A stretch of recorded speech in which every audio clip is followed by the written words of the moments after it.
now. And one of my favorite parts of any tour is just the international competition and how they're going to evolve. Obviously, we already talked about the Challengers, the Masters, and the Dojos events, respectively. That means we're going to be seeing a lot of high-profile, high-level Tekken, and a lot of people traveling to these different regions to get those points and those spots for EWC. And once again, it just sets a precedent for the game to grow in a great way, especially considering they've given us the roadmap. Something else I've been thinking about, too, just looking at this, we talked about earlier the fact that the Pakistan community doesn't have representation at this event, unfortunately, but after the Pakistan versus Korea exhibition, I think it was interesting how at the conclusion of that event, okay, Pakistan, clear victory. This is the response of the Korean community. Yeah. We took the L. But if this is the response, I can't wait to see a showdowns when we start to get on the road and see those big international. We have one coming up soon. We got another master event with Combo Breaker, and we know a lot of the players from Korea, from Japan, obviously from the United States, but of course from Pakistan, they're going to be there as well. Actually, I got to give a lot of love for Pakistan because it must be frustrating to not be able to come here just because of just the state of I mean, it's bigger than us. It's definitely bigger than us. I wish they could be here, but again, I can't wait to see when we get to see them again. But I gotta say, man, some of my favorite players are coming from Pakistan at this point. I mean, I love the John, man. I always tell Arson Ash how he changes the game. I want to see more of these. I want to see Honey and Wise comes back and give us some of these games, man. I want to see Hafiz Tanvir. I want to see all of these players come back and represent. I tell this to all of my favorite players in the States. I want y'all to travel more. I want y'all to get out there, get that experience so we can see these big events play out the way they're supposed to, and we can have these exciting battles again, man. So, look, if you out here still repping, traveling, and you're playing the game, I commend you, man, because once again, it's one of the reasons I keep watching the game. I like these high-profile competition. For real, man. I really do appreciate that, man. I have to thank players all the time for giving me matches to commentate, regardless of the game. If I talk about the game, I'm going to tell the players once it's said and done, yo, thank you for giving me these matches to get hype about and talk about in such an exciting way, and inspires me to go and play the game, and it's been amazing, bro. Yeah, it's going to be a busy couple months coming up. You're talking about Combo Breaker, Mark, but it's like once this stuff starts, it feels like a whirlwind, especially in the summer, right? We go Combo Breaker, then we got Melbourne, then we got something happening. It feels like it's something every week. If you guys if you like the matches that you've seen and the match quality that you've seen so far today, you are not going to have any shortage of it coming up in the summer months. Yeah. And it's going to be one of those things, too, because we have this as our personal friendships. It's like, I'll see you at the next one. See you at the next one. I haven't seen you since this event. It's going to be one of those. But anyways, we are getting ready with the games. The final two sets that are going to be coming up. Losers final here. Any thoughts? You guys got a pick? I mean, I like to typically just go straight to the matchup. Character matchup? Yeah, go to the character matchup.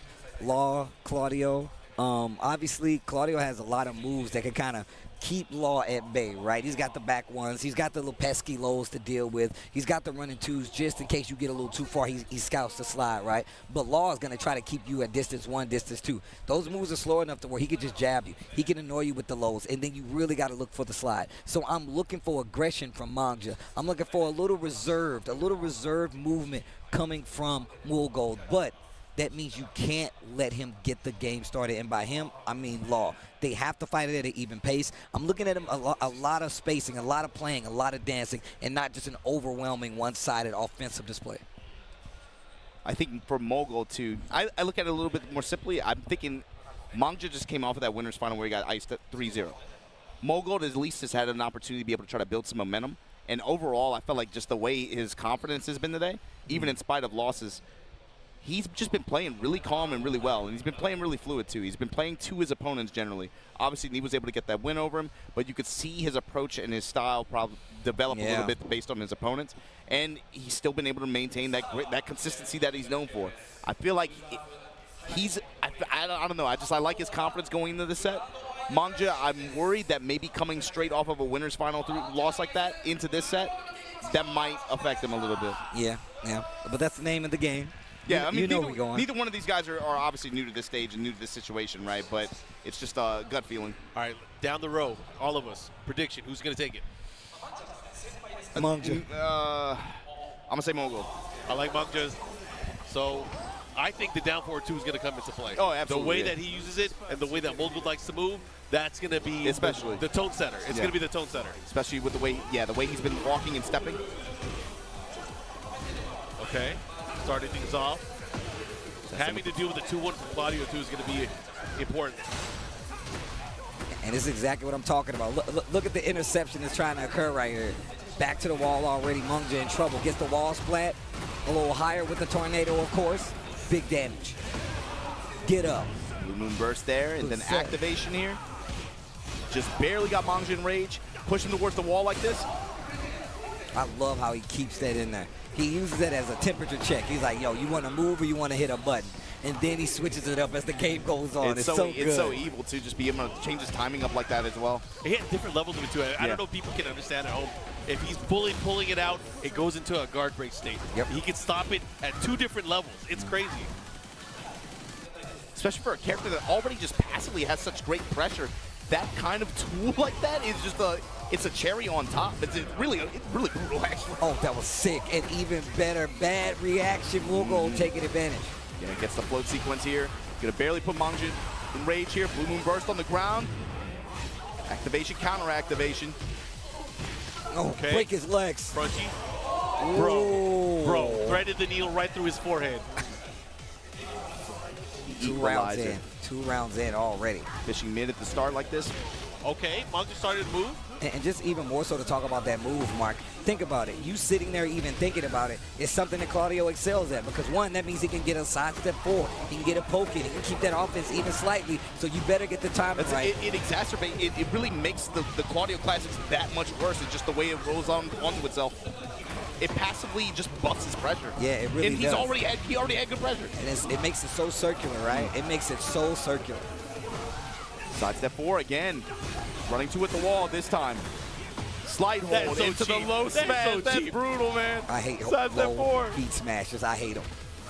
Grab, break. Mid strikes. And the low to close it out. Mogold complete control. Oh, wow. Just was not able to get anything started for real. I mean, we saw him play a little more defensively, but just cashing out the heat a lot later in that round that then would be useful, right? So, yeah, he was able to make some stuff happen in Dragon Charge, obviously, but it just felt like he never really was able to get like strong tempo control over Mogold, and Mogold was way too comfortable at the wall, man. In particular, that feels like, man, the way the wall pressure stacks up with this character, especially once he pops heat, it just feels like it's very overwhelming in a mental. Mogold is just like a very cerebral type kind of player, especially with the way he applies pressure. yeah, dude, it's like he once he finds the weak spot, he was like, oh, this is hurting you. Yeah. The side step forward, it's killing you. Or it's Oh, like yeah. how you react to his pressure at the wall. He's very good at picking up small cues like that and then punishing you heavily for being insistent on a particular option. Oh my Wow. God, the clean walk around. Oh Blow him my up. God, back to the wall. Beat Ugh. him up, guys. Oh, my goodness. We were just talking about this. What was all that? Oh my God, the We walk. were just talking. He literally was like, yeah, man, it just really makes it easier for him to get that pressure going anyway. Mungja trying to get more offensive, but Mogold calls it out, takes his turn right back. Like Mark said, the threat of the uppercut, though. This is going to be one of Mangja's tickets to be able to call out Mogold's movement, especially at close quarters like this. And here, showing you why. Heat That activation. combo was sick. That is so much damage. That combo was sick. And he has his heat activated here. We're going to see slides. You know, he's going to have to want to go for it. He's going to opt to go for it, but not if you have a free launch. Still has heat. Oh, Oh, bro, sides at 2-1-2. combo was tight. The dragon. The pose at the Yeah. instant KO. He's just standing. The Bruce Juice Yo, into the Dragon. the game of death. You straight out of a comic book, man. Man. There you go, mid-strike. Man, you got to be old school to know that Man, one. I be too busy looking good though. As I'm saying, Shout out though, to Jim Kelly. you know what it is. Ooh. Nah, we just Guard talk break, about yeah. it. Spin at the wall, splash for the damage, and then the low touch and the mid-strike to close out. Mogold trying to take the second game 1 round away. Just snatching the momentum back from Mungja. Great round. Mogold answers right back. And look at the offense pickup on the side of Mungja. But look at Mogold, just blocked. You know? And it's not even as active defensively if we've seen somebody like Lee do. He's like, yo, I'll just hold my ground and make you make me make a mistake. And obviously, you know, he ate a lot of damage at the wall with that hit, but look at the position here. And he still has resources to use. He has rage. He can turn this around. Oh, what a whip punish. I've never seen anybody whip punish Laws. Heat smash? Nah. Yeah, Low between the snap first kick. and second hit was crazy. Jab float, nothing after. While standing for the Blue Moon Burst, though. Did he throw it away? Oh, my God. Splash. Oh, my God. He's done. Back threes, spring kick. Oh! Oh, Mogul! The That was get-up godlike. The That get-up was kick. godlike. The camera Oh, that angle was threw me godlike. That was godlike. I think you punctured my shoulder. I'm sorry, bro. I am so sorry. It's cool. I- It's cool. What did we tell you, man? The health insurance policies, dog. You know, Tom. Oh, it's I'm sorry, Pukaki, bro. bro. I'm The sorry, bro. economy. We're international right now. I'm All overseas. right. Oh, that's going to cost you even more, bro. Jesus. Nah, that was tight. that was tight. Dude, it was so sick. But it sucks because he's down 2-0 right now. Oh, man. I've never That's seen a gotta slow-mo hurt. like After that. a round where, again, he was laying on the offense, he had him cracked. He had him in the critical HP. Mogul was like, hey, I'm going to just block. Okay, yeah, you did that wall combo. I have rage and I have heat. And he's done that multiple times in the Yeah. set already. It's like, I am in it. Punish. Mogul is inevitable. Yeah. He's snapping on him. Look at the offense. While standing 4 and then again running the pressure after. Mangja's had good success with it. It's just unable to close out. Activation, counter activation now. Nunchucks running with the wasp. Running 2, Nah. spin a Rooney, and here we go. Mogul taking his game back, trying to take his turn back, big damage. No spring kick this time. I like the option that he went for just in case. Probably would have got a trade at most, so it still would have worked out in his favor. Look at his round openings too, man. It's just he just goes to the classes. Low snap kicks, open round open side, just back one, counter hit, side step 4. And the thing is, like, a lot of times it seems like Mogul is going down was at clean. the beginning of some of these rounds, and then Mangja fights back. You know, or Mangja goes up and then Mogul fights back. Oh, okay, heat smash, hop, kick to answer. The minute he was on defense, he was like, I don't want any of this. Hop kick, pressing a little too lightly. Oh, nice side step while standing 2 power to the people. Mogul still, though, 1 round away from getting his rematch with Knee. Can he do it? Oh, the Step 1, 2, lows. 3. Cancel on it. Yeah. Mangja's flame not yet anywhere near close to being extinguished. Oh. He just kicked him in the chest. Did he delay it? Can you delay? I'm not even sure if you can. Just looked like it came out a little slower than usual. Oh, the rage guard is going to I hit. respect it. I respect Yeah, it. most definitely. That's the offense we were talking about. I think that's what's really good about Law. But also, you find openers like that with a rage art, get a chunk of life back and take a chunk away from Mangja. He hit him with that Tennessee Quincy, right? Oh, whoa, what's going on? What's going on? Oh, my God. A Tennessee Quincy. That's OD. Oh! This guy makes comeback after comeback after comeback. That sucks for Mangja, but Mogul, man, what a performance. Jeez. What a performance. 3-0 in Losers Finals. Bro, he is good. That boy good. So with That boy good. That boy good. With that said, Mangja, of course, out here at 3rd place, secures his ticket for EWC just like last year, but Mogul, like you said, 3-0 like that in Losers Finals. Going to be entering Grand Finals to get the rematch against Knee. How do you feel about this one? Seeing how the first one went down, that was, of course, the first of 2. 2-1 Knee's favor. What did you feel about the adjustments in just 3-game set versus the first of 3? The potential here. I think it's a very, very believable prospect to think that Mogul is going to approach this a little differently. He just came from fighting a super active character that has to lean on his offense to get his game started. So he's really going to feel like, at least he's going to be up to speed at this point. But this is scary because we've seen Knee's ability to be able to hit the gas, hit the brake, and adjust accordingly so he can take advantage of whatever you're trying to do. So it could go either way. I'm going to be real. One of the things is there was a lot of reach there from Mangja. It was. Knee does not reach. Yes. Knee reacts. So Oh, I think that's it's going to be bars. tough, especially because he lost him earlier. And one thing that we know is the longer the set goes on, the more dangerous Knee becomes. Yeah. Yeah. Yep. And it's not 1 set, it's 2 sets that Mogul needs to win. But he can do it. He has a good character. He has a great base of gameplay, but he has his work cut out for him. it's hard for me. Two sets is going to be tough. 2 sets is going to be tough, especially with the way Knee's been playing. That's what I'm saying, bro. But also, we got to talk about the activity. Knee's been watching. Knee's been chilling. Yes. Moorgold has been out here fighting. I got something. What if he picks Feng? That's actually, I actually can see that. I mean, we saw it earlier. Feng's a lot more compact. He's a lot more compact. We saw it earlier with the Lydia pick. Why would it not be any different here? You got one more game to play. What if you get the lead? What if the Feng gets you 2 games and all you need is 1 instead of that 2 to get it and reset it? I can see a Feng pick being a possibility. And even though it is, 3-0, 3-0, these matches have been crazy. Like, they have actually been crazy. I feel like if he goes to a Feng pick, he has to at least be able to secure, like, at least 2 games with it. Yeah, he can't throw it away. He can't throw it away. He can't waste it. But also, it's Knee.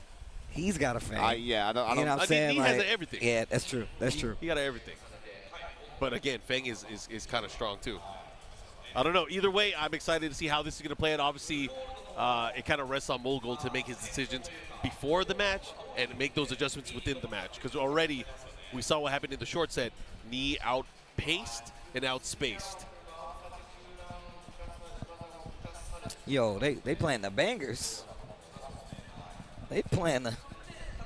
Man, I always ask the homies. I mean, you live here, but I always ask the homies, what are we doing in Japan? Yo. This is tight.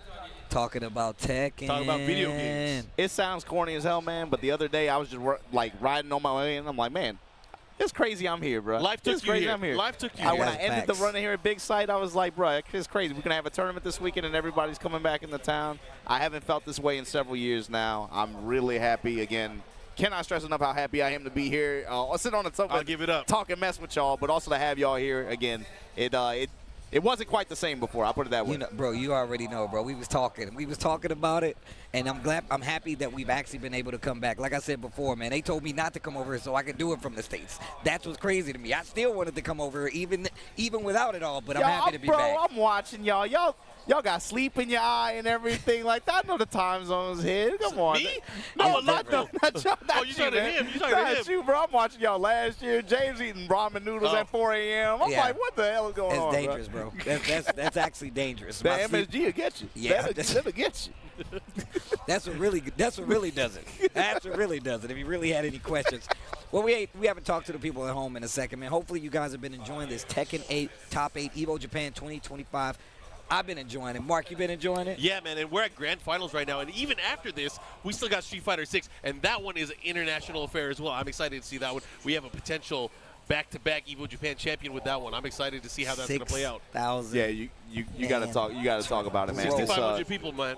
It's way bigger than an elephant, and it's in the room, man. There's the way that this community out here has been just rallying around some of these games like this one, but especially that one on the community level. It's done so much for getting so many people into these games in general, but also just getting them to come out to these events. And that's what's awesome to see. Like you saying, Steve, you talked to several people. It was their first time out here at this kind of thing.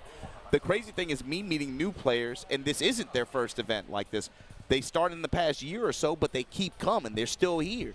They're still being retained, and it's part of it has just been because so many of the players and the professional and the elite players here have done so much collaborative events and outreach to players of other games who maybe have had a passing interest in Street or you know in other titles or these kinds of games, but like next door to us, right? Yeah, we got Shaka. He's the biggest streamer in Japan right now. We got some of the biggest streamers in Japan just out here just chilling on the sofa and just watching fighting games, and I think it's out cool. over Street Fighter. He runs Street Fighter events too.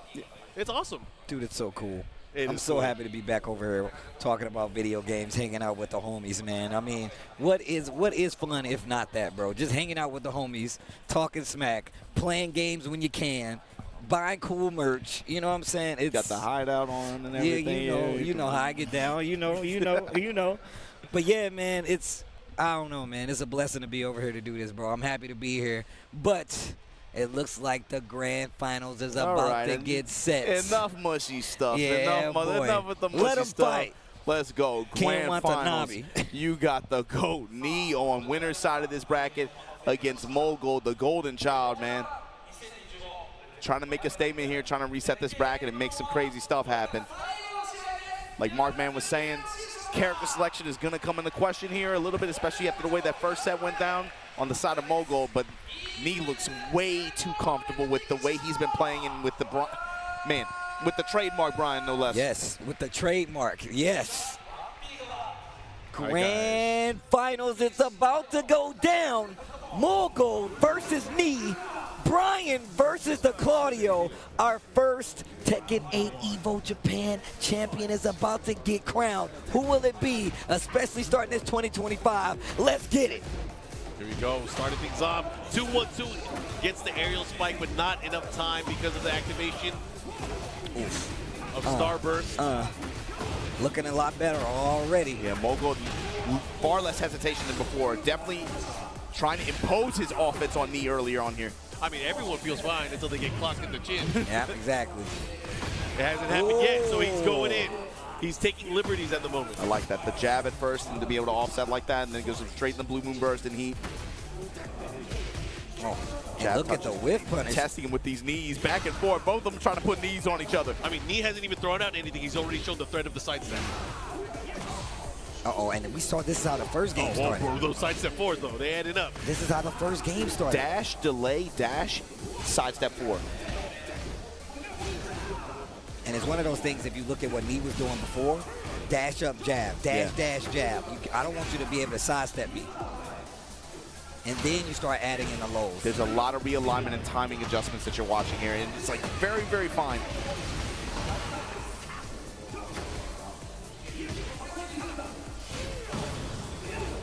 Nice patience. Yeah, and the 4-1. Now, what is the interaction after? Willing to use his heat a little bit? 10 seconds. Not dead just yet. Raindrop is there, though. Look at the time, though. That low touch might be, oh man, the mid strikes in the back one. Two rounds already for Mogul. A great start so far. He needs to close it out, though. It don't count until you get 3 rounds. Bro, when he steps, it doesn't pull the trigger. That's what you're like, oh man. That you get thinking you get away with it. And this is what I was talking about.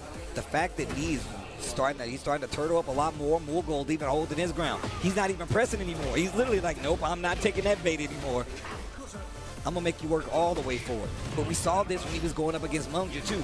Willing to just stand there, not even move around as much as we saw Knee with that active defense, stationary defense, if you will. Great punish there. Pushing towards the other side now. Slight life lead for Mogul, but Knee making the comeback here, about even on life. 4-1 press is safe mid, then activation, betting on the press after. Back one at the wall, this time crash impact, gonna put the dash behind it. Oh, this is scary. Oh, what a low parry. Dude. He's gonna rage art. He's got a rage art. And the Tennessee special, Tennessee Quincy special. The Tennessee Quincy special. Put that on a bumper sticker. Nah, bro, for the real. The Oreo Ishida with a little bit of Bojangles. I like it. Yo, Ishida's pretty cool, though. I'm just saying. So stupid. All right, here we go. Brian, Claudio, straight to rematch random stage. Nah, be real. They really do like them some bleeds. No, they do. For some reason, I don't get it. Yo, that Tennessee Quincy line, that was OD, bro. Oh, my God. My man Mark just started a gang down there. We're the Tennessee Quincy. What do you mean I started a gang? I felt the effects of that in past events. Oh, my God. Bro, they going to be running around in the streets in Memphis with chains and monocles and stuff. That's why I didn't go to Combo Breaker last year. I was afraid. Anyways, we're going to go back into this, guys. Mogul with the first game. Now in the life lead here in round number 1, game number 2. Yeah, with the wall behind him, too. Running to ender there. Splash damage to kill him off that. The combo recipe. Ugh. You saw that the character in the background just leaning like, damn. Like, he hit him, damn.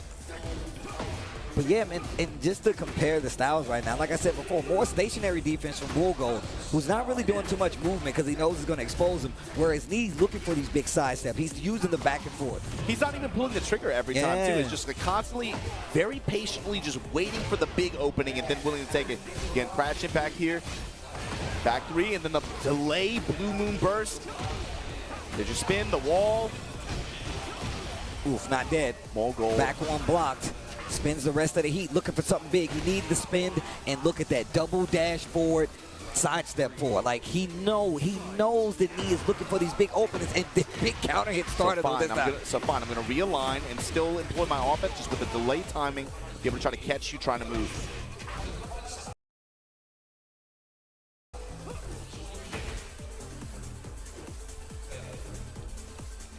they dancing. Obviously, like they like the song. Punish. Oh, wow. Looking maybe for a reaction from me. Man, that is adding up. Oh, heat burst. Quick sidestep. Actually gets him out of danger. Little poke. A little heat still left. There's the dash. Get off of me, bro. What a sidestep. It still gets the hit. Not going to get the kill, though. Oh, the cross? Okay, okay. To okay. ward off demons? Vampires? Oh, those pokes already adding up Excellent again. combo of mids and lows. The series from both of these players in these last 2 games have been ridiculous. These last 2 rounds, I meant, excuse me. This is a grindy match, dude. They're really trying to Yeah, break each other sweaty. down. Look at the spacing for me. Sidestep. Didn't get it. There it is. Hatchet. Do it again. Bro, he's stepping everything. It's crazy. Okay. Man, I think he's baiting him to do that sidestep 4. Yeah. If he orbitals that, I'm going to throw my phone. Back one. And you saw the sidestep. You caught the sidestep. Especially in that corner positioning on that stage there. Oh. Probably anticipated the step. Back one. Invested, running up on stage here, who has moved more into a coach position for the DRX squad. Last year, he got top 8. Yep. Yeah. Here at this event, the debut Tekken 8 event. What is Megane Kun going to do here? I'm just interested in what he would be telling him right now because we saw what happened in the last set that they played. But once again, more games on the board. Mogul still has to reset it if he wants the W. But let's see what the option is. Bigger stage this time around. I feel like this helps me more than anything. Let's see what happens. How Yeah, is he gonna Mogul play was out? overall able to get, I think, most advantage off the walls so far. Get off of me, bro. Not limited to the damage either, but just the pressure. Mock breaker punish. Yep, chase down. Engage. Ooh! Down 2s, huh? That brother's He wants walking. those frame advantage. He is walking.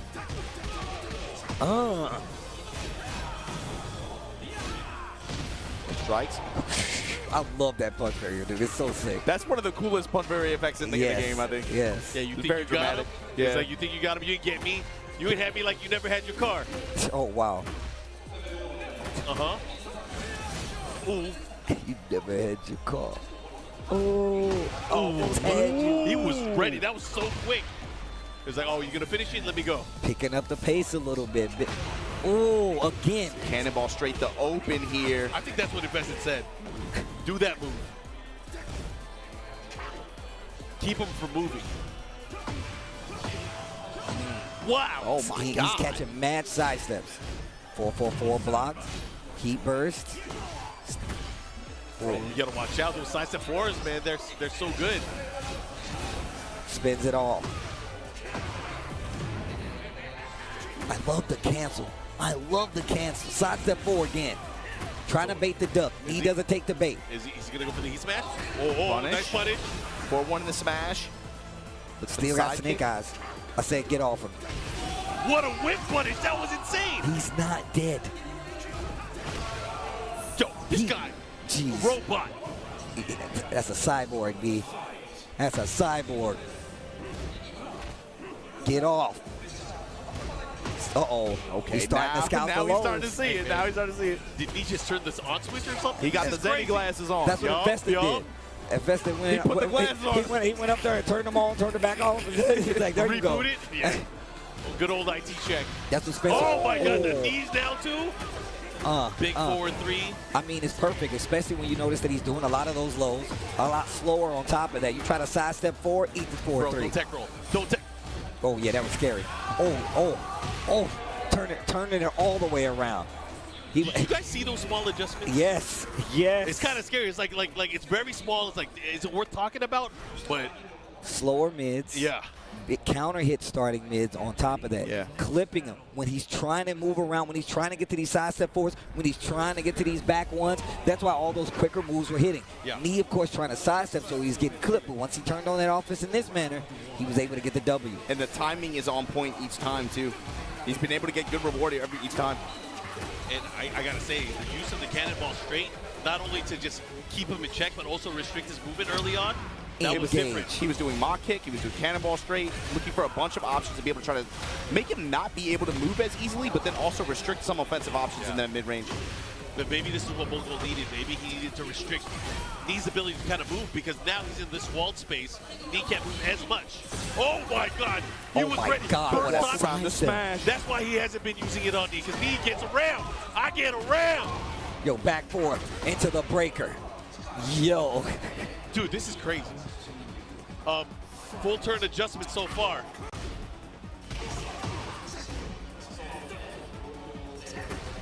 I like that little poke on the low.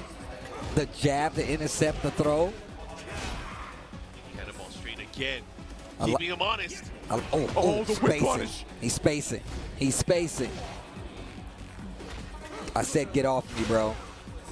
Crash impact denied. Nah, Dash. Oh my God. Oh. Activate, no step. Cannonball straight, wall pressure. Block smash, hatchet. Sky slash Nova gonna save you for now. Got so much respect for Mogul for being able to pull that out. Stationary defense, not a lot of movement. No help to gain back here though. Not gonna take much. Dash pressure. A 4-3? Right? Me and Mark looked at me, man, I could have up for a 3. He only hits static combos usually. That was crazy. A little slower, low, gets over the low. I think it's a great idea. Oh But my I God. get why he did it. He wanted to have more window to crush the low. Yes. It was crazy. Oh, bro, the animation knockdown on the The hatchet. cross, the hatchet, the activation. Is this 5 straight rounds for Knee? It's leaning on He's it. in 6 straight rounds for Knee. It is. And he turned this around. He's Bro. turned this car around. Oh, it was a one-way street. Yo, and the crowd looking crazy Bro, out there. I'm watching the Yo. stage now. Yo, Knee the on the crowd verge looks now crazy. of his 4th Evo title. If he can win this last game. How you guys feeling about his adjustments? This is a Look, you can go check my Twitter timeline. I was like, yo, Knee is playing Tekken 8 now. And he came down, he was like, thanks. Look at the character. The Fang. It feels like a desperation pick at this point. It feels like a desperation pick, but the tell is how prepared is Knee for this? How prepared is he? And then also, how is Mogul going to open? He's got to make this fast, I think. Yeah, he has to take over. He needs the pace. But right now, you can't get the pace if you're stuck at the wall dealing with this. I feel like Knee's going to go offensive. Jab floated. We rolling dice. We got the snake eyes. Oof. Engage. Oof. Hatchets. Smash them. Do it again. Hatchets. Back one. Okay. Talk You to got the hand. palm. You got the palm. He tried to catch him moving. He hit him with the homing attack. I like the 174 cancel. and the low tap. Oh my God. Knee in the lead now. What a turnaround. Oh my. What a That's not even turnaround. supposed to work all the time. But Knee with the precision. The precision and the read. Okay. Jeez. My man is ready. Yo, he's on. He's oh on my one. God. He's on one. He's on one. Oh The my cross at the God. wall. Spin on him. Activate. Oh my Still got it. Oh my God. Hold up. Oh, I wanted that to end. I wanted that combo so bad. Guys, It's so cool. Evolution Japan tournament point for Knee. He is 1 round away from getting his 4th title. Wait a minute. Baby, put your. Hold on. The damage adding up already. Hatchet. Hatchets. Mogul, you got to fight back. Headbanger's ball. Iron Fortress. Give me some health back. Mogul still fighting with the chance here. Oh my God. Yo. Put your 4s up. Put your 4s up. Active defense. Short of the splat. There's no Hatchet way. Do it kick. again. He's not going to do a ton. There's no way. Oh my on. God. How did he block that? Put your 4s up. Knee! Evo Japan 2025! 4 Evo championships over Mogul here. Reversal of fortune. 3-2 from winner's side. Knee, your champion for Tekken 8. That was sick. That was so tight. He was losing. Knee in the 4th quarter, dog. Knee in the 4th quarter. Put your 4s up. Put your 4s up. Yo, shout outs to Knee, yo. Oh, what a dub. Oh, what a dub. I've never seen such amazing adjustment. That Bro. was insane. I feel like you haven't seen him lock in like that in a while. It's like Young Nee. That was crazy. Yo, four. Put your fours up. Yo, four. Put your fours up. Hot on the heels. Hot on the heels. Yo, Evo Vegas. Oh, that's going to be a movie. That's going to be a movie. Evo Vegas is going to be a movie. Evo Vegas going to be a movie. The TCU is cooking right now. Oh. The TCU. Oh. The Tekken Cinematic Universe. Oh, Arsene, you got 5? I'm coming for you. I'm on your ass. Oh. I'm on your ass, Arslan. Let's go. Man, Bro, it's about to be doomsday in Vegas. Bro. Doomsday. Oh, my God. Let's go.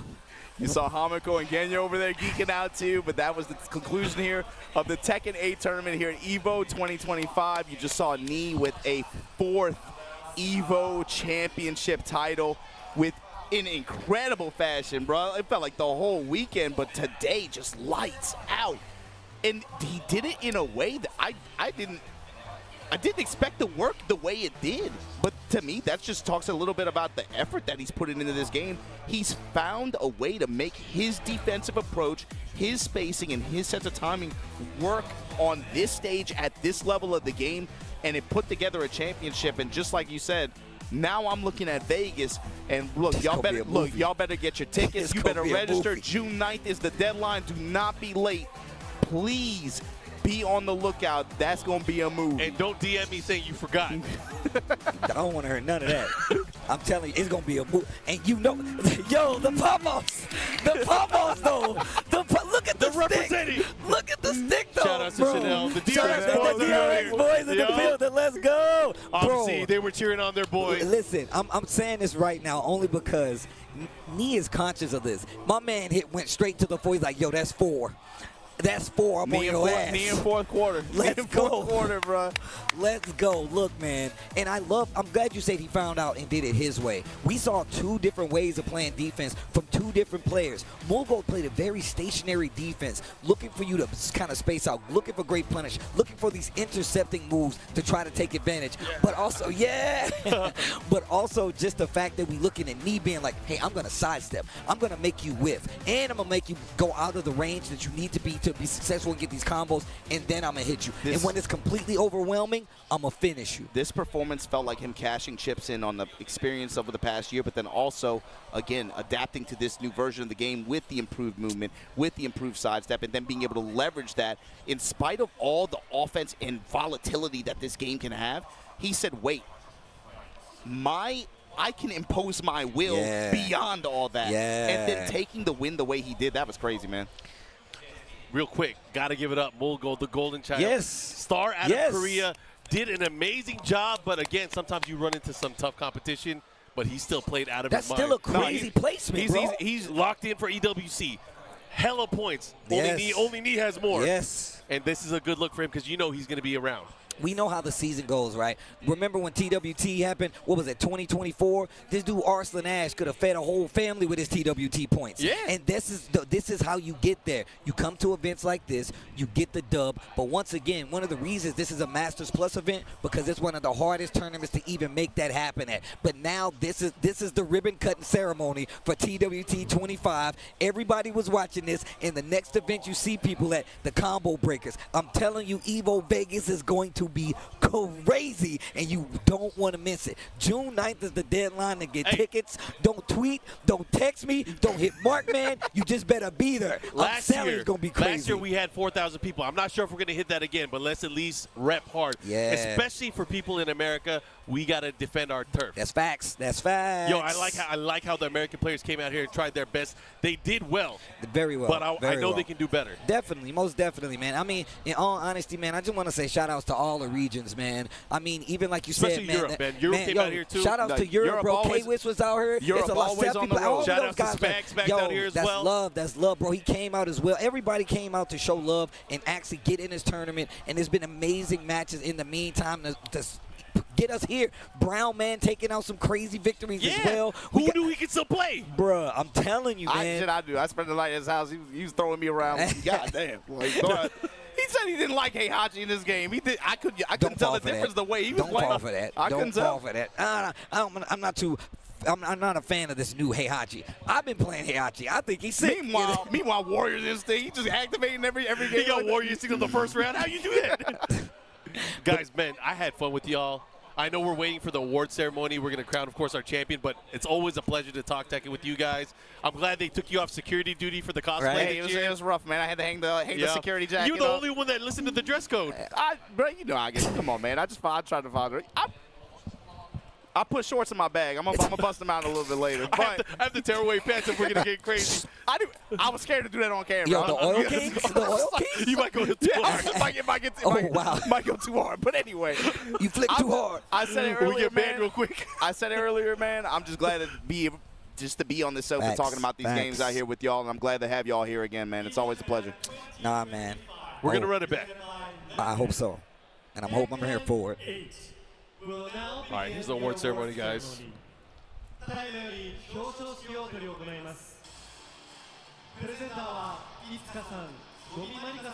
We got Itsuka and Gomari-chan helping with the awards, with the medals for the players.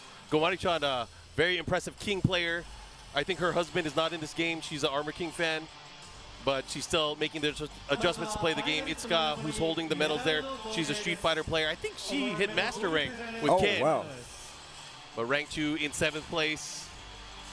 Yeah, I like that what's really special about this event is that it's becoming more and more community-oriented. That everyone here is a part of the community in some way. Man. Shadow also in 7th place. Big Shadow representing Team Liquid out here for USA. And then in 5th place, we got Ulsan, who really wanted to see his friends fight, but he didn't get that honor. EWC champion Ulsan. Yep, and then Moyil on the other side of the 5th place. Moyil. Some fun matchups there we got to see, man. I love the Pena versus Manuel set. That was a lot of fun to watch. It was, for me, one of the most fun sets. And now 4th place, Varel Pena making a huge return and statement here. You can see it on his face, man. He's been waiting for that for a year. 1, Japan point leader. 2, EWC qualifier. Good stuff to Pena. Like I said, he put it in you. Mangja on the other side, a repeat qualifier here, repeat top 8 at Higo Japan. Went back-to-back bookend years. Here you go, of course, the Golden Boy, Mo Gold. Ever-present threat, no matter what bracket, no matter what region. Always on the docket, but your champion, baby. Don't say he's back. He never left, He never bro. left. That's neat. There you go. The champion of EVO Japan 2025. 優勝者にはゴールドの、2位の選手にはシルバーの、3位の選手にはブロンズの、それぞれナコンファイトスティックが贈られます。いつかさんよろしくお願いいたします。The winner, second place winner, third place winner will respectively be given gold, silver, and bronze Nikon fight sticks. Of course, shout-outs to our partners over at Nacon, Hey. awarding 3rd, 2nd, and 1st place with these coveted trophy sticks.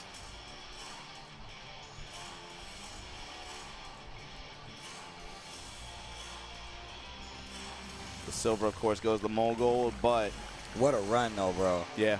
Man, this dude Mogul, man. Just the amount of times I've been able to call his matches live now and just seeing his progression is something you cannot deny, but you definitely cannot deny me. You cannot. My He man is has put the time. inevitable. My man has put, hey, yo, what if he bought the gauntlet back out and hit the snap? Bruh. He brings the gauntlet, and then Arslan shows up with a bunch of, like, multiple timeline Yo. Arslan. Oh, no. Yo, I'm getting too hyped. Yo, the Conqueror, Arslan the Conqueror. Oh, bro, it's gonna be a movie. Oh my God, Evo. The USA. TCU, man. The TCU, baby. And the big check. Prize pool was split up based on how many people entered the tournaments this year. So, of course, Tekken 8 being the second biggest game here. The prize pool a little bit higher than what we saw in the last game. But shout out, of course, to everyone from the community joining the event. Of course, our champion, Nee. I wonder what he's going to say. I'm very curious. That is number 4. Arslan, I'm on your ass. Just drops the mic. I'm like, You know, oh. The internet's going to go wild with it, but you know it's all love. It's all, of course. No, if you play the game, you want to see that. You want Yeah, that. that's what I'm saying. Who don't want to see that? Bro,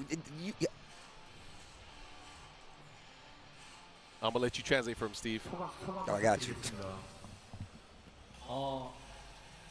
사실 이제 철권 A씨 나온 지 1년이 되는데 작년에 저는 사실 굉장히 어려웠습니다. 하지만 철권 A에 적응하려고 굉장히 노력했고 이렇게 또 성적을 내게 돼서 정말 기쁩니다. 鉄拳8が出てもうすでに1年以上経ちますが、で実際に私も去年いろいろと苦戦してて、ただ今この場にいて優勝できたことをものすごく嬉しく思いますし、皆さんと競い合えたことを光栄に思っております。 That's 4. So he said One it was more. an honor to be able to get the win here like this, especially after the tough fights that he had in the previous year. EVO Japan 2025 presented by Zetec Tekken 8優勝は新選手おめでとうございます。 That's your champion. Give it up for him. Don't doubt him. 4 EVO titles to his name. Tekken 8 EVO Japan 2025. Knee. It all belongs to Knee. Man, what a tournament though. I really wasn't able to see every one of the matches that I would like to. Obviously, we was doing back and forth, going commentary and the whole nine. So I wasn't able to catch all the matches. That just means I got to go back and watch them on my own time. But if it gave us this sick of a tournament, I will gladly go back and watch the mayhem unfold in my own time. And obviously, we got a lot of big tournaments on the horizon coming up that are worth points, that are worth spots, that are worth trips that you want to make sure you watch. The TWT kicks off spectacularly, and we already have a leader on that TWT board. It's going to be none other than me. A great display of Tekken, Tekken 8 when it comes to different ways to play the game, defensively, offensively. We had a crazy roster of characters up there, even some surprise picks that we didn't even see coming, and it rolled out spectacularly, like I said, with a great payoff, me being our first champion here for the TWT 2025. Tekken, game about dedication. Obviously, legacy can help lead, but you got to start your legacy somewhere. So you guys obviously have a chance. TWT EVO events open to everybody. So of course, make sure you guys give yourself a shot and make it out to these events. We'll see you at EVO Vegas. Obama, what you got to say? I just can't wait to see how everyone else responds to this. I can't wait to see how the Pakistan community Hey, responds to this yes. win. It's not fun Inshallah, watching. see It's you. not fun watching one side get beat up the whole Yeah. time. But what makes this so special, what makes this so entertaining, and what carries over the hype from that we had the past 5-6 years is being able to see both sides challenge each other and each side respond in turn. And so with that Yeah. said, this was Tekken 8 here at EVO Japan 2025.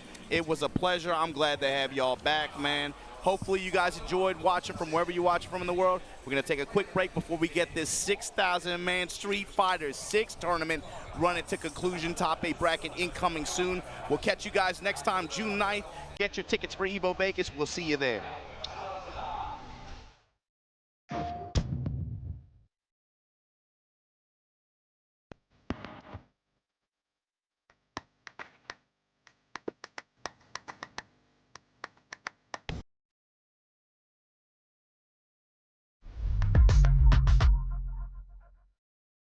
PlayStation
sunglasses in the day, blue light glasses for the gaming at night.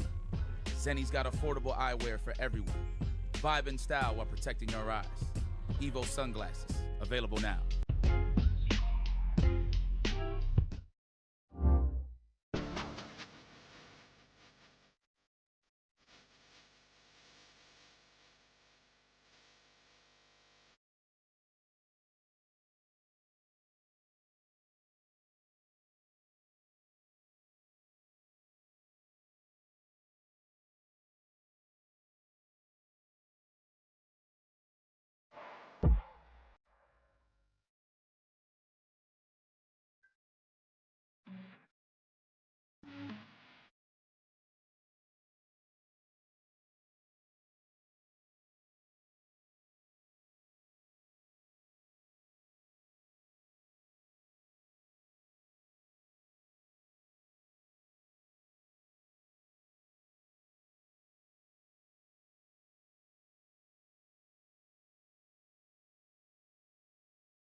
Arrive soon. However, they are arriving now. Production, where are we going?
What's up, everybody? We are here at EVO Japan 2025, and we finally got the cosplay winner for this event. And, I just want to ask, please introduce yourself and, tell us what you do. 自己紹介を簡単にお願いします。皆さんはじめまして、天葉咲と言います。よろしくお願いします。So now, I want to ask, why Manon? Why, out of all the costumes, why did you choose Manon? まず先に聞きたいのが、たくさんキャラクターがいる中でなぜマノンを選んでコスプレしようと思ったんでしょうか。私はもともとバレエを習っていて、そこでマノンを挑戦することを選びました。でマノンを使っているうちにだんだん彼女のことがすごく好きになって、今このエボジャパンに向けて一生懸命衣装を直したりとか、こうやってマスター向けて練習してきました。So she used to take ballet lessons in the past, and then that's how she chose Manon as her character for Street Fighter 6. And she has been practicing this character so much, and it has been trying really hard to prepare Manon's costume. Wow, that is encouraging because she was playing the game to get into character. So now you won. How does it feel to win? はい、そして今回見事に優勝されたんですけれども、今のお気持ちをお願いします。はい、本当に正直びっくりしていて優勝できると思っていなかったのでとても本当に嬉しいです。でここで優勝できたのも支えてくれたリスナーの方だったりファンの方のおかげだと思っているので本当感謝しかありません。ありがとうございます。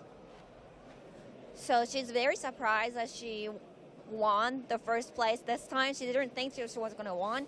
She's going to win, but she's very grateful to all her fans and her viewers and everyone who has been supporting her. So she wants to say thank you to everyone. Well, I remember seeing her last year, so of course you're going to win when you enter the cosplay contest. So now you won the event. Which Evo are you going to go to? はい、そして今回優勝されたということで、今後あるエボのどこかを選んでいくことができるということなんですけど、どちらに行きたいですか？ラスベガスでお願いします。はい。I translate that. She said Las Vegas. So okay, one more question. I know you mentioned earlier that you were playing Manon, you were grinding her, and you were trying to learn and get into her character. Did you get to master rank with Manon? はい、今回このエボジャパン2025に参戦するにあたってたくさん練習したりとか、そしてキャラクターになりきれるようにたくさん頑張ったりというお話を先ほどされたんですけれども、今回マスターに到達することができたんでしょうか？はい、皆さんのおかげでマスターに上がることができました。Thanks to everyone who has supported me, I reached master rank. That's what she said. Oh, let's go! Omedeto!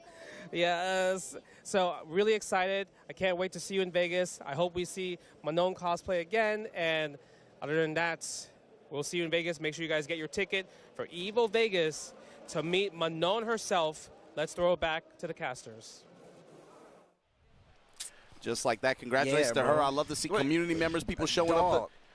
Yo, come on, man. This dude Obama didn't listen to the plan. Yo, come on, what are you doing, man? Listen, I did cosplay security and cameraman work for 2 years, so we can do booty talk. You so we can do booty talk on the by street. my ass that you didn't even stick to the plan. Majin Obama here with Tasty Steven Ringe. They got us doing booty talk on stream, I guess. It's our new cool, podcast. whatever. Our new podcast coming soon. Booty talk. Booty talk. Let's go.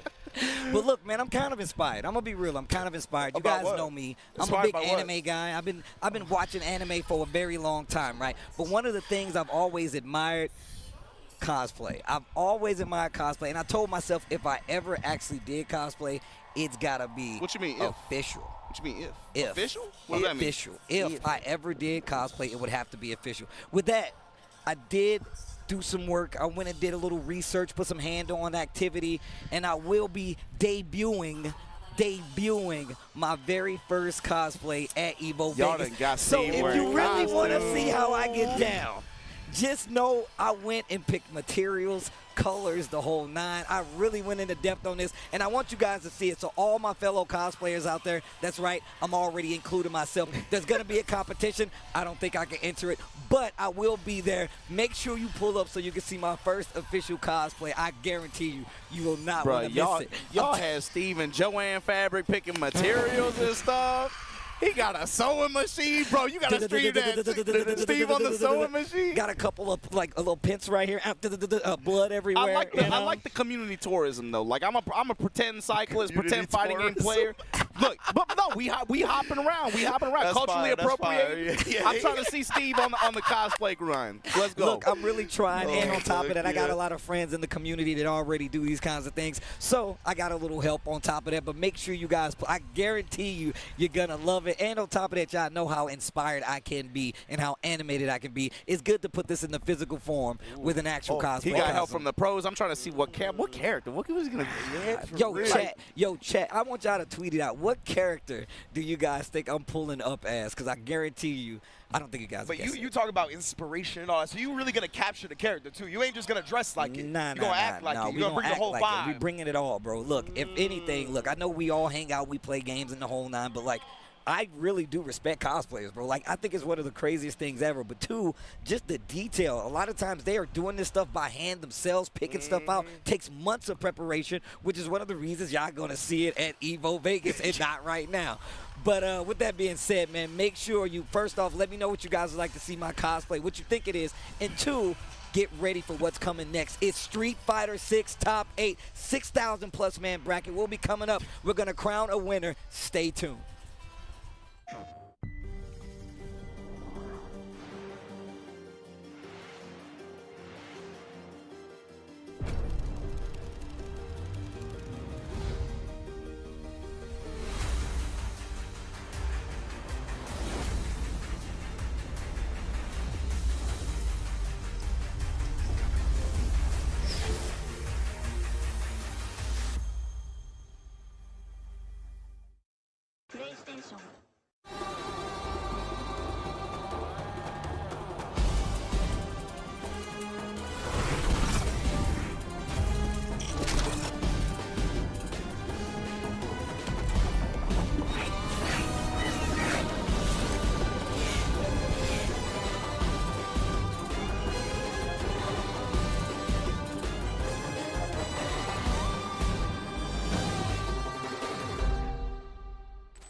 What is up, everybody? We are back Just with me. some Evo Japan 2025 And then day the ghost of Just Orange 3 voice. Oh, there he is. of Street Fighter 6. It's the final game, and I'm joined with Sherry Jennings and Ringe himself.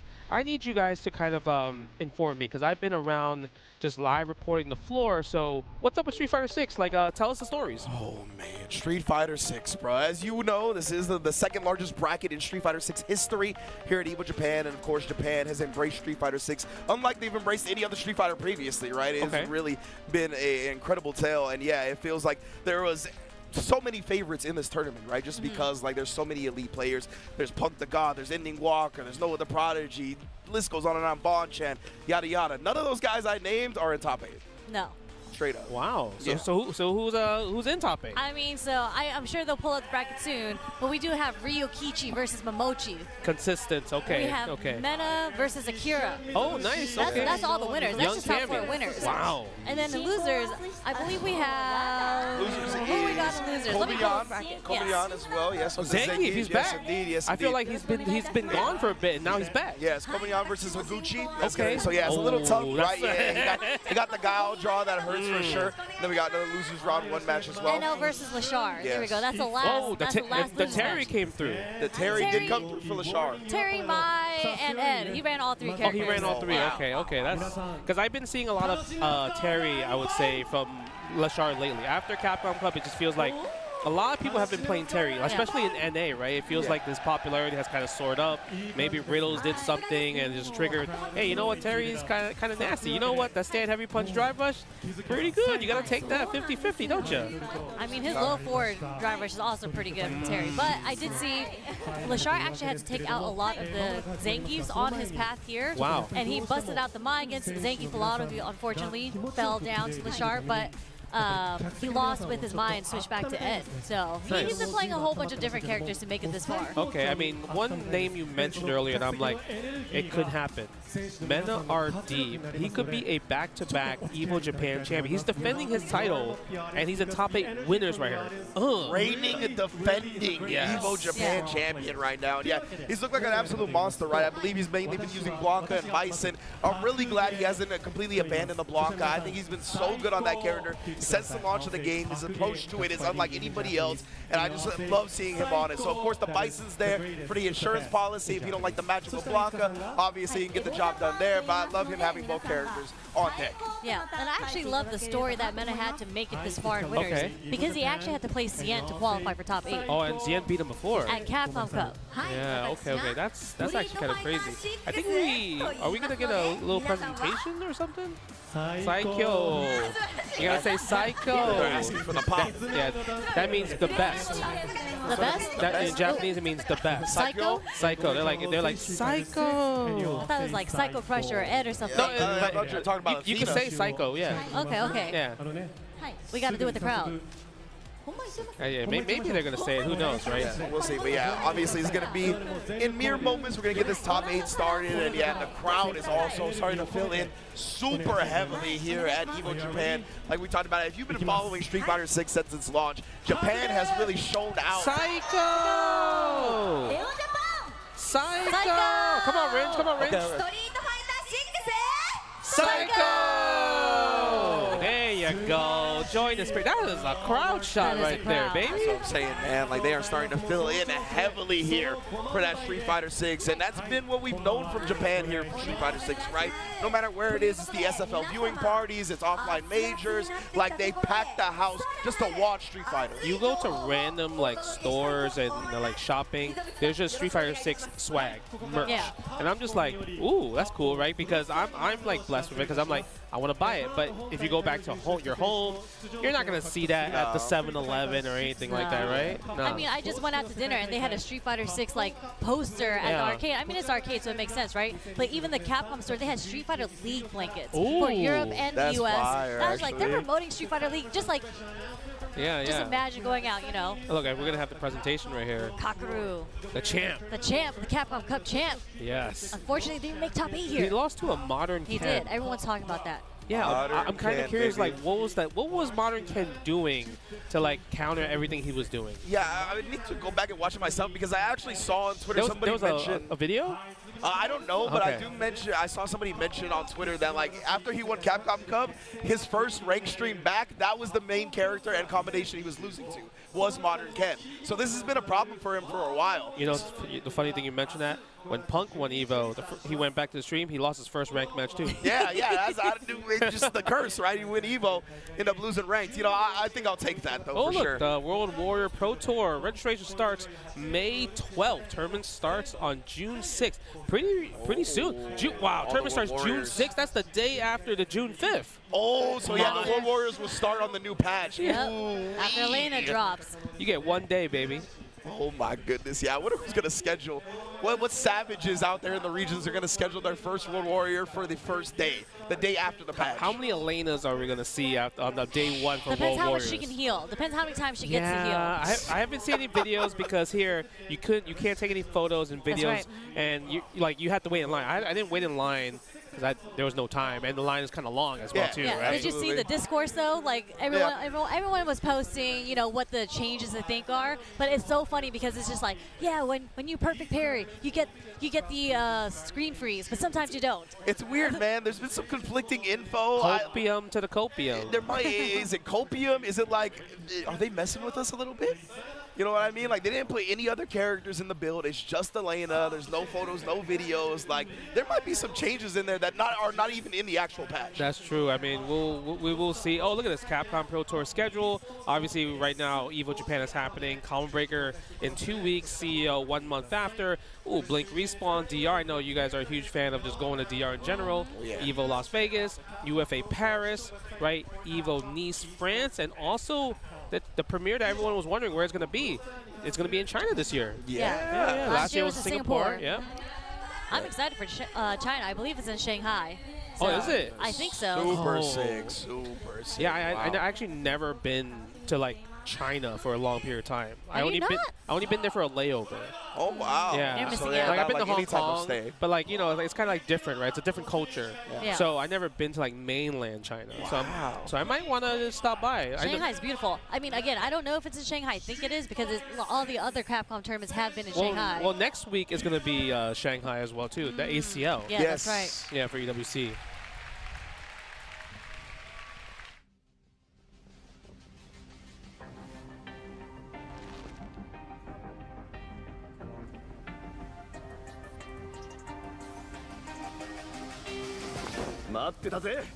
It started from the ground up, training getting wound up, channeling your inner self and moving up these mountains, crossing over, passing bound, for no time to count and keep score, breaking barriers I never thought I'd cross before.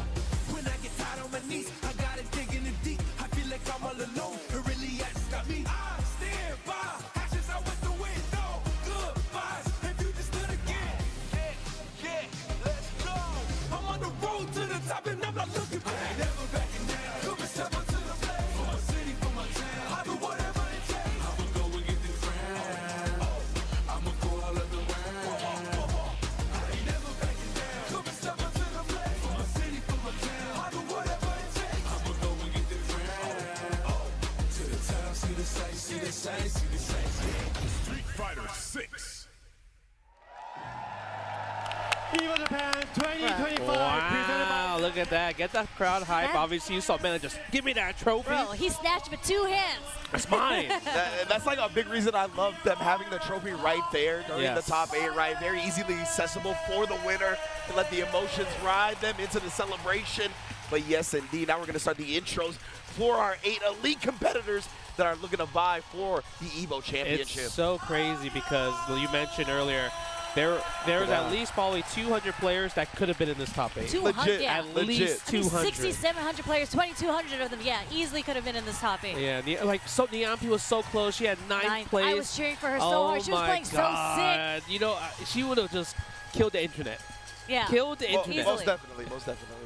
But of course, Akira with the Cammy. I believe the lone Cammy here in the top 8. There's no repeat characters, I think. Yeah, there's like Ed for Lashard and Momochi, but they might not play Ed at all, right? I mean, I watched Momochi versus Daigo from Hi-Fi. He clipped it, and I'm like, nah, Momochi, just pick the Mai, baby. Pick the Mai. Pick the Mai. He the sequence that he did on Daigo was cooked. Pick the Mai. I mean, that's not what that character does, you know? Yes. Horseman RD Weibo Gaming looking to bring it back to back. But he's going to have to face all of these competitors, including Ryukichi. I'm so excited to talk about Ryukichi because what he did to Niampi, R.I.P., but that punish that she did to Cruel Fate, that was the sickest thing I've ever seen. But one thing he also did was he whiff punished her Lash with run DP, and I feel like that's just not something you see at all in Ken players. He's a run DP like master when it comes to whiff punishes. Yeah. He loves doing that. He does it against like Rashid's Yasar a lot as well too. Oh, wow. But we have to think about this. Ryukichi, when it comes to Japan, he is Mr. Consistent. Yeah. He was also in the top 6 last year for EVO Japan 2024. I feel like when it comes to just traveling, that's when he's not consistent. But in Japan, home turf, he's always showing up. I mean, when I first heard about him, everybody was talking about there's this godlike Ken on the rise. He's probably the best player coming out of Japan. And I was like, who's that? And they said Ryu Kichi. And he went to Red Bull in New York. Red Bull Kumite. Didn't do so well. He got cooked. But in Japan, as you mentioned, he's cooking out here. No, he cooks. I think NL also mentioned this is his first, he tweeted his first EVO top 8. Oh, wow. Oh, yeah, he said he was very excited about it. Top 8. Awesome. That is super sick. Yeah. He is going to have to face LaShore, who a lot of people believe, you know, prodigal son of fighting games right here, has just shown out ever since he's bursted onto the scene, of course. Had a lot of success in other games as well, but bringing his talents to Street Fighter, he has not looked back. And then Kobayan, the monster on the Zangief, here to put bodies in bags. Yeah, this one I'm actually super hyped for because I feel like, you know, Kobayan had that hot time where he's like just killing everybody, winning everybody, won Topanga, and then he just kind of just disappeared for a bit. But now the fact that he's back in this top 8, so I'm curious to see. You mentioned it already, Wrench. He's fighting against Higuchi, Guile. It's a bit tough, but once Zangief puts you in the block of a +4 headbutt, you know, every matchup is the same at that point. Absolutely. Of course, it's going to be all up to Kobayan. It's going to be a lot of effort getting in, right? But once he does, then he could definitely, he's a monster when it comes to the reads. Bait out one, flash kick, and it's going to be all over. Yep. Man, I'm pretty hyped because I personally want to see Menardi versus Momochi. Oh, yeah. I know they have to reach the winners finals, right? But I want to see it so bad because me personally, Momochi is my favorite fighting game player of all time. Oh, for sure. sick. He's like so technical. 100%. Awesome, favorite fighting game player of all time. And the lore behind it is so good because Mena, he has his chance of becoming the 2-time back-to-back EVO champion, right? But Momochi has actually won EVO Japan as well in Street Fighter V, and he's won like Street Fighter 4 EVO Vegas. Yes. So this would just be another EVO title under his belt, but in Street Fighter 6. Wow, You know, three EVO titles, three across EVO three titles, Street Fighters. yeah. Wow. That's crazy if you think about it, right? But Menardi might just be the back-to-back champion just in general. Back-to-back Capcom Cup, right? That's true. This might be a back-to-back. Oh, it could be a thing, right? So He's establishing the yeah, pattern. because I feel like Menardi, he's always been super consistent, even after season 1. But season 1 was like, that was his like current like prime. But now he's trying to find the prime again, right? So I'm curious to see, will he reach it at this tournament? Because he obviously has the Blanca, he obviously has the Bison, but Bison got no reversal. You know, I'm always kind of like sus about it a little bit. But you can see the bracket right here. First match gonna be Momochi versus Ryukichi. Second match winner semis, Menardi versus Akira. Right, I know Punk's cheering for Akira all day, right, for Cammy. Then we got losers round 1. Kobayan versus Higuchi, and then NL versus LaShore. Man, these are some banger matches right here. Yeah, Menardi versus Akira. I really am wondering which character Menardi's going to go with. Oh, we're going Blanca. Yeah. I would say so, but like also, I think Bison has some merits in that matchup, right? Like being in the air, you cash out so heavily. You don't have to guess on anti-airs when it comes to the dive kick. You can kind of go to that. But as you mentioned, he's had so much success in that matchup with Blanca and Cammy. It'd be hard-pressed to do something else. I'm actually, okay, my big logic, big brain right here. Yeah. There is a chance that Menardi might pick the Zangief against Akira. Oh, okay. Well, so a little bit. Because I would doubt that because Akira, to make it this far, actually had to take out Itabashi Zangief. And he got some, when I was watching him play, he got some tricks up his sleeve with Cammy. Yeah, okay. It's just like a different Zangief though, right? It is. But I think it's more of like Blanca was definitely like Punk's kryptonite, right? That was his answer. But that was like season 1. Absolutely, Eventually season 2 came out and Punk was able to beat a lot in terms of the sets of Blanca versus Cammy. Yes. And the one time that Menardi did beat Punk was with Zangief. So I'm just like, That's a great you know, point, it might be a thing where he might try it if Blanca possibly gets washed. Yeah. So we have to see. And then one of the things about that Punk Menardi kind of clash that we saw a lot in season 1 was that's when Blanca had the really hard to whiff punish crouch medium punch, right? And of course that's Punk's main game. Like he's a great whip punisher, maybe the greatest whip punisher of all time. Facts. So because of that, it was definitely a hindrance towards him, right? Obviously they normalized the hurt box a little bit on the Blanca crouch medium punch, and then you saw he had to go to the Geef. So that's another kind of play into this, right? I'm not sure like if Akira is going to be looking for whip punishes a lot or how they're going to approach the matchup if we see that. Yeah, that's true. I mean, I do think Akira is more of like a full-on Cammy player compared to Punk, because you mentioned like Punk, he plays like Punk. He just whiff punishes and just kind of guesses right on a lot of the mix-ups. But when it comes to like knowing Cammy's like little tricks, doing specific setups, max damage conversions, Akira definitely is all of that on paper. Right? Yeah, like what I saw Akira do to Itabashi was like drive rush spin knuckled for the cross up in the corner. I was like, oh, that was cheeky. That was the day one online. That's Cammy Classic. When it's old becomes new again. Yeah, exactly. Yeah.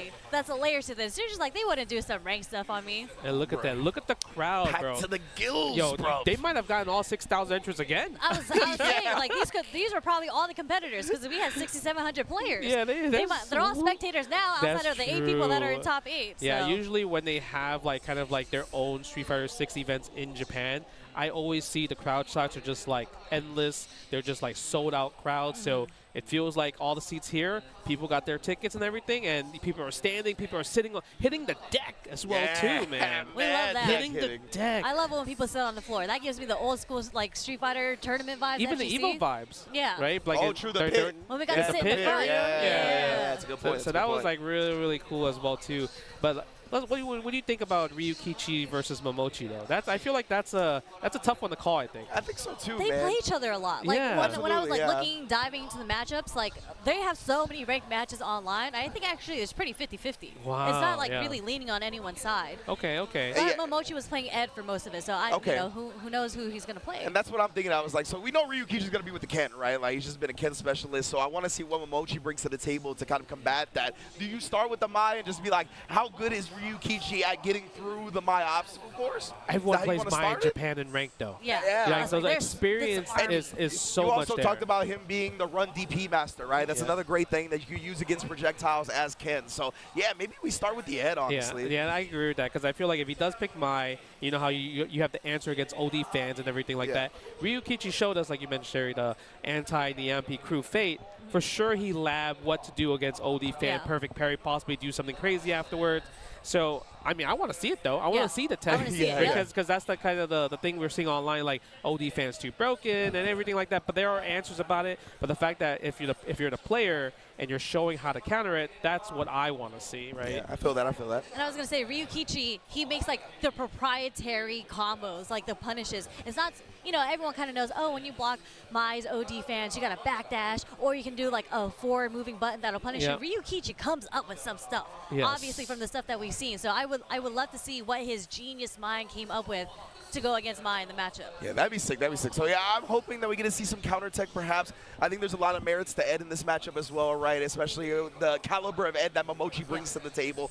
I definitely think just in general, the different options that Ed can kind of put out there really hinders Ken's approach a lot of the time, right? Like just having the stand medium kick, just being able to absorb the fireball with the startup of your own, blast through it, that kind of takes away the fireball drive rush game a lot of the time. Obviously the hold flicker as well in that range where Ken wants to play at, whether it be like Dragon Lash, crouch medium kick, all that. Ed, I think, is a little bit superior in that range. So because of that, I think we'll see the Ed, but hey, either way, Ryukichi is a monster, so I think it's going to be close. Go ahead. When I was watching the matchup, Momochi actually did something really cool because we mentioned that Ryukichi likes doing the run DP punish, right?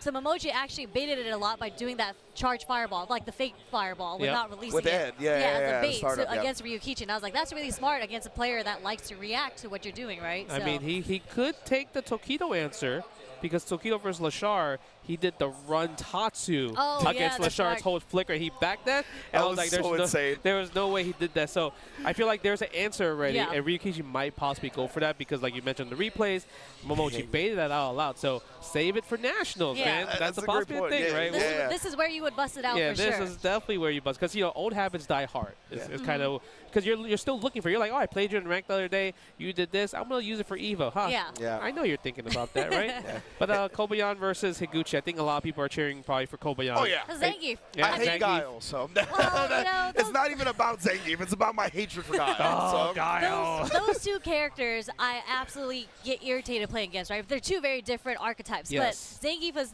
one of those characters. I mean, as you mentioned, you hate grapplers. There's a shirt in the booth over there that says "Say no to grapplers" coming from Nemo. Yeah, but you be dabbling though. But that's exactly. I'm a turncoat sometimes. You know, but that's just on the matchup itself, Zangief versus Guile. We gotta cheer for the underdog of the situation, which is the Guile. But I did watch. Wait, which is the Zangief? Sorry. So, yes. yeah, I was like, you're not calling Guile an underdog. No. Zangief as an underdog. My bad. Look, you almost had Ridge triggered right now. You're like, God, what do you mean he's underdog? You almost sound like a Zangief player over here.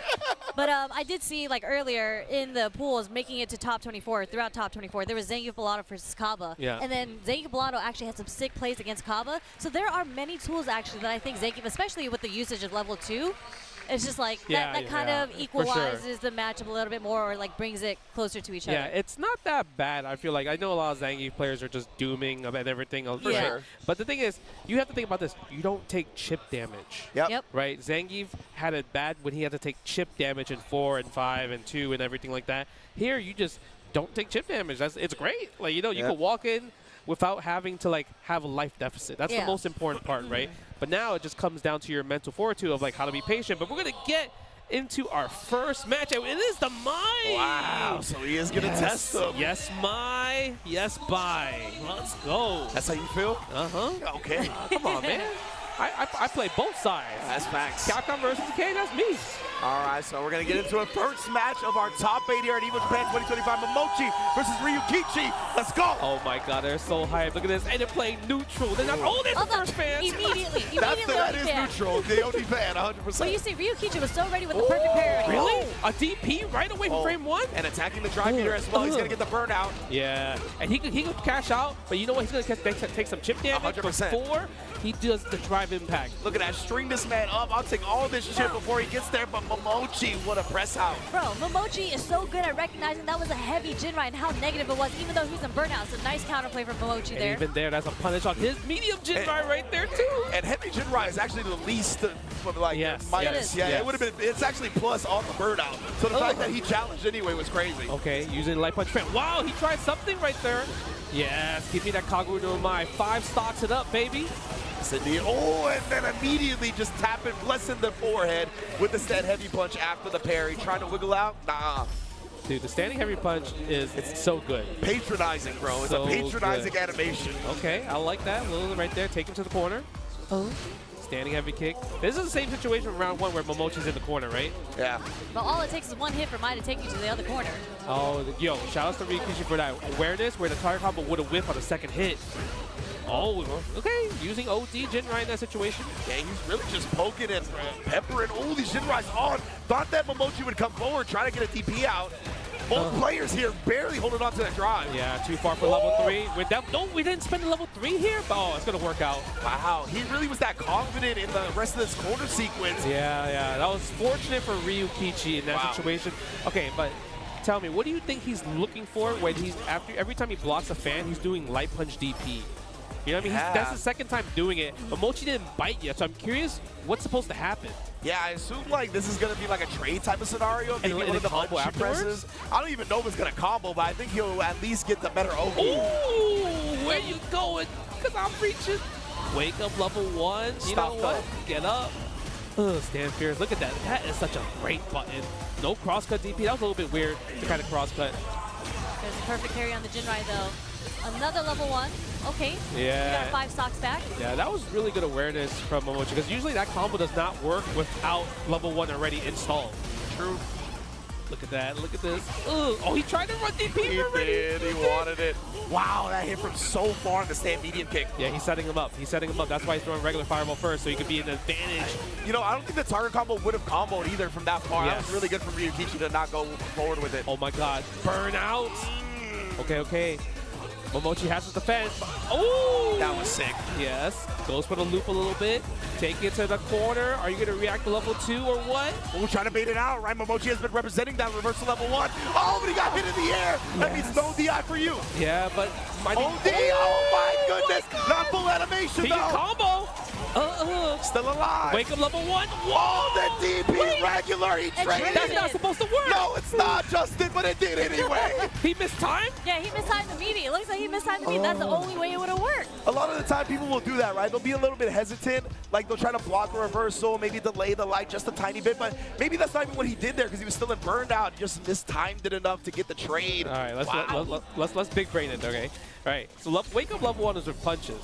Yeah. What are you going to say, Sherry? No, I was going to say, did he really mean to do that DP or did he mean to do the level 1? Because the DP no meter is a questionable decision. I think maybe he woke up DP thinking Ryukichi is going to delay button, because if he woke up level 1, the button wouldn't come out. That's what I'm saying, right? That's why I think he delayed the light punch a little bit. And it's a very popular strat in this game, right? You just slightly delay on the opponent's wake up, so if the reversal is there, then you block it. Whoa! Yeah, that combo don't work crouching, that's for sure. Okay, nice. Guess for game. Yeah, that was tough. That was tough. That was a DI back there. And I love Ryukichi has just definitely been attacking the drive meter, right? To take away that OD fan from Mai. It's a really smart strat. Yeah, it's actually really working out. And you're seeing that Momochi's not really doing a lot of OD fans in the process. Yeah. Because even if you get her low enough, right, then the OD fan, you might burn out if you're below 2 bars. Yeah, it's very clear that Momochi has been waiting to get all his level 1s just to get the stocks. Like, in every single round, he's been able to activate level 1. Yeah. Wow, and then just the reversal. Fierce Ryukichi showing no fear. Expanding the level 3, cash on damage, attack the drive gauge, putting your CA, but doesn't matter. You don't even have CA in the process in there. Are we going to get the burnout? OD Are we going to go fireball? for the meter here? Yeah, taking the hit, don't matter. That's a tough decision right there. Yeah. Felt like he tried to take the hit to avoid the burnout, but nonetheless, that was just really good from Ryukichi, trying to close that gap and not let Momochi get out even after taking the hit. Super smart, smothering style. So far, 4 rounds straight, right? Momochi wins 2 rounds, Ryukichi wins 2 rounds. If you notice, Momochi's always in the corner first. Yeah. Yep. Every time. Yeah, so there's something that Ryukichi's doing well, where forcing Momochi walking back. And we might switch Ed, because I feel like Momochi, because of that, maybe he knows, like, hey, you know what? Why am I getting walked back like that? I'm supposed to be the neutral footsie god. Yeah. Right? So let me pick a character that can control some of that madness of yours. That's what we're going to see, right? Switching it up now. And again, both of these players definitely start the round a little bit timid, right? Nobody wants to overcommit. Nobody wants to give their opponent a big opening to start the round. Ooh, look at that. Ugh, I love that flicker. That's a bad boy. That's a bad boy special. Right Yeah, there. it is. This is the carry. Yep, tries to attempt for it. Momochi doesn't give it to him. But nice challenge. Yeah, that was a good challenge right there. And you see Ryukichi just ever optimal, right? Buffering the Jinrai behind him, always peppering in any damage he can get. Yeah, and you know what I really love about him doing that Jinrai? Like, he just give just in case. Yeah. But most people would do jab drive rush. He didn't want to put himself in that situation where it didn't work and put him in a possible burnout situation, but it doesn't matter because Momochi taking the first round of this game. Yeah, you can tell Ryukichi is extremely conscious of his own drive meter and his opponents. He really values those resources, as he should. Forward fierce right there. And as you mentioned, Justin, you can see how the neutral has changed right now because Momochi's been handling the neutral pretty well, actually. He's been controlling it, not pushing himself into the corner. Oh, yeah, this is Momochi's character. Like, if you think about, like, how his archetype of a player he plays, this is him. Yeah, Maya's just broken. This is what we talked about at the beginning, right? Momochi in this matchup with Ed definitely has really strong tools at that range where Ken likes to play at, so makes it a bit more difficult for Ryukichi, and he is just pressing that heavy kick. Yeah, he got him in the corner, so it's definitely harder to make a whiff. But do we have the dream? I believe Momochi has a dream. No, yes, a little bit. No, he had to change it up a little bit, but still gets it though. Wow, the adjustment, that's crazy. What? I can't believe that. Yeah, I can't believe he fixed that. This dude Momochi, bro, he's a master of the character for a reason. 2-1 lead here in top 8. You saw how it was kind of like, it was kind of wonky a little bit. I've never seen that adjustment. I've never seen that. And he had the meaty setup for it right after, too. The empty jump low, the empty jab light. That was Chef's kiss right there. Okay, how is Ryukichi going to answer? But speaking of that, get him. Using the damage option, didn't want to use the Tatsu. And it looked like Momochi trying to walk forward throw right there. Like he tried to call out Ryukichi was going to block after the driver's cancel. What? That was sick. Was it because it was meaty? Yeah, it was meaty there. Wow, that was actually sick link right there. Okay, go for the parries. Blocking, forced to take the throw because Ryukichi went for a lot of shimmies right there. Nice! Big parry. Yeah, but it doesn't. I guess Momochi's cool with it. He's back into the mid screen. He's back to where he's comfortable at, walking Ryukichi down. And he's building that level 2. Not going to have a chance to use it this round, though. We've seen some clips from Ryukichi at this tournament as well. Spamming that crouch medium punch. Yeah, absolutely. Yeah. Crouch medium punch for Ken is one of his best counter poke normals. That is a great disjointed hitbox, 6 frames as well. And then you see him just switch it up with the crouch medium kick to throw off Momochi at the end right there, too. It's so hard to just try to whip punish that one. I think it was against Zangief, where he just did 4 times in a row, right? Yeah. And the 4th one hit. Yeah, he tried to do stand medium punch Geef and just got destroyed. Okay, another one. This time he gets it. Look at that. Ugh. Beautiful. Look at the damage. That's 50%. Yeah, go for the fuzzy with the standing heavy kick too. Get the +4. Wow, he whipped. Damn, that did a lot. Ooh, stand fierce again. Go attacking the drive gauge. And I love the fact that he knew he was going to tap parry in that situation. Jump back as well. Defense.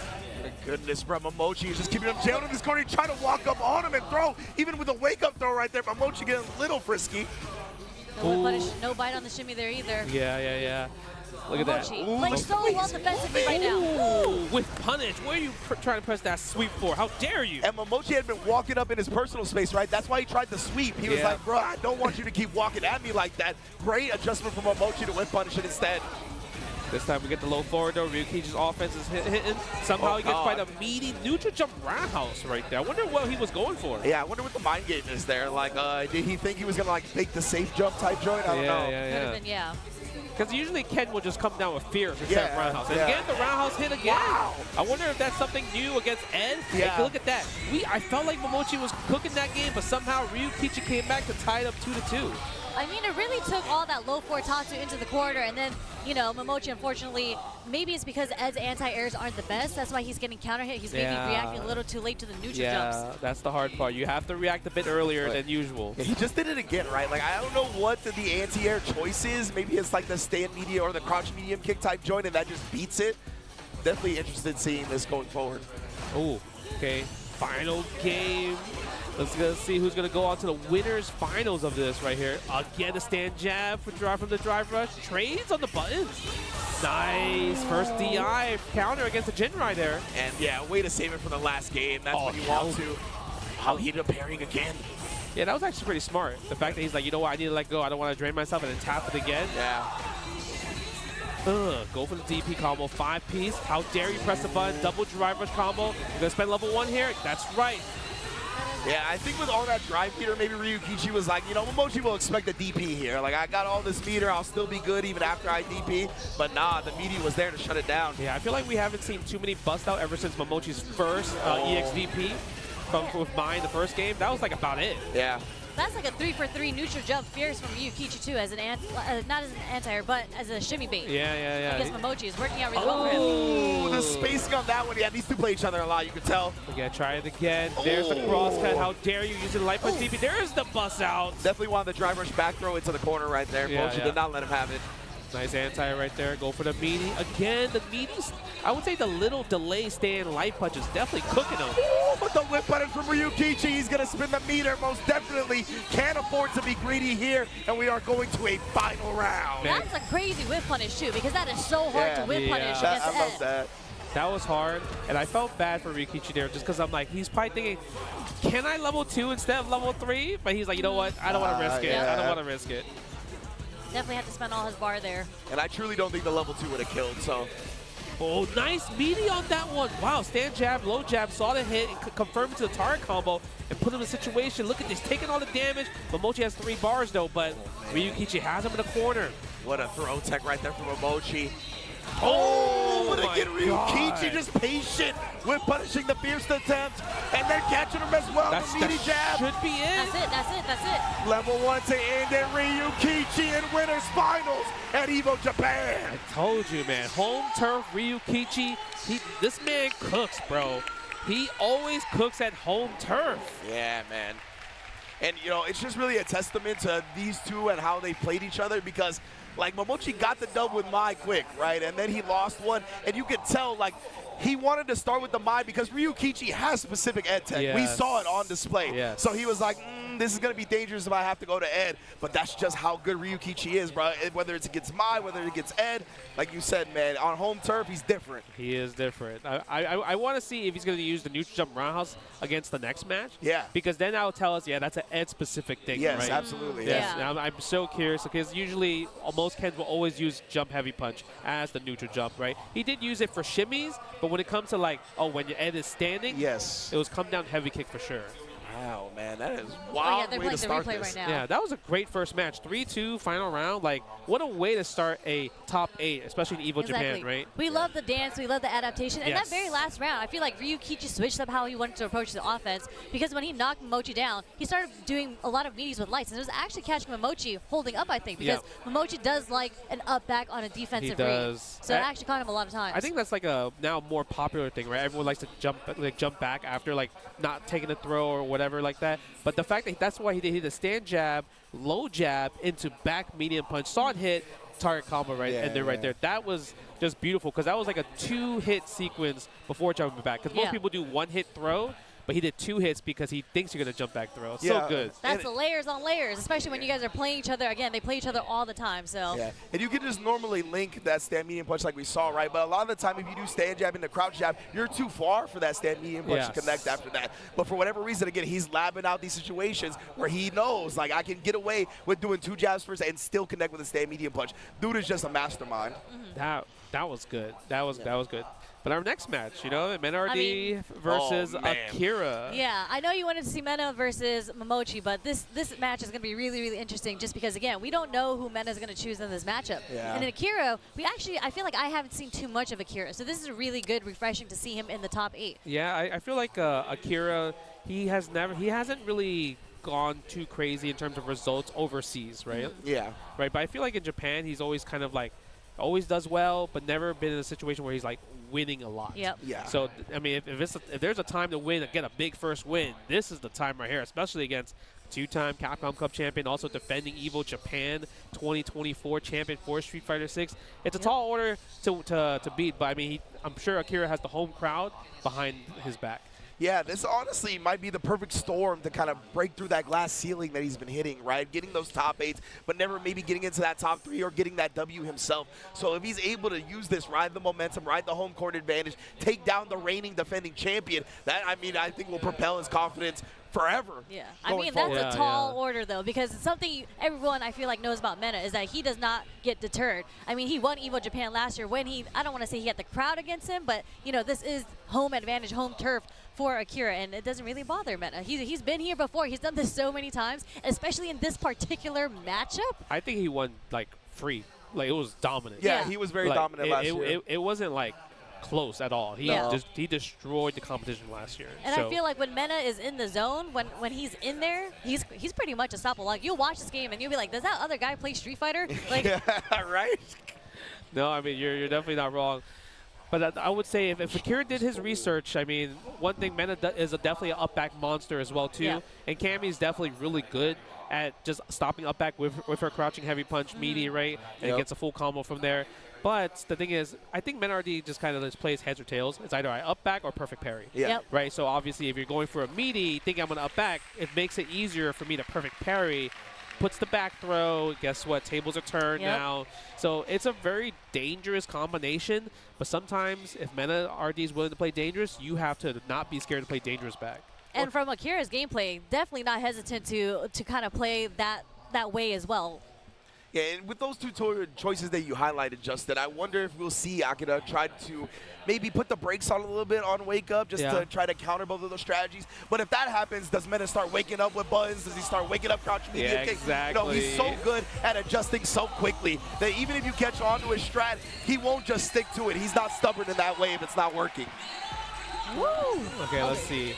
I'm so curious to see what's going to be the new. Do we have any new Lightning Beast setups? What's the Blanca Challenge going to be doing? Here's the Pokken, just feeling each other out. Here's no dive kicks yet. It just feels so right to see Blanca on Mena to me, or Mena on Blanca, excuse me. Look at that. Yeah, again, right away, the offense has started. We're going to set it out. Yeah, that's right.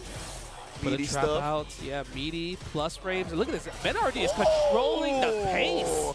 Yeah, and perfectly set himself up on that roundhouse as well. I think it was supposed to be a counter poke setup, but then he gets the whip punish anyway. Oh, using Spiral Arrow, but it didn't really work out. Somehow got the punish counter throw. I guess that was still a punish situation there. Yeah. No space out in there. And look at this control. Stand jab, stand light kicks. They haven't used crouching medium punch yet. Yeah, that's true. We talked about that potent button, but that one as well. The crouch jab, counter poke, and the drive rush cancel behind it to seal the first round. That was surprising. I don't really see a lot of blockers using crouching jab. Yeah. Right? For real. Ooh, There's that nice. crowd strong, but has a whip punish there. Yeah, no, that was definitely a whip punish. Standing heavy kick. Like the fact that he put himself back into the corner, I think it caused Akira to have like a moment of hesitation. Like, what's happening here? Yeah, pressing buttons right there, using the low forward. You have to attack the drive gauge, and that is what he is doing. Put that drive gauge down to life support while Akira gets back in the green. It's gonna be a good look. Just needs one more. What's Mena gonna bet on? You know, if I'm gonna burn out, I'll burn out on my own terms. Yep. Uh-oh. Now, does Mena have the reaction to wake up level 1, wake up level 3? He jumps out, backs out in the corner. You gotta attack the legs. Using a low medium punch. Doesn't want to do the third. Oh my God. You got to be kidding me, Mena Roundhouse as Arti. an anti-air? That was the first dive kick of the game. Oh my lord. You know what they say? When you're in burnout, your reactions have been heightened to the maximum. That's true. You know what I mean? You're heightened, but usually you're locked in on one option. Yeah. But I think he was locked in on that option, though. the dive kick. Yeah, absolutely. Yeah, like, yeah, 100%. The dive kick is such a great tool to use when the opponent's in burnout, right? It's like plus frame no matter where it hits, pretty much. So a lot of time players are going to be trying to abuse that Mena, scouting it perfectly. But look at this adaptation from Akira. Like, we just saw 3 dive kicks in a row. In the last game, we only saw 2, like one OD and then 1 regular, right? Yeah, so nice. now Akira is going in. Yeah, the delay buttons right there, catching Mena and jumping back, but doesn't get a full combo, goes for the throw here. Is Mena gonna wake up right here? Ooh, I thought he would wake up after that if he saw green. Nice jump back, medium punch. It got the soft knockdown too. Scratch him up. He tried to hop over. He did, yeah. He wanted to be out the OS, the DPOS. He was going to try to hop through it. Yeah. That was so lucky for Akira because if he did not get that sequence right there and Mena RD was able to defend, it would have been a world of hurt. Man, that was really good from Akira, honestly. Take now it to we the get corner. to the Kona. Yeah, everyone's favorite place. Oh, what? Yeah, I think he tried to hold up there. Most likely, right? You highlighted how often he was going for a dive kick. That probably was what he was doing again, honestly. Ooh, almost. I love the side switch. Yo, he is playing fast right now. You see how fast he's playing? Yeah, boy. Yeah, he's going in. I thought he was going to bust out the super. Yeah, kind of hard to cross-cut in that situation, right? Lightning Beast, attack the drive gauge. I love the fact that he didn't spend it, right, just in case. I definitely think he was betting on Akira trying to do something with the remaining drive meter, right? So he was looking to bait it out. Yeah, that's why he's jumping back. He's trying to buffer a special move right there. But drops the combo. Oh, maybe that's a setup possibly. I really like the parry right there, right? So he didn't have to guess which side that ball was going to come down on. Yeah. Akira does have level 3. If he gets a low forward, if he gets any confirm, he's definitely going to go into it. But Mena RD needs to defend. Nice. Hooligan tried to bait something out from Mena there. Yeah. Mena doesn't take the bait. Yeah, takes a throw. Watch out. He's in that 3-meter threshold, and he spends it. He tried to whiff punish it. He saw it. Oh, wow, he just goes into it. Off the crouch medium kick. How? Are you serious? That's crazy. That's actually insane. At least, like, I feel like if that was me, I would do low forward, like, heavy kick spiral arrow. Just in case, right? Just in case. You know, just in case if it misses, and I'll confirm from the second hit. But the first hit is insane. What's gone like it wasn't even a whiff punish. No, it was he just a did straight it. confirm. He saw it. And like when those things happen, right, usually we find ourselves in scenarios where like we just kind of notice the opponent walking forward or standing up. That didn't feel like that at all. Yo, I don't know how he hit that. It was like I put the computer on random guard and I'm practicing. What? That was insane. And look, he was ready to check the jab block up too. He was a little bit too late. Nice punish on the crouching heavy punch to stand jab. Yeah, but of course Mena, that's always a potent tool in Blanca's kit. The air Blanca ball to avoid the throw. Ooh, standing heavy kick, attack the drive gauge from that drive rush. Okay. I like that a lot. Yeah, it's so interesting that he's using spiral arrow in neutral like that. I think it's like a switch up with the heavy kick as well, right? Like as a Mena tries to get close, maybe counter poke that heavy kick. True. He does spiral arrow from a little farther away.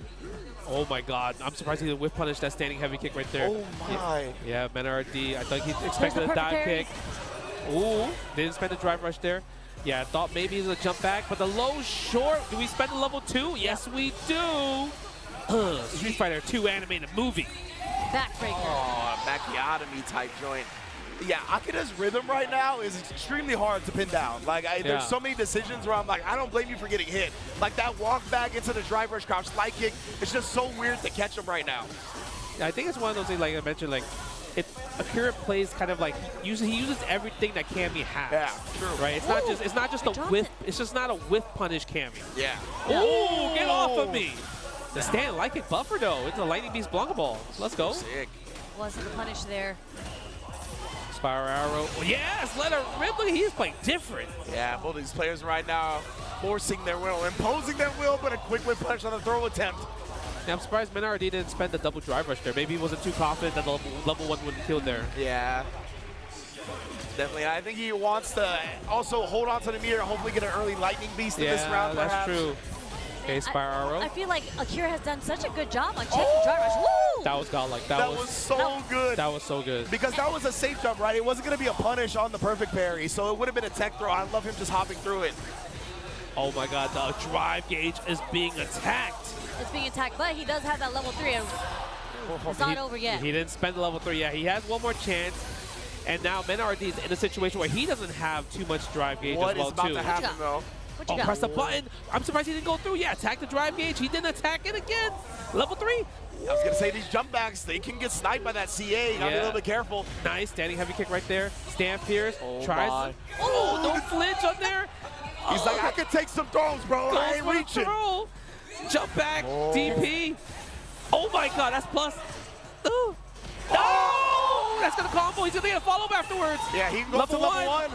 Is that enough? No, it's not, but we're going to... It's burnout. Oh It my is god, he burnout. put him on a pixel.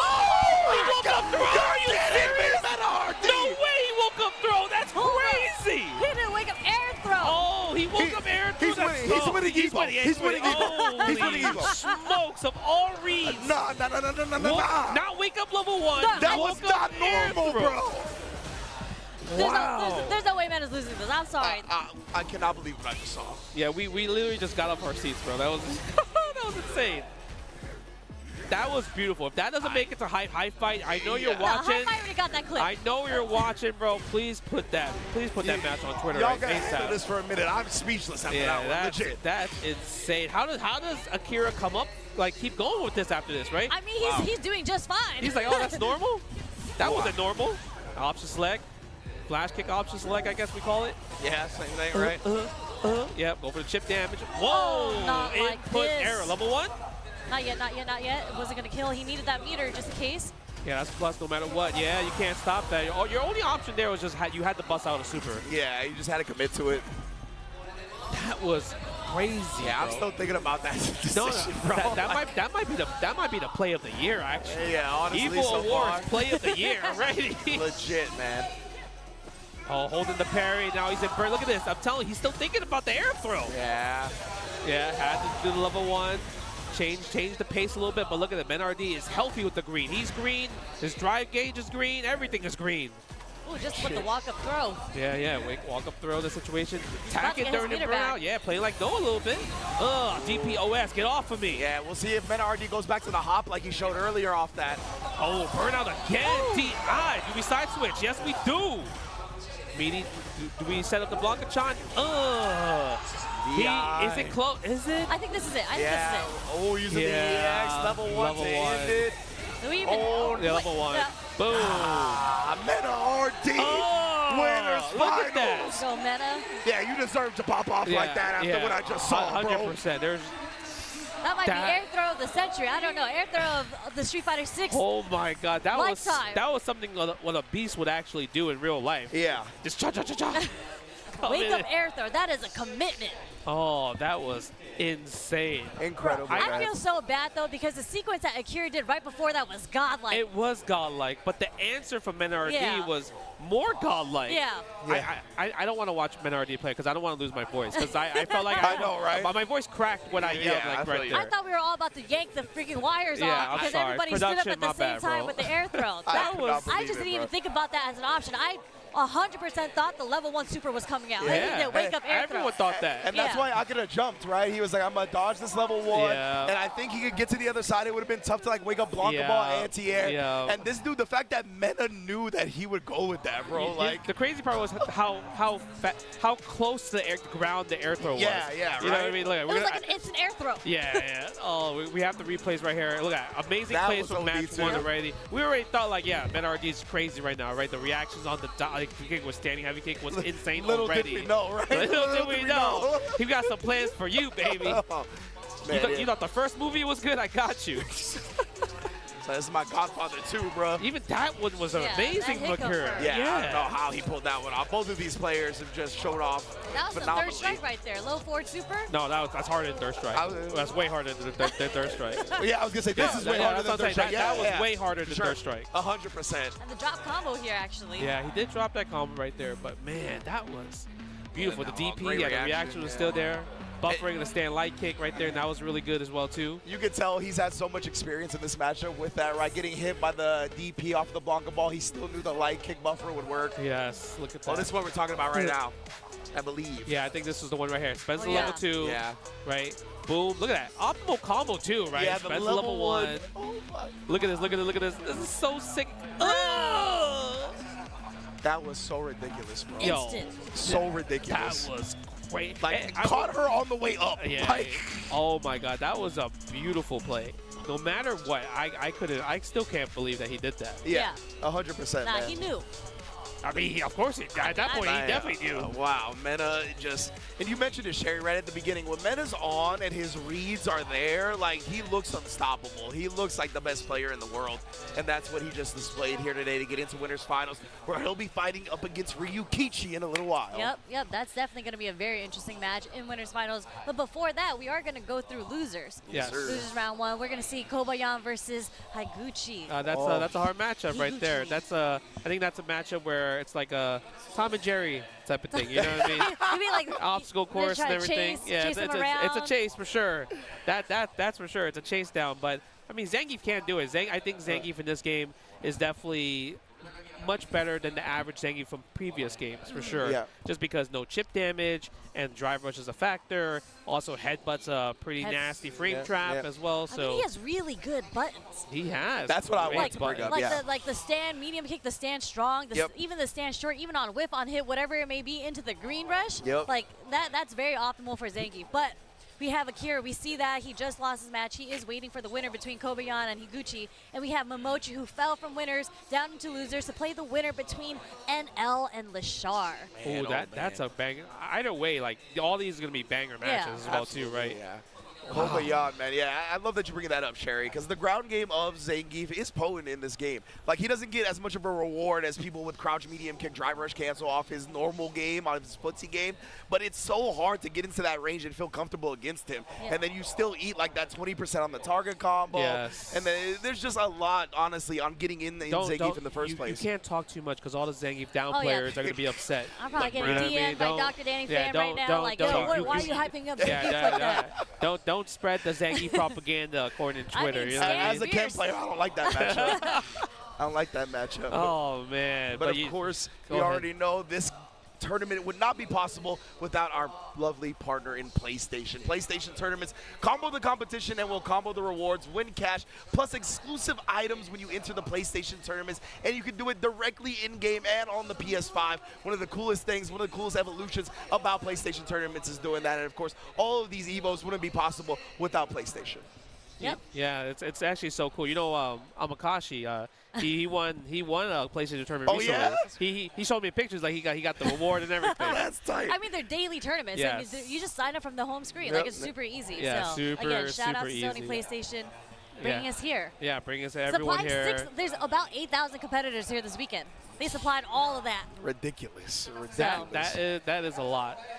But like, okay, we're always gonna get Kobayan versus Higuchi. Yeah. Zangief versus Guile. What do you think? How do you think Zangief's gonna get in? That's what I figured. That's what you were gonna ask right now, and I'm trying to think. Like, we talked about how once Zangief's in that range, he's pretty potent, but Guile doesn't have to engage with him, right? He just sits there and throws Sonic Boom. So how are you going to get past that? I don't know, man. Like, when Higuchi's as good as he is, it's going to be tough. Obviously, the gambits are there, whether it be jump, drive rush. Maybe he has like a drive rush DI gambit, something like that. I don't know, but it's going to be a tough answer for sure. I feel like Stand Fierce is a very potent tool in That's that a good, matchup. yeah, true, because true. it actually, like, it's not a full answer, but it does well because of its armor, right? So, Yep. you know, Guile, they like doing the Sonic Boom. Sometimes they'll do the upside down kick. Stand Fierce is actually a pretty good tool. against that, and it's a knockdown if you get hit no matter what, whether it's like fully charged, depending on how you hit it. But that's how Zangief will get it on you. All he needs is that one hit, and maybe even sweep. Ooh, like Zangief has I feel, one of the best sweeps out there. I agree with you. And then once you clip him, you just dry rush in and his headbutt 50-50. Let's go. Especially if it's a punish counter sweep too, right? Mm-hmm. Yeah, I agree with that. I think like also what Zangief can do is like using like, because Guile's going to poke with crouching medium kick, right? Yeah. Soul ball kicks. Maybe using stand light kick against the crouching medium kick into drive rush, right? Going into lariat, get closer, put him in the corner. And obviously all the Zangief players, they want to use EX lariat to kind of get the better optimal Oki situation. But that's the hard part. Do you spend 5 bars of drive gauge from a standing light kick to do OD lariat or what? Nah, that's why they always reset into the headbutt. Yeah, that's true. Because people they just like holding up back against Zangief in general, so they get that headbutt damage, and even if you get blocked, you're so plus on that. Look at that. Look, you see Higuchi, he's smiling. He knows that he won the matchup. He's like, oh, I got to fight Zangief. Oh, I'm smiling. I'll take this picture with him. It's the teeth shown. It's the H-Box gif where he's crying mid-set because he knows he's going to win. You know what movement I love with the gamer suit is I've never seen Kobayan in person before, but he's a very fit person. That boy fit, bro. There's a picture that had someone posted with like his back. No, when I first saw him at Topanga, I'm like, oh, this guy's from America. That's what I thought. But I mean, Kobayan, I think when I speak to all the Geef players out there, they do regard him as like the best Zangief in the world. Wow, okay. That's sick. So it makes sense that he is in top 8 here at EVO Japan. And there were like, Itabashi was right there too. Zangief Volata was also right under I think Itabashi. they all got 9th, right? Yeah. Yeah, wow. That would have been crazy if we had 3 Zangiefs in top 8. Imagine. Then all the Zangief players couldn't say anything. I don't want to hear anything. They couldn't say anything. Nothing ever again. Buffs are not needed at that point. Yeah, man. You know, just to build on a couple of your guys' points, actually, I really like them. You know, you brought up the Stand Fear Sherry, which I think is a very potent tool in this matchup, as you mentioned. And, Justin, you talked about poking with the crouch medium kick, right? I think that's also to combat the fears because you can blow it up being a low. So I think that's kind of where we start seeing that stand light kick drive rush cancel. Once we see the establishment of the fears, once we see Higuchi trying to beat that with a low button, that's when I think we get the evolution. So I'm not expecting that out the gate, but probably like round 2, 3, and definitely game 2 going forward. I feel like we might see OD running suplex out the gate. Out the gate? Out the gate. Like round start, 99-second round fight. He Bro, just choo-choo, bro. Choo-choo, train is coming. The Russian Express, bro. I mean, we could bet some money on. I feel like that is. And the prop bets on what's gonna happen. Yeah, that's the lottery seconds. right there. If that hits, Justin, I'm taking you to the lottery. We're gonna go pick up some numbers. It might happen. We're changing our flights to Vegas, going back. Actually, look, I'm telling you, if you're gonna start with a bang, you might as well. It's a popular option. And I mean, it's a very popular option. Wait, popular? I don't know if that's a popular option. Yo, round 1 start. Like if you haven't fought me in a long time. Yeah, OD. Yeah, OD running bear It's fast. I know it's fast, but I would love to see it too on this stage because you know everybody doesn't want to overcommit at the very beginning. That's what I'm saying. Top 8 of EVO. No, that would be godlike. He might be nervous a little bit. Nah, but I feel like this is gonna go the standard of what we see in high-level players is when it's round start, they're literally just gonna wiggle around each other and see what they want to do. Most likely, but that's why, right? That's why you bet on that because if he does do that, he might get scooped. That would be godlike, though. We'll see. If you hard call that, Justin, I don't know. I feel like you should be on the stage. No, I'm just saying it's a possibility. I mean, you are a Zangief player. I've seen some stuff in my days. Let's see. The round is about to start. Yeah, I seen some. I feel like he's about to run. Like, you know what? Let me just test the reactions a little bit. Let me see if you're gonna jump straight up. I got 3 games. I can afford it. Is if Higuchi was ready for that with OD flash kick. That's what I'm saying. I need to test. If you're locked in. You know, because that's the most important part. Because Higuchi, he's definitely one of those players that's like really hard to kind of like get in on. Yeah. Absolutely. When he's on it, but if he's not on it, maybe Kobayan might run away with it. That's true. You got to throw him off his guard. And if you started off with that like that and it hits, you're in his head. Yeah. They'd be like, no way he started the round. Come on, let's see. Okay. All right, here. I'm curious. I'm so curious. I'm making the read. Yep, losers round 1. We have Kobayan versus Higuchi. Let's see how it goes. Yeah, Let's see how it starts. It's coming. Watch this. Look at that. Look. He's talking. He's got a lot of hair on his chest. He definitely. Yeah. He's been drinking a little bit. There's no way. Ha! I was ready. Okay, go for the Sonic Boom. Yeah, this is kind of what we expected there. Is against the crouching medium kick, stand light kick, but doesn't want to spend the bar. Can't get the confirm on the counter here on the stand medium punch as well, too. It's too far. And yeah, we actually are seeing it right out of the gate. That stand light kick has been a super good tool for him already. But Higuchi gets the jump out the corner and puts Kobayan in the corner now. Yeah. Okay, they both drive rush at the same time. Yeah, these are the stand fierce again. Higuchi looking good. Yeah, now it's Higuchi where he wants to be in terms of position, right? Obviously not health-wise, but right here. Oh my goodness, the perfect parry into the jump.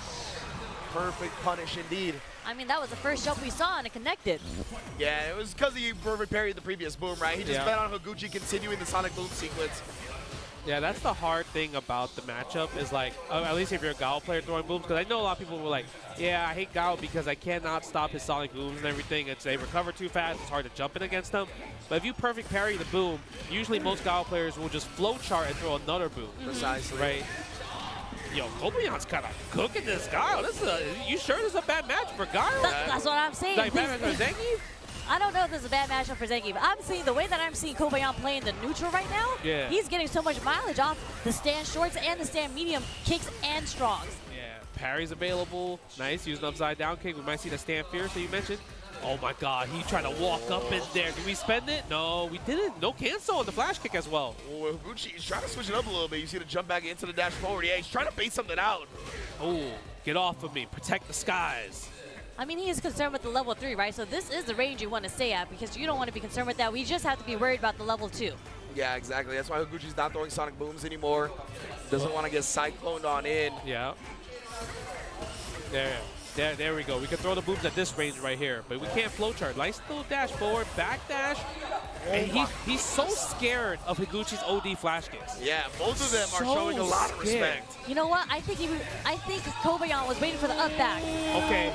I don't know if that's going to be enough. It's close. Hell stop to level 1? Yo, headbutt to level 1. Ugh. All right, but now he's in burnout. He does have the corner. Higuchi gets the anti-air, sending all the level 2s at him. Got hit. That was tough. That jump was needed. That jump was literally his lifeline right there. Oh my God, speaking of that, now he gets the optimal setup right here. Again, the respect on Higuchi. He's like really wanting like him to bust out. But I feel like so many times if he hasn't bust out yet, you should go for the offense, right? Yeah. But man, I feel like now he's going to bust out with the next one. Sorry, sure, go ahead. No, what an SPD. The grab. I just feel like at this point, especially at Zangief, you got to be okay with the bust out because you got to establish that offense between the meaty and the SPD, whatever it may be. 1000%. You have to live the fact that people might just wake up DP on your offense. It's part of life. But look at this, Higuchi, nice block at the overhead, perfect parry. Go for the heavy SPD damage in that situation. Pretty good damage, at least for perfect parry. Oh my God, where are you going? Oh! Nice, and yeah, they were getting to that corner so quickly, right? I love the DI there. The corner wasn't all the way on screen yet. A little bit tougher to counter that in those instances. Bro, but the stand roundhouse as an anti-air, I feel like you just don't see that too often in Street Fighter 6 Zangief. But it caught him jumping back, and that actually pushed him so far closer to the corner. That was a good chase. Very, very good chase. Very sick indeed. Yeah, parrying the Sonic booms. The driver stand light kicks actually is hitting Kobayan a lot on counter hit. I wonder if it's like because the timing is like not as fast as a 4-framer, and that's probably why it's catching him off guard. Yeah, you're right. Yep, using the soul ball kick in their situation right there. Higuchi looking way better in this game. Okay. There we go. All right, I thought we were going to have a fluff for a second. Oh, indeed, we are having some type of issue. He's not even holding the stick, and Zangief's just moving forward. Oh, my man. Zangief was like, I know where my bread's buttered. It's the close quarters combat.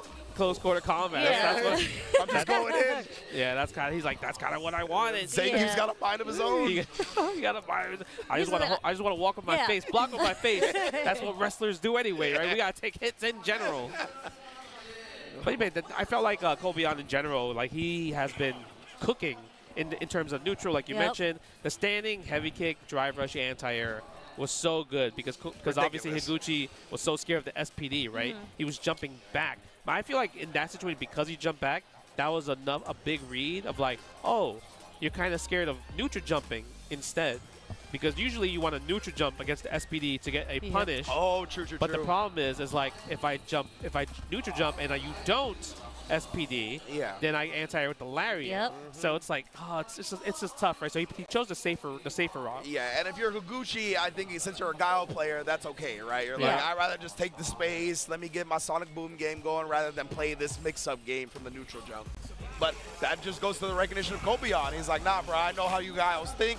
I'm going to be prepared to chase it down with the drive rush roundhouse. That was ridiculous. I'm surprised that I don't think he's done Stand Fierce once. So clearly, I'm misunderstanding this match. I thought you had a good point. No, he did it once, it. but he didn't charge it. Yeah. He just used it as a whiff punish, but it wasn't meant for armor yet. But we might see it later in the set when the two players are adapting to each other. Yeah. Because obviously you can't play the same way and win 3 straight if you're at this level, right? Yeah. At a top 8, you have to kind of make adjustments. So like the thing is with the Stand Fierce is it's one of the like most whiff punishable buttons. So I feel like it's a harder commitment for Zangief to do. Sure. Whereas Kobayan, he's found already mileage against the buttons that you would use Stand Fierce against. Yeah. You know, like the upside down kick. He's been stuffing it out with the stand medium punch a lot, like the startup frames of it. So he's finding the mileage there, and he's able to do the Zangief flowchart after that. Yeah, it's really impressive that he's just been able to kind of contain the Sonic Boom game, right? Yeah. Like, because usually that's what you use the Fierce at that range for, to absorb the Sonic Boom and then punish Guile. And he's just either been beating him to the punch, getting too close to Guile to where he doesn't have to worry about that. He can use the stand medium punch, like you said, or the stand light kick. It's just been really impressive, man. And the times that he does get pushed out, we see the perfect parry jump in to thwart the flowchart fireballs. He's just been on point. Man, what you guys are saying, that sounds like a bad match for Guile. That's what I'm saying. Guile's got to be like, oh, man, how do I play the neutral against Zangief? I can't even throw Sonic Booms. He's just parrying and jumping over it. What am I supposed to do? He's not taking chip damage, man. He's not taking chip damage. What am I supposed to do? It's just like, oh, I just got to risk it on the OD flash kick then? On the wake up? He hasn't done it yet, though. He hasn't. He hasn't because I think Higuchi noticed that he's like, yeah, he's just letting me wake up because he's trying to bait my OD flash kick. So I'm not gonna do OD flash kicks until I get grabbed. Yep. Yeah. Oh, true, right? Right. Like, I'm gonna make you prove to me that you're gonna grab me. Yeah. Yeah, Exactly. I like that. Outside of like the SPDs, we've only seen really one as a counter hit, right? That was kind of like a whiff punish kind of status. Yeah, and then that one was that wild. was an actual punish to the perfect parry. We haven't seen one actual like raw 50-50 into the SPD. I also think that's part of why Kobion is so successful, though, right? Because as grappler players in general, you kind of tunnel vision on the SPD sometimes. And he's not forcing it. He's like, bro, I know Zangief's tools are strong, like we talked about earlier. I don't need to rely on getting this big damage SPD. I can actually grind it out in the neutral. And I mean, I feel like that's why a lot of Zangiefs do consider him the best in the world. Man, that's tough. That I think those are like the two different Zangief players. Is the grab friendly ones versus the I'm gonna use my normals and cook you because his normals are busted. I think like crouching jab, stand light kick, stand medium punch, medium kick and crouch medium kick, headbutt. You know, they're all sweep. Yep. All 6 buttons are super useful. Yeah. They just don't combo into things. So then that's what Zangief player plays. I don't get combos. Yeah, exactly right. Well, you shouldn't get combos. You grab me. It's like, dog, if you get combos off these normals, then you're just the best character in the game. Like, I don't know what to tell you. Like, which, of course, they're like, all right, cool. But all right, cool. But no, I'm sorry. Let me become the best character in the game. No, not going to happen. Give me my +1 drive rush knee back. Come on, I man. mean, when I was talking to Stupendous, he was talking about how Zangief needs green hand back to get around. Help. He needs projectiles, some DPs. I was like, what are you talking about? That was like, you like stopped your eye roll mid-eye roll. That was impressive. You're like... No, my favorite part was I had a conversation with Zangief player, right? Okay. And I was like, wow, you guys got a lot of buffs. You know, the last season, I was like, forward medium kick, you know what I mean? You know, all these normals are doing lots of drive gauge damage. I'm like, you guys got a lot of buffs. And you know what his answer was? He's like, yeah, but my lariat still doesn't hit from behind. I was like, wait. Well, okay, I do feel bad for them. I don't. It's it's one button on the pad, bro. It is Look, one button. They just do this. They're not doing no motions. They're just doing this. Look at this. It's true. Using the index. Yo, my anti-air. So hard to anti-air. My anti-air is so slow. I mean, I'm not going to lie. I do feel bad, though, because when you see the character jump out the corner and, like, the lariat clearly is supposed to hit, but you see the fist, like, spin around their body, I'm just like... Animation-wise, sure, it feels yeah, bad. Animation-wise. Yeah, for sure. I'm I just get like, that. come on. That was a little weird. Oh. I don't know, man. I can't. You just press L2, bro. You got no remember. sympathy for them. Okay. I can't remember if it was Lazarus or like one of the EU homies, I think, was just like, you know, once I realized that Lariat was just a button or 2 buttons or whatever, I stopped feeling bad about the Geeps complaining about how slow it is. Like, I'm sorry. Like, being able to bypass that, you have a modern anti-air, bro. Yeah. You have a modern anti-air. That's true. Yeah. That's true. Oh, We're getting an update from Mother Base right now. It looks like we're going to have a 1-round loss for Kobayan going into this next match. And we're going to try to also mirror the meter that we saw in that previous match where the technical difficulty occurred. So I believe the count is 1-0 right now, right? Yeah, in terms Kobayan of games, won the first game, yeah. So it's going to be 1-0 in the next game, which is game 2 for Higuchi. Yes. Okay, that's what we're looking at right now. So Higuchi's going to take this win for the first round. Oh, okay. Oh, yeah, I never even seen that. Bro, the flex? I mean, we don't really see time overs like that. That's true. I feel like he should gain meter for doing that. That was cool. Imagine. They'll get back to the obstacle course. 3 booms right here. Sonic boom, Sonic boom. Well, we're seeing way more Sonic booms now. I mean, he's not jumping. You gotta get the. Let me see the jump. I mean, his jump medium kick is really good against those, especially if you kind of guess when a Sonic boom is coming. Yeah, he tried there. And Higuchi didn't throw the fireball autopilot, right? He made sure. Oh, that's gonna combo. See, Zangief got combos. They gave him that. That's a new combo that he got. Nice block. Oh, upside down kick. Maybe the standing heavy punch will start working out right there. Higuchi does seem a bit more aggressive now. Yeah, we're not really seeing stand light kicks a lot from Kobayan. I think it's because the Sonic boom is kind of controlling that situation. Yeah. I wouldn't be surprised if we start seeing that fierce a little bit more. Okay, go for more booms right here. More for parries. Nice interruption with the crouch short there. Oh, that's gonna. It is close. It's all a jab. Oh, yeah. Oh, we're going for the ender right here. We're cashing out. Boom. Oh, yeah. Not enough. Didn't have the OD Borscht Dynamite anymore. Oh, he's jumping back. Okay. Yeah, maybe Sonic Blade? No, we don't even go for Sonic Blade at all. Oh, he tried the counter pump. Oh, he was so close to trading with that Sonic boom with the standing punch, bro. Very close to a trade. That was huge. Oh, man, but nice stuff from Higuchi with that incredibly slow Sonic boom because he recognized that Kobayan was trying to do the neutral jumps over them. Yeah. Trying to avoid that chip damage. You know what I like about Higuchi? He's not using, DI. What a guess. All right, here we go. We got to go for the OD. Oh, this time we go for regular throw. Yeah, plus 30 off that battle. Okay. There's that SPD. There's SPD. We might see more wake-up OD flash kicks now from Higuchi. Wow, the wake-up crouch medium punch. He really lapped that one out. Oh, misses the anti-air empty jump. Let's go. Because if you press medium kick or any button, then the stand medium kick from Guy would have hit. 100%. Nice recognition from Kobayan there to do the empty jump. Yeah, that was full screen again. Full screen again using Sonic Blade enhancer. No stand like it. I think he. Oh, running bear, but not OD though. Upside down kick cooking. Looking good dragon suplex. Shouts Kenny Omega. Yeah, I think he's at PAX right now. Yeah, most of cutting promos up against Xavier Woods. Yeah. Ooh, back heavy kick again. That's such a great advancing normal. Almost got the jump in though. Oh my God! What a reaction! Yeah, don't try to neutral jump against me. That actually did a good chunk of damage too. No, the level 1 does so much damage with Zangief. If you can make a read, oh my God, level 2. Now, okay, do we go for the? Yeah, we're gonna go for the combo.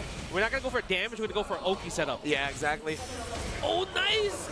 He burned himself out with the drive reversal. That's okay. Yeah, absolutely. Especially he has level 2 on deck if he wants to install it. Yeah, or if he jumps, he can do level 3. Yeah. Right? Oh my God! He didn't get it out that time, and he made him block into the headbutt. Kobayan 2-1 lead. It was a delayed headbutt too. He was able to get that counter hit because I think Higuchi just naturally on defense did a delayed light. Yeah. Because there was a slight pause after the jump. Yeah, I think it was delay light, or maybe he delayed button because he was like, what if Higuchi did level 1 and level 3 in that situation, right? Because once you lose your charge, you can't do the super. You can't mash out the super. Yeah. The Gao doesn't have the privilege of mashing out supers in burnouts, right? You have to kind of time your supers. Yeah, absolutely. And just like that, it's 2-1 Kobayan. Man, the Zangief player told me this is a bad match, and they lied to me. I feel like even though Higuchi is throwing plasma the whole entire time, Kobayan controls the neutral. He's controlling the pace of where the players are going to be. Yeah. Corner, mid-screen, wherever. It feels like Higuchi's been the most successful when he's got a bit more aggressive, right? Just so he doesn't let Kobayan determine the pace of the match. No flash kick there. Surprisingly, that's a punish counter. Crouch medium kick. I feel like that's a sign that might be a little bit shooken. Oh, crouch heavy punch. Yeah, drive rush for the knee. Nice. I love that. Again. What do we call that, Riz? Is that spine buster? Oh, yeah, that's the spine buster party all day. First neutral jump on the whip SPD there. Yeah, that was big damage, too. 3-piece combo. Oh, super scary right there. Yeah, good tech, good anti-air, control the space, almost get that sweep out. Nice. The level 1 anti-air this time, and the OD flash kick to follow. Higuchi's actually has a really good strategy right now. If he sees that you're gonna perfect parry the boom, his focus is reacting to what you're doing automatically. Yeah. So your best option now, if I was Kobayan, is like, don't perfect parry the boom, just jump. Because he's flow charting regular parries into boom. That's facts. That's a good point. Oh, and even then, I love that switch up, right? It just a dash up into the crouch medium punch instead of just going into the Sonic Boom game. And again, the heavy kick, he's starting to stay aggressive like we talked about, and it's gone so much better for him. And ooh-wee, we saw that all kinds throughout this tournament so far, right? A lot of people now, instead of just tapping parry, they'll hold parry, and then they'll try to drive rush out to avoid the punish counter throw. But because of that, players are just adjusting and hitting normals to stop the drive rush. So good. Yeah. That's so dangerous now, man. Yeah. So dangerous. Ooh, with punish, don't flash kick again. I wonder if it's like maybe too far in that situation. And a Higuchi. Not with the sweep. Yeah, the sweep punish counter combo. Blocks on the overheads.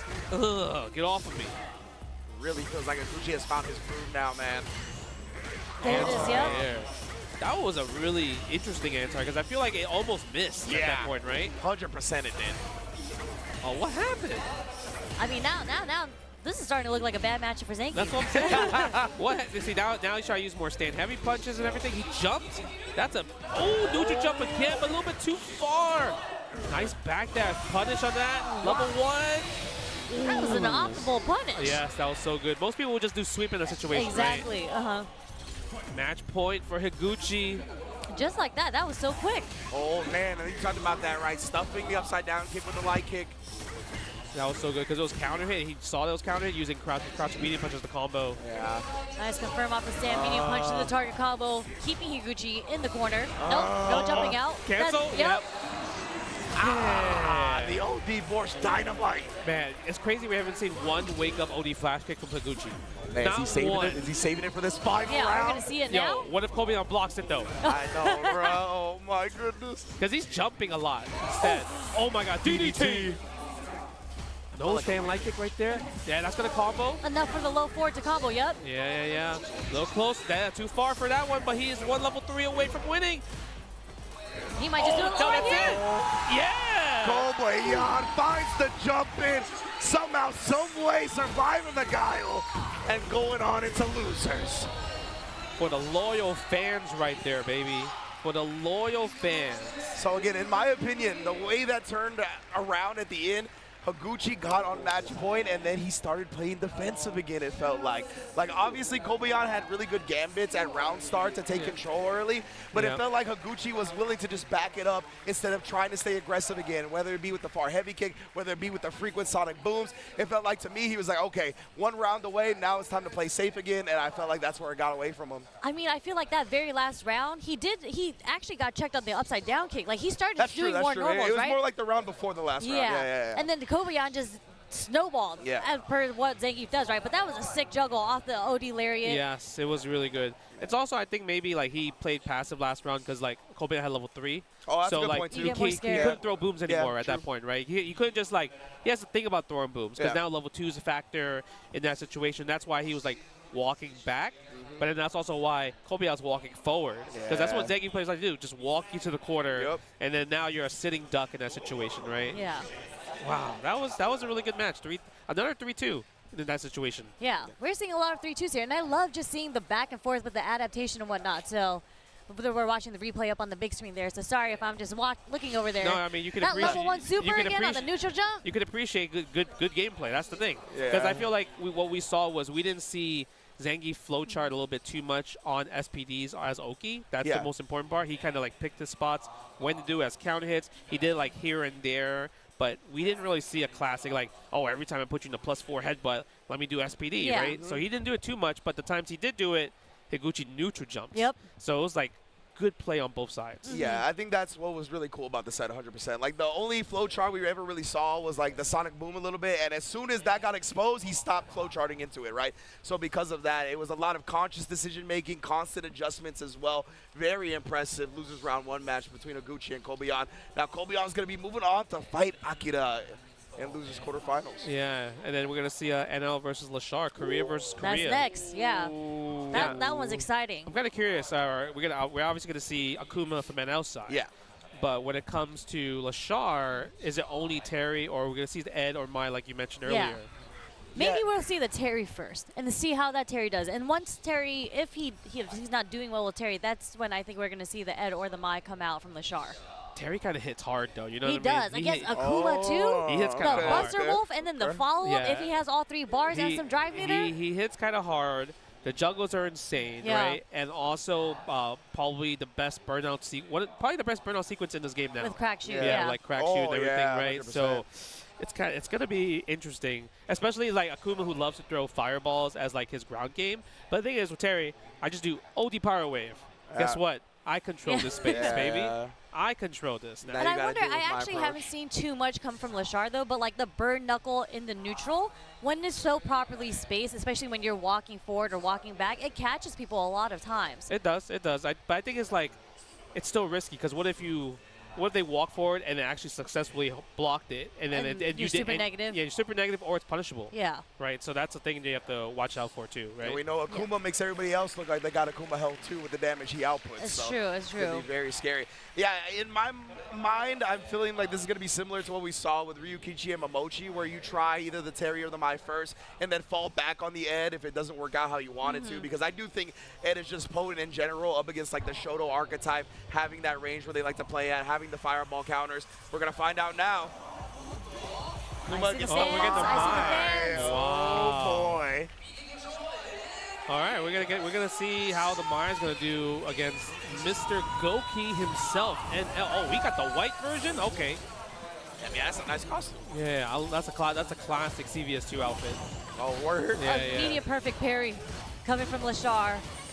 Yo, he is aggressive. You know, compared to Momochi, he's definitely way more aggressive. Yeah, no, he already used 2 drive rushes to get in. Yeah, he's still healthy. Look at that. Yeah, already has NL in the corner. Yeah, comboing with the Shinobi Bachi. Almost got the counter hit confirmed there. This smothering, suffocating pressure right now. The jabs trying to just make NL constantly think about something. The confirm off the stand jab over there? Yeah, look at that. Jab, jab, jab, and the stand fears. All right, he might not need to bring out another character with the way that round went. Because I feel like if you're NL, right, you're probably like, oh, this is my first like top 8, Evo top 8. He might not. Maybe he's a little bit nervous. Who knows, right? Yeah. I think he takes a while to get heat up. Absolutely. Straight into level 1 just to get those charges. Spending one of them here.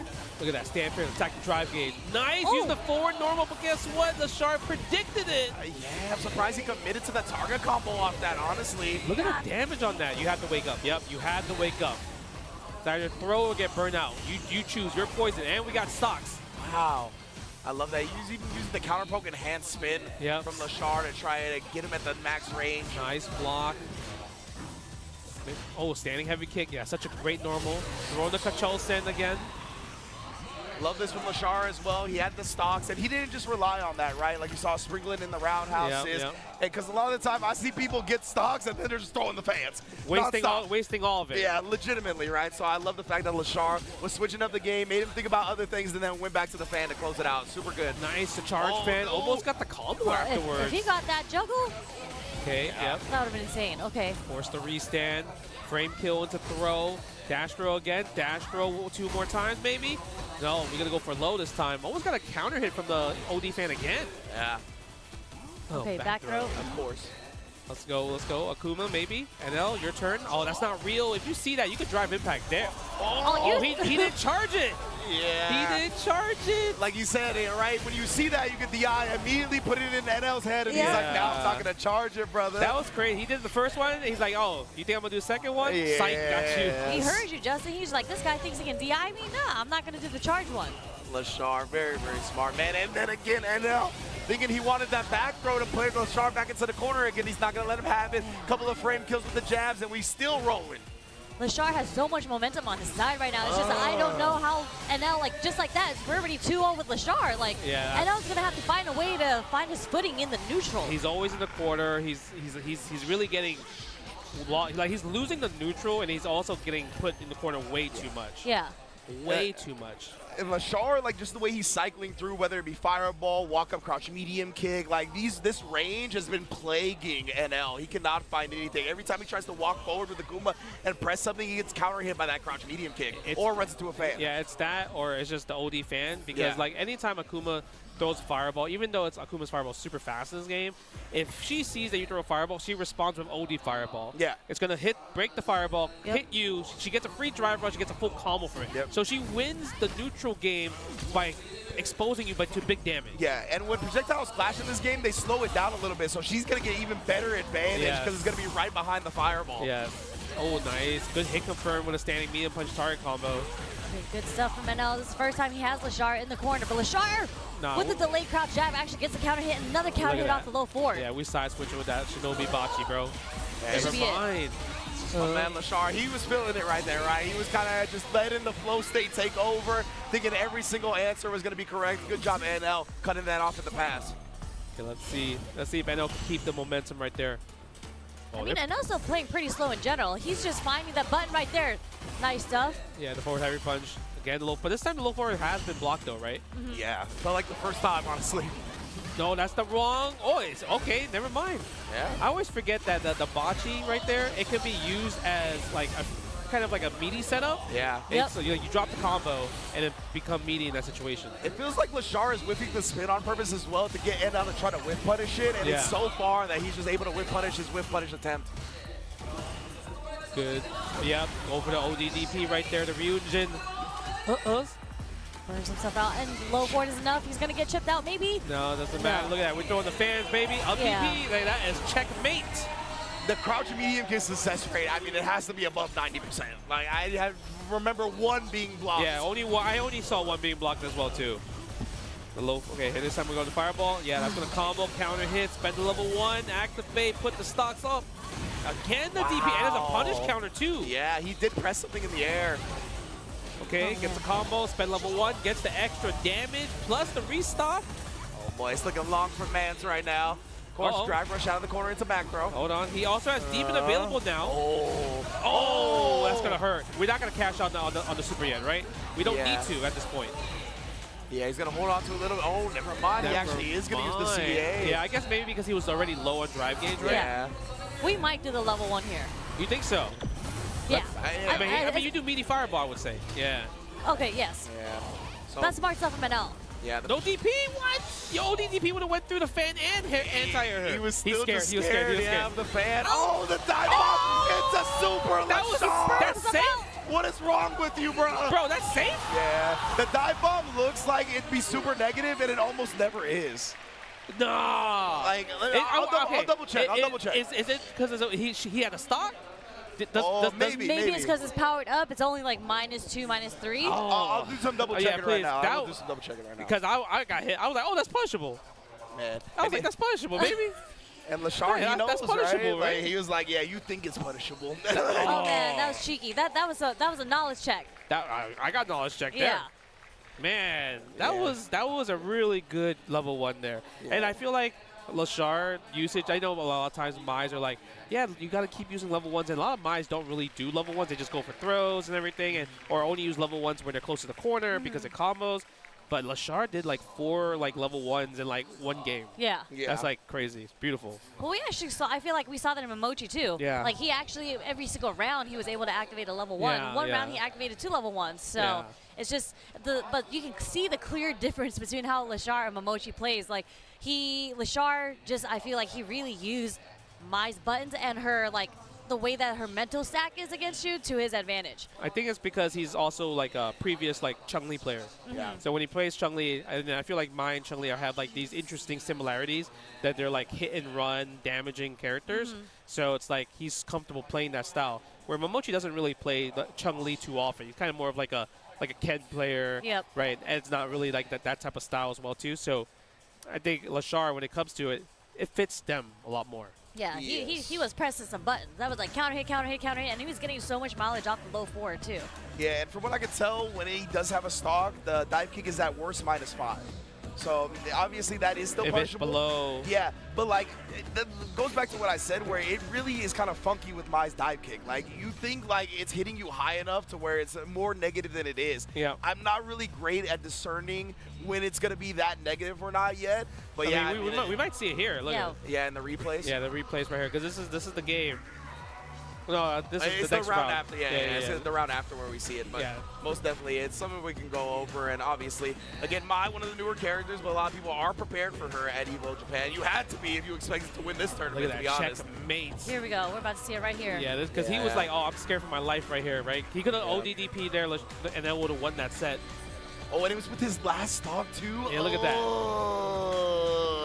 Right, and he wasn't even burnt out in that situation too, so that's why like NL was like, oh, it's my turn. It's my turn, right? I mean, on paper, it's his turn. It's just not punishable. Oh man, that was a really good display right there because I think everyone would have pressed the button right there. Oh, 100%. Yeah, no doubt about it. Yeah, no doubt about it. Expert play from Lachar. Unfortunately, NL gets eliminated, but hey, his first top 8 and hopefully many more after, right? And like it feels like a lot of time we're all used to minus frames into invincible move as fighting game players, right? But again, that's the freshness of Mai, and still a very unorthodox situation to have that happen to you off of a dive kick. So I really like him taking advantage of that situation. Even when we know about it as fighting game players, that still hasn't come up enough in Street Fighter 6 specifically with Mai to get got like that. Yeah, I actually think that was the first dive kick we saw Lachar do, right? I didn't really see too many dive kicks outside of that.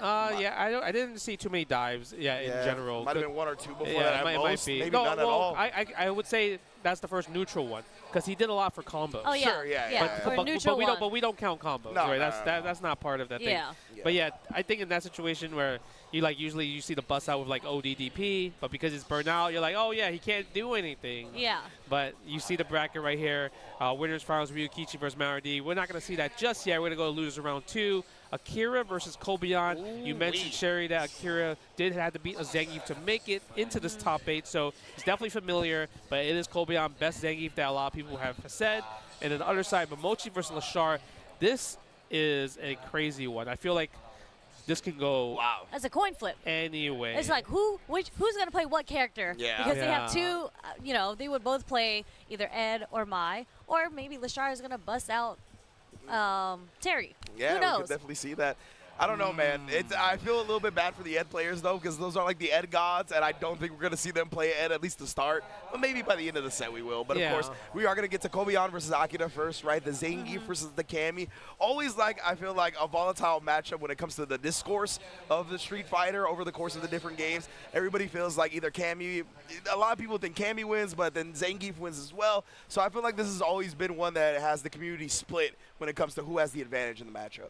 It's tough. You see the crowd. Look at that. Everyone's just sitting. This is looking like SBO status right here. I don't even know if he has a spot to sit. Look at him just shaking. He's probably sitting the whole time. He's got to stand up and stretch between the matches. Okay. Next year review. But, everyone's so excited to watch the Street Fighter 6 matches. And this one's going to be a good one. As you mentioned, there's a discourse between, the Zangief and the Cammy players, right? I don't know what the consensus is in this game, really. I think most people think it is in Zangief's favor. Okay. But, again, the way that Akira plays is not really like the traditional type of Cammy where you're kind of sprinkling in dive kicks to catch the buttons, because that's not really how Zangief would play in general. Yeah. But the way, again, when Akira was playing against Itabashi, it was the bag of tricks that kind of got in Itabashi's head. It is a bag of tricks, Usually you have to kind of see if you can stop hooligans and everything, or the spin knuckles in the corner. So that's going to be something if Kobian can react to it. Yeah. But I would say that one thing that Zangief players have advantage over Cammy is that he doesn't have a wake-up ODDP. So that means if he baits it out, it's going to hurt a lot, right? So it's at least 40 to 50% of a punish counter combo, especially coming from Zangief, right? Crouching heavy punch into drive rush knee, hell stab into whatever you want. I was going to say, am I going to see the wheel kick to get the juggle? Oh, there you could be the forward heavy kick version, right? Yeah. So there's a lot of different options where Zangief gets a big punish. While if Cammy gets a big punish, it's okay. Yeah. Zangief can afford it, but I don't know if Cammy can afford it. For sure, I definitely get that perspective, and obviously I think a lot of the time people think Zangief has the advantage in this matchup because Cammy has to go forward, right? Yeah. Has to come to Zangief, and that's exactly what Zangief wants out of everybody, for you to get close to him. But to go back to your point about the ODDP, Zangief don't have no reversal. So if you do get knocked down, the outright punish in that moment might not be a lot, but Cammy can definitely snowball you and never let you play again. Facts. I mean, your only guaranteed punish or similar or your most best punish is wake up level 3. Yeah. That's literally all you have, or you're going to gamble a perfect parry, because the thing is when I see Zangief players struggle, they get stringed up. Yeah. And eventually you're going to try to hold up, and your mental stack eventually breaks. You're like, oh man, I'm getting just mauled, right? So I need to do something. But then the strings are just too much at that point, right? Yeah. All these jabs and everything, and all leads to knockdown. Guess what? Puts you back in the same scenario. So it really comes down to what kind of reads will Kobian have on defense with perfect parry, just wake up drive reversal. We'll see. Yeah, and when we were watching Akira play against Mena earlier, we saw that he was not afraid to blow his meter. Like when he got the 6 bars back, he did button, dry rush, even though none of the hit, and he only had a sliver left of his dry rush. So I feel like he's willing to, it's kind of like Noah. Like he's willing to spend the meter and burn himself out as long as he stays on the offense. I just feel like it just might be tough. Kobian, it doesn't seem like he'll crack that easily. No. I mean, he just beat a Guile. Yeah. I'm sure he'd rather fight a Cammy any day. Yeah, 100%, right? That is like the opposite end of the spectrum where we're talking about, where Guile has all the tools to never approach you. Cammy has to. So very interested in seeing that. But to be fair, that's when we saw Higuchi have success against Kobian, when he got aggressive, when he got the approach going. So we'll see if Kobian can maybe get overwhelmed here or if he'll be ready as well for what Cammy's going to bring to the table. Obviously, his mindset is definitely going to switch to more of that, being prepared for Cammy to rush you down. So I want to see how quick his reactions will be, like the dive kick, right? Is he going to be able to lariat the dive kick consistently or not? A bunch of different answers that we're going to be able to see. Totally. The dive kick is like the X factor. Yeah. They're not lariating the... Especially OD dive kick. Yeah. That's the X factor right there, right? 100%. Especially if he's trying to like buffer like stand light kick or crouch medium kick. Yeah. But standing medium punch is very good against dive kick. If you just press it beats from the range. The range it beats dive kick in general. That's a great point. It's actually a good button to use overall. Yeah, that's like one of the big things I think. A big privilege to have against Cammy specifically is like, because the Cammy's always like dive kick, whether it's after your block string or after their block string, if you have a reversal button that will stuff that startup with a dive kick, that's huge, right? Yeah. I think the medium punch for Zangief does exactly that. I think he's got a couple other tools that will do that as well. Right, so. And there's counterplay to Zangief's stand medium punch if you're Cammy, because her crouch medium punch is also fantastic as well. So if you're buffering from a range where you're just doing buffering, crouch medium punch, and a heavy kick spiral arrow, that's also going to beat Zangief's standing medium punch, right? So it's going to be, I feel like chess after chess in this situation. So this should be an exciting match, 100%. I was going to say, it'd be godlike to see usage of like level 2 and level 1, because I haven't seen Akira really do it, but sometimes Cammys do like the whiff dive kick in front of you to bait some type of anti or something from you, and then you can level 2 that for sure, but that's a hard read. That's true. I mean, Zangiefs are known for the hard reads. The hard read right here is OD running bear grab right now. Do you think he's going to do coming. We're going back. It's coming, baby. Look. Watch. All right, come on, watch it. All right, see, look. Bet. Ha! Oh, man. It would have worked. Look, I believe every time, though. I really do. Would it have worked? He stood on the ground. Well, he did low forward. He got armor. Sweep? Already trying to dance on him. Yeah, stand fierce already. I really love the, wow, the bust out without taking no headbutts. Wow, stopping the drives with sweep of all buttons. Yo, he is staying active with the buttons right now, and even calling that out, knowing it's not a real safe jump. Wow. As you mentioned, Justin, once Zangief starts getting smothered because he has no reversal, it's difficult for him. And you see Akira's like pressing sweep in neutral, low forward in neutral, and it's checked Kobian's, like, I don't want to say random drive rushes, but it's hit him in the neutral many times so far. No, it really is. The strings, nice drive rush cancel right there. Maybe that's the answer. Fierce. You just got to press some buttons. You do. Neutral jump roundhouse. No, you do have to press some buttons. I wonder what Kobian tried right there when he got hit by the neutral jump. He was trying to like make him block something on landing or got a late anti-air. Level 1 yo, he's not taking no headbutts, bro. Nope. Meaty crouch fierce. He's like, I'm never gonna let Zangief play. Ooh, he actually got back to the other side. That was so visually deceptive. Yeah, we're spending level 1 again. Guess for Gabe, you're not gonna wake up level 2. No, he's not. Just stumps everything again. Yeah, he might have held up again. That was a speed run. Yeah. Yeah, that was it. He got hit by the 2 standing jabs. He was trying to get out of the corner. No stand light kick, drive rush cancel. I think he's kind of scared. Oh, there it is. I'm talking about. Yeah. There's that wheel kick punish. God, look at the damage, baby. He did it again. You got to, right? Akira, this is the name of his game right now. He knows the aggression is where he's going to win, even if it's going to cost him time to time. Oh my God, yo. -3. Thought it was your turn. Ridge, he heard you, bro. Yeah, he heard you. He heard you. The stand roundhouse to punish the the jump roundhouse to punish the stand freeze from Kobian. Oh my Lord! You thought you were going to grip me? Wow. Bruh. The tricks, like you mentioned, Sherry, the tricks. And man, and what a call out, a ballsy call out from Kobian waking up with the OD SPD, man. Like he tried to get him. bro. Yeah, There's that dive kick that beat the lariat. Yeah. Nope, you're not gonna lariat against me. I feel like I'm watching online ranked, like, Yeah, I don't know what's happening by block buttons into You're ODDP. watching Danny Fan play. That's what. Oh, look at this. Man. Oh, yeah. I wonder what the back heavy kick's about at neutral. Like, what are you smacking with the back heavy kick? Yeah, I don't know. Oh, string him up. String him up. That's how you beat Zangief. Look at that. Yeah, Anti-air. Anti-air again. Cross cut. And I love going with the back medium punch first to get the corner back right. Good stuff from Kobeon, still holding up forward, but nonetheless, whip punish not far that's enough. unfortunate. Oh, yeah. This time doesn't bash on it.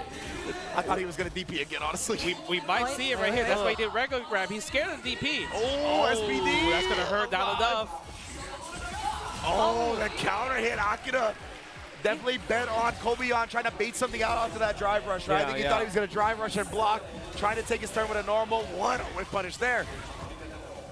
Oh, he was scared. That's now Akira's scared of level 3. Oh, my God. Look at this. Yeah, level 1. We're going to go burn out City, baby. Like I said, he is committed, bro. Yo, 45? Oh, that's a combo? Oh, he thought he was going to super. That's why he held back right there. He thought the wake up level 3 was coming.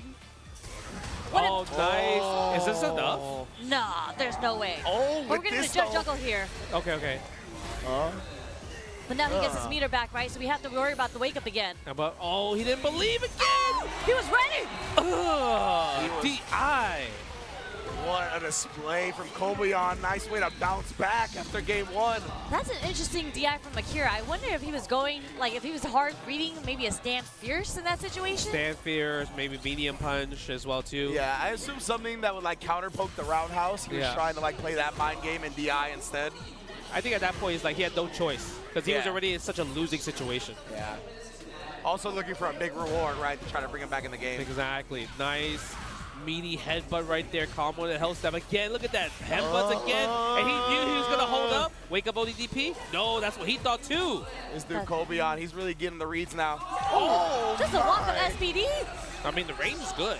Yeah. The range is probably like a crouching medium punch range.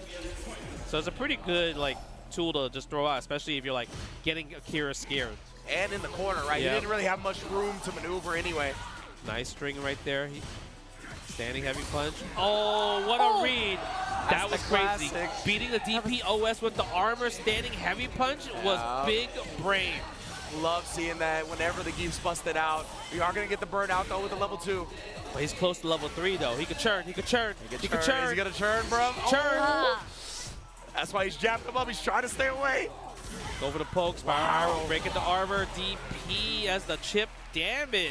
Yeah, super clean from Akira there. Man, this is a crazy match. Nice. Yeah, it goes for a reset. Like you mentioned earlier, way earlier, Zangief players, instead of going for a combo, they're going to go for the reset for the headbutt. Trying to get big reward. And they also get that drive meter regen back quicker if they try that reset for sure. Oh, wow. What did whip you punch. hit? Was standing jab? I think it was a stand medium kick. Oh, well, that hit far. Oh, trying to stomp on his kicks, bro? Using the Street Fighter EX moves? Okay, you have level 3, Akira has level 3. I really want to see what the back heavy kick's going to hit. Yeah. I so want to see it. I wonder if that's just like a visual bait to get Kobayashi to try to whip punish him. It might be, honestly. Yeah. Oh my God. Kid, he's living and dying by the ODDP right now. Are we going to go to level 1 and burn him out? Yeah. Yep. Look at the damage. Oh, great 50. day. 50. Oh, no free DI this time, though. And Akira still has another one in the chamber, just in case Kobeon busts it out again. Oh, no. Oh, level 1. So good. Super sick for Akira there. Good. He doesn't get the punish because it's a sweep and he's in burnout, right? But it is his turn, so he walks up, baits him into throw tagging, and walks back out. So good, man. Wow. Low forward to level 1. Another low forward, like in the super, right? Yeah. He's just getting those confirms, and I saw him do it against Itabashi too. He did crouch strong into the level 3. Okay. Wow, stand light kick beats the drive rush crouch light kick. Stand roundhouse perfect parry.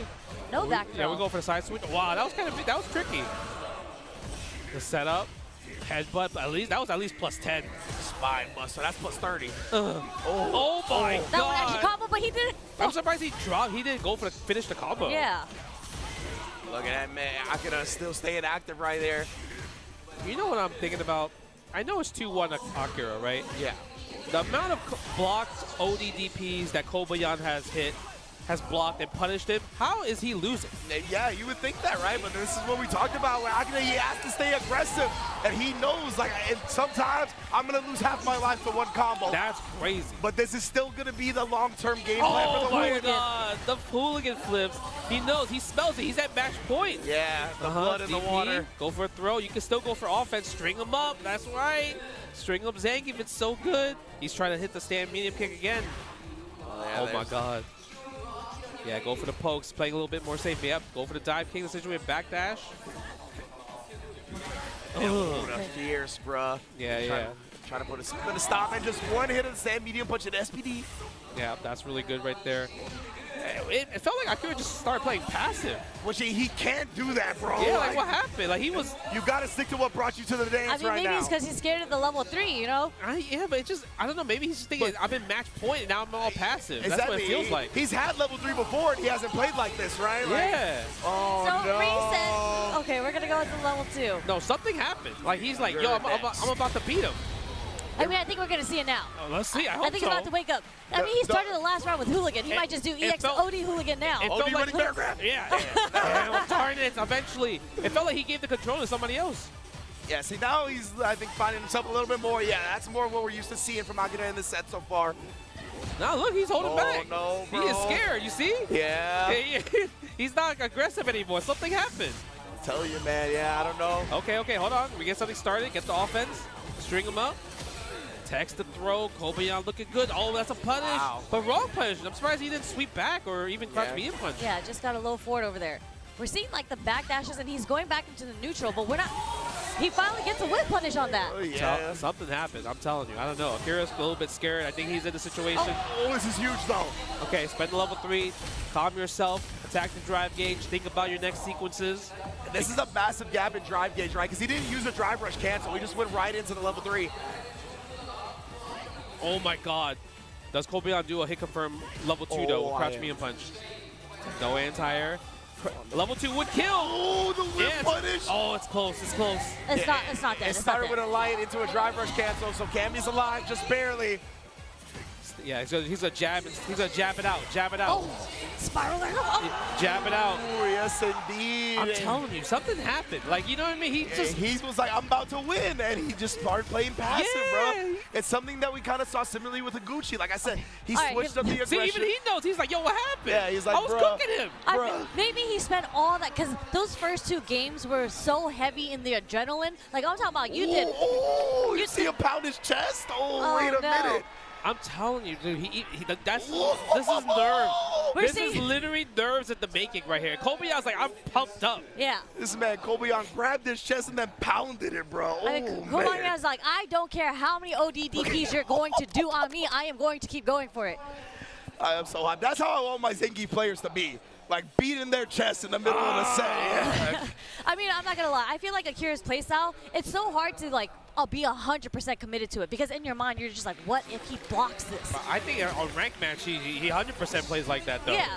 But here it's just like, I'm telling you, usually he plays as well, but it's just he never gets the victory at the end. Eventually something happens. It's a volatile playstyle, but you have to commit to it till the end if that's what you're gonna do. If you start switching it up, you're gonna second guess, you're gonna hesitate, and all of that will lead to losses. Yeah. Spine buster for right sure. there. We're seeing it here now. Wake up ODDP. Yeah, of course. Ah, you smelled it. Of course.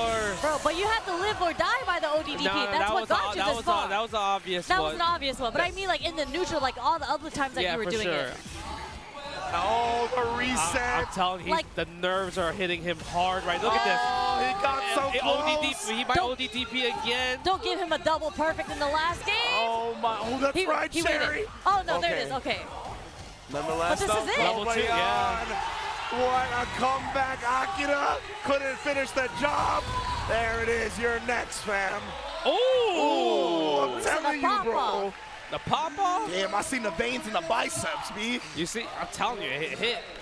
It finally hit him. Yeah, it did. He was like, oh my God, this is about to be the highest place I ever got. He's like, I'm about to win. I'm about to beat Kobayan. Exactly. And then something happened where it's like, I fell apart. Yeah, so I think when it comes to big stages and big tournaments and whatnot, a lot of the time when players start playing the game, it kind of all melts away, right? They're like, this is what I do every day. I train for this. Like, this is my comfort zone, playing the game. But then that reality hit him, like you said. One round away, he was playing so well. I think all of that started flooding in. He stopped thinking about the game as much as he usually does. Just cracked, You know what it came down to?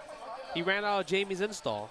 Yeah, activated level 2 and it just ran out at the wrong time. Yeah. He went back to level 1 instantly, bro. Yeah, because that very last sequence, like when Kobayan had did the drive rush into the SPD, for sure an ODTP would have came out if it was within the first 2 games. Because that's when Akira was dominating. Yeah. This is like, I'm not going to let you reset me. It's not happening. Whether it be a super and ODDP, I am not letting you get this reset 50-50 on me. I really like the way you put it because it is a very liquid courage play style, Yes, right? yes, And it really yes. felt like my man just sobered up at the end and was like, what am I doing? And But you could tell when the cameras panned to him, he's just like, I don't know what to do anymore. Yeah, bro. Like something just happened. He's like, the confidence is gone, everything about the gameplay, because he was playing so fast, so fast, and then he just played like the slowest person in the world, started walking himself back in the backdashing. corner, and like he was walking back and jumping back on Zangief's wake up when he didn't have level 3, he had level 1. Yeah. So it's just like.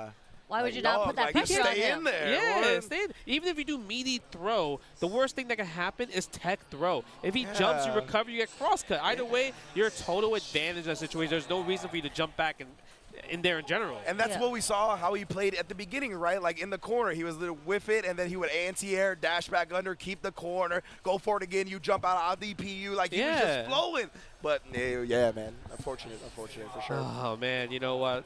I know the nerves are hitting, but you know what? I'm not nervous because I'm on the couch because shout out to Zennies for letting me seeing the screen right now. I got my Zennies right now right here. So you could, if you want your own Zennies, you can save 10% off site-wide. Visit Zenny.com and use the code EVOJapan at checkout. Look at this. I got these blue frames. These are also prescriptions as well too, so I'm not blind as a bat. But big shout out to Zenny for, prescribing the glasses, and shout outs, making the coolest designs in the business, I would say. I believe Majin Obama said if you want to see the frames, you got to get the frames. Indeed.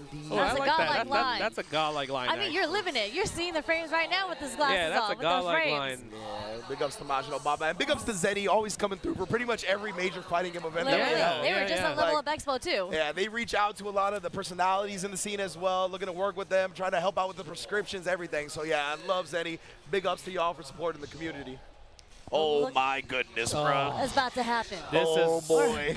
This is a treat. This is like a pay-per-view match right here. Oh, 100%. So People sick. will pay money to watch this. Yeah, this is a really, really good match. I feel like if you want to watch like Street Fighter, like this might be the match to watch Street Fighter. Yeah, honestly, when it comes to how high both of these two are held in regards by everybody, I mean, these are two of the best players, period, right now, when it comes to anybody's opinion on high-quality Street Fighter. Yeah, like these two players, Momochi and Lashar, I think are held to a very, very, maybe even the highest regard for being technical players. Yeah. And like Lashar is like 100% on anti-airs. Like people call him the robot. And that was maybe a little to his detriment because you could maybe bait out his anti-air, but regardless, he is so technical with every single character that we played, and we've seen it earlier when they were playing, right? And same thing for Momochi. Like, Momochi, I feel like, doesn't get talked about enough. Like, he's a legend to us, right? But he actually doesn't travel as much. No, so, I mean, he's kind of like a mentor for a lot of the young players, always like kind of helping everybody in the scene and everything. So that's probably why he doesn't come out too much. But, I mean, his accolades is so good. He won he's a multi-fighting game player as well, too, winning dominated like so many Street Fighter games, 3, 4, 5, 6. And you talked about him being a mentor to the younger Japanese scene, but even beyond that, like he's paved the road for esports in general in Japan, right? For these players to not only come up and be good at the game, but to get paid for doing it. So yeah, I mean, Momochi, the amount of work he's done for Japan alone is just immaculate, and we're gonna see his head going up against Lashar's Mai, losers quarterfinals. Let's get it. I feel like the crazy part is because they both play the same characters, they know like what's the pros and cons on both sides, right? Oh, the crouching medium, but I mean 6 frames, man, that's a great button. Yeah, immediate interruption too. Yeah. Oh, how dare you reach? Momochi teaches. My goodness, Brian Momochi, keeping the safe side as well, not even being greedy about putting Lashar in the corner. Yeah, go for the fireball, the cycle shoot. Yeah, he's just slowly chipping away at Lashar's drive gauge. the drive rush does beat into the button. Yeah, he couldn't. The He couldn't delayed check drive it. rush. Yeah, he couldn't check it. I think he was kind of scared. Like, I need a drive rush right now, right? So I gotta press crouching jab. Yeah. Low forward. We might see more of those. We might see more of those low forwards. I think that was just like one of those instances that worked out, but it really feels like Lashar baits with punishes out with the spin move from Mai. Yeah. Oh. Perfect parry into the fireball. So smart. Wow. Was that was just single perfect parry or double? I don't even know. No, I didn't even see the second one. I think it was a single one. Okay. Either way. Very impressive from Lashar already. See, playing around that flicker range very well as well. Always parrying it once he sees that he's in range to block it. Yeah, standing heavy kick right there.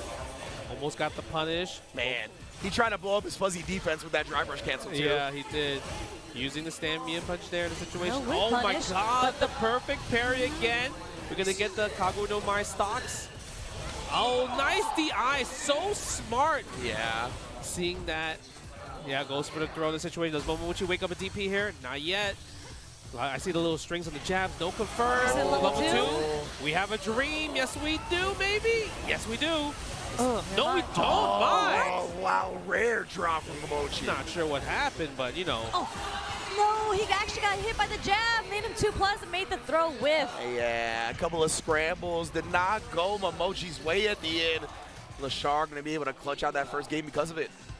Yeah, I feel like Lashar, the way he's using his standing light punches is just amazing. Stand light punch, crouch light punch, like they're all like doing so well and blowing up that fake frame trap right there. Yeah. Using the DI. Shinobi botched to the corner, overhead. And the overhead doesn't even look like overhead sometimes. No. It doesn't. It looks like a mid. Yeah, most people think it's a mid.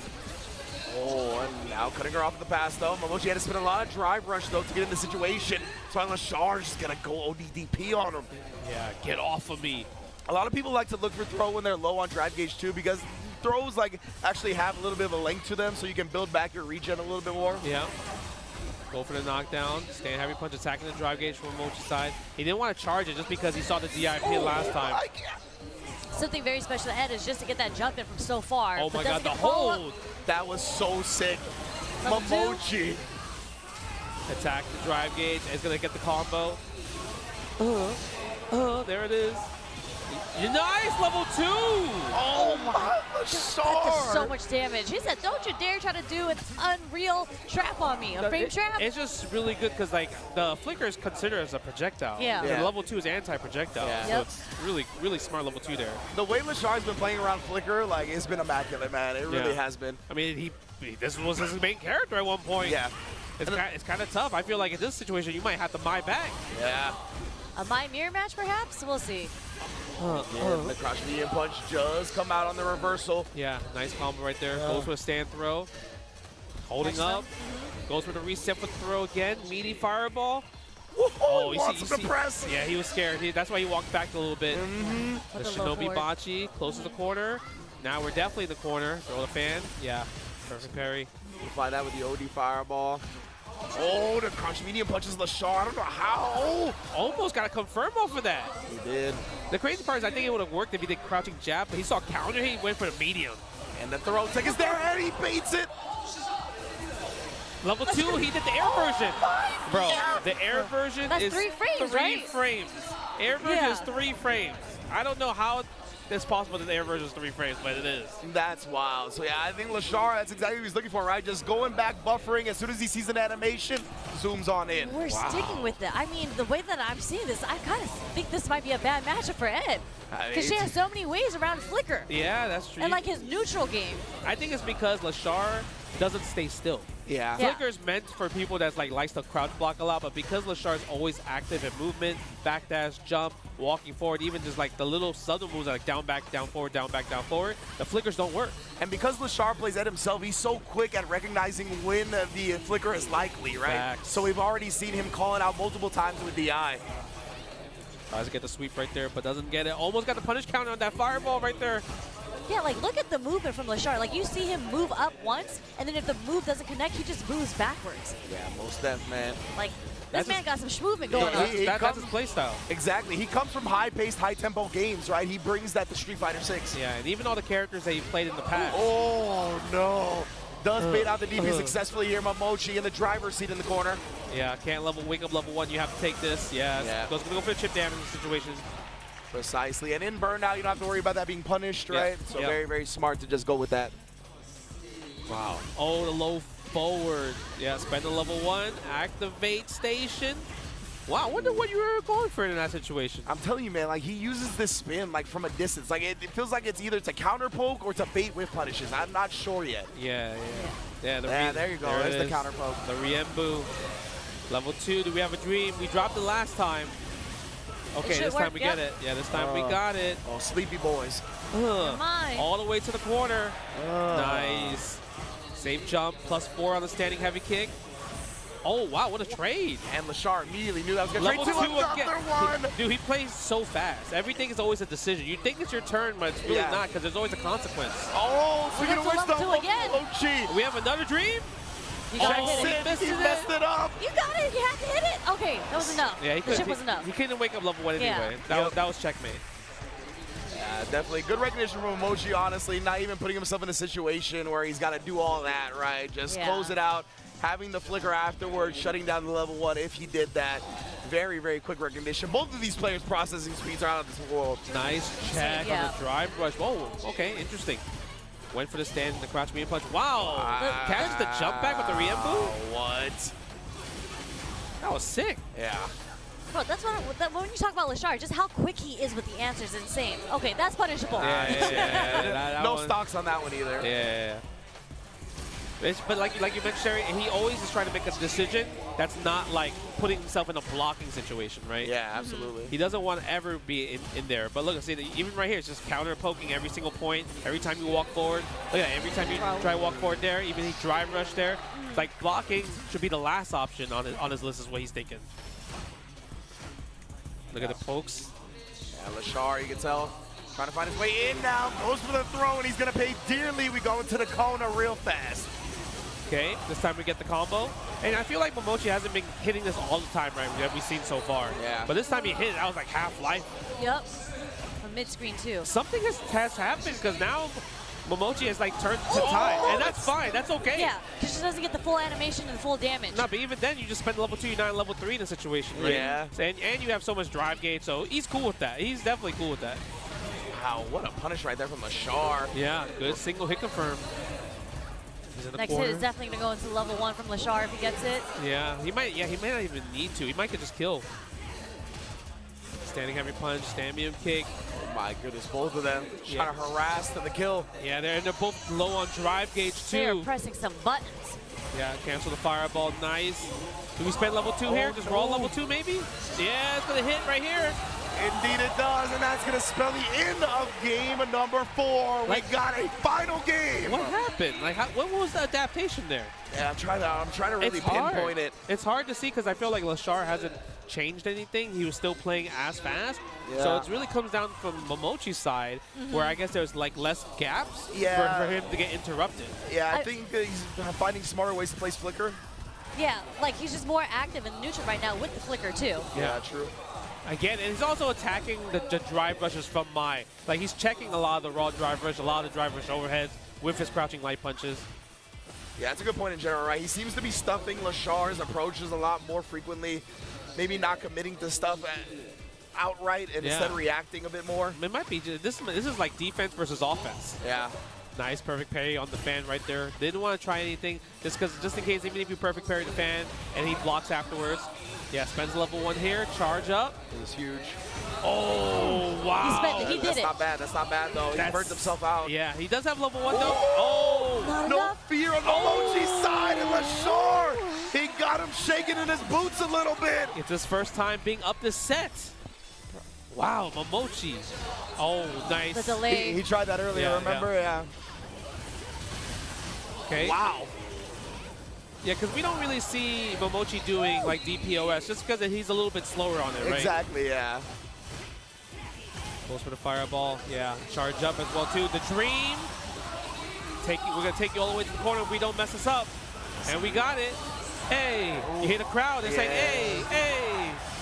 Every time Ed connects. Uh-oh, forward throw. Kill. Oh, nice. Hold the charge on the flicker. So much, bro. Nice, perfect parry. It worked out because now the perfect parry came in when it needed. Now it's your turn. Oh, he didn't believe in the hit. Does he have the combo? He needs to have the combo. He just needs it here. Oh my God. Oh my God. Momochi, he's got it. He's gonna survive. Oh, yes, indeed. Last hit, baby. Momochi on to loser semifinals, defeating Lashar with a 3-game comeback. Did you see that was a different level 2 sequence? Yeah. Yes. It wasn't normal because it was mid-screen. Yes. Right? And then like he's like, all right, how do I close this out? And like, damn, I know it's not enough to kill. I hope this OD version kills, and it did. Oh my God. I loved seeing like the mind games around the flicker and the way he would utilize it up against Lashar, because he started holding it against Lashar when Lashar was low on drive meter and he was going to wake up and tap parry and not hold it, right? Yeah. Because if he held it, he only had a little bit of drive meter anyway, so it was going to drain him very low. So he really picked that spot, woke up, tap it, and he just held it to wait till he recovered and got the full advantage, pull you all the way in to where you're not going to parry it anymore. That was so smart. That was beautiful. Like the adaptation, and as you mentioned, it's hard to pinpoint what exactly it was, but I just felt like in the neutral, Momochi started being more active, and it didn't really let Lashar, because Lashar was so fast, especially in the first game, and when we see here, even the level 2s, he was just so quick with his options every single time, but this is kind of where the tides turn. Yeah. When Lashar was up 2-0. I mean, Momochi had no choice but to turn it up, right? Yeah. At the point, obviously, he landed a lot of level 2 combos, and there was a lot of situations where sometimes he dropped them, right, or did the wrong variation. But the thing is, like you mentioned, something changed, and it feels like Momochi was a bit active, and also his strings were more tight. Yeah. And also checking the drivers. His defense against Lashar's offense in the neutral against the green, definitely he cooked it. He stopped it every single time after, like, game 3. Yeah, and there was a point, I think it might be in the next round here, where, like, as you mentioned, the defense kind of changed on Momochi's end. He started checking more. And there was one point where he had parried one of the fans and then stopped Lashar's approach and got the counter hit and the win in that round. Yeah, usually when you perfect parry the fan, like, you get the Mai scared not to press a button afterwards, right? So then that's kind of like, it goes back to a reset, and then I think if you're the other player, you're completely fine with that, because you never want Mai to kind of like get that plus frames on with the OD fan. Man, oh man, and yeah, literally on the very last hit. And Momochi, you can see, just felt like the reaction afterwards too was just handling business. Wasn't even like caught up in the moment or anything. He knows the job is not done. Incredible composure from the veteran, from the legend. The legend. I mean, when he won, when it was match point for him, they showed the camera on him, and you saw his eyes like go back and forth on the screen, like he was locked in. I mean, you have in this game, you have to be locked in, for right? sure. But now we're gonna get a really good special treat about eventually in loser semis, Momochi versus Kobayan. But I think we're gonna see that after winners finals, I believe, right? Yeah. So, oh man, and winners all the matches, Ryukichi versus Mena. It's just everyone is playing so on point. Like obviously they had to make top 8 here, right? But like these matches coming up. All right, I believe last year Mena might have cooked Ryukichi like straight 3-0. Yeah. So no, it was cooking. It was free. It was free. Okay, it was okay. like round 1 type of style, type of match, right? Damn, so right. this is like kind of Ryukichi's like revenge. Yeah. Obviously, he's in a winner's final situation, and it's super important because, you know, there's Capcom Cup on the line, right? And the hard part is like, how do we stop Mena? He's the one that's kind of like answering every single. I mean, he definitely got iced a little bit because he has to wait for this so long in the situation, right? And Ryukichi probably has the home court advantage. Everyone's here in the seats, just gonna cheer for him and everything. Yeah. So I'm curious to see what's kind of Ryukichi's game plan, because this is a revenge match for him, and even if he takes one game, he's automatically doing better than last year. Yeah. That's right. Well, the way that I kind of imagine that set going is because they're actually both very hyper-aggressive players, and a lot of them rely on a reaction on stuff.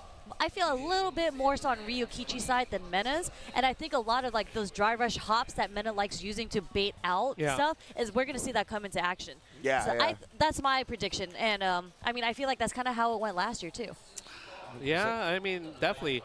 I think it's a different Blanca. Crouch me and punch was kind of crazy, right? It was crazy. Right, it was kind of was even crazy, drive bro. rush standing heavy kick was a bit crazy. True. A lot of people didn't know too much of Lightning Beast, but you know, people like Nemo started stepping up and like, you know what, I'm gonna learn Blanca and just kind of like pioneered Blanca in Japan. Yep. So there's definitely more Blanca knowledge as of now. Yeah. And I think Ryukichi probably has some sick answers because he's a Ken player that has sick responses, right? We saw him fighting against Mochi trying to jab DP something. We still don't know what he was trying to do. Yeah, but against Niampi on day 2, the crouch fierce against Cruel Fate, we might see that against Blanca if, let's say, for example, Menardi wakes up, jump back up, air Blanca ball. We might see something crazy, right? So I'm curious to see what's gonna happen there because Ken is a character that has lots of swag for those type of air counter hit confirms. That's like, I mean, I don't really care for Ken, but that stuff gets me hyped. When they have like that one specific combo that will only work in this one specific situation, and you hit it, especially here on the big stage at EVO Japan, that gets me hyped.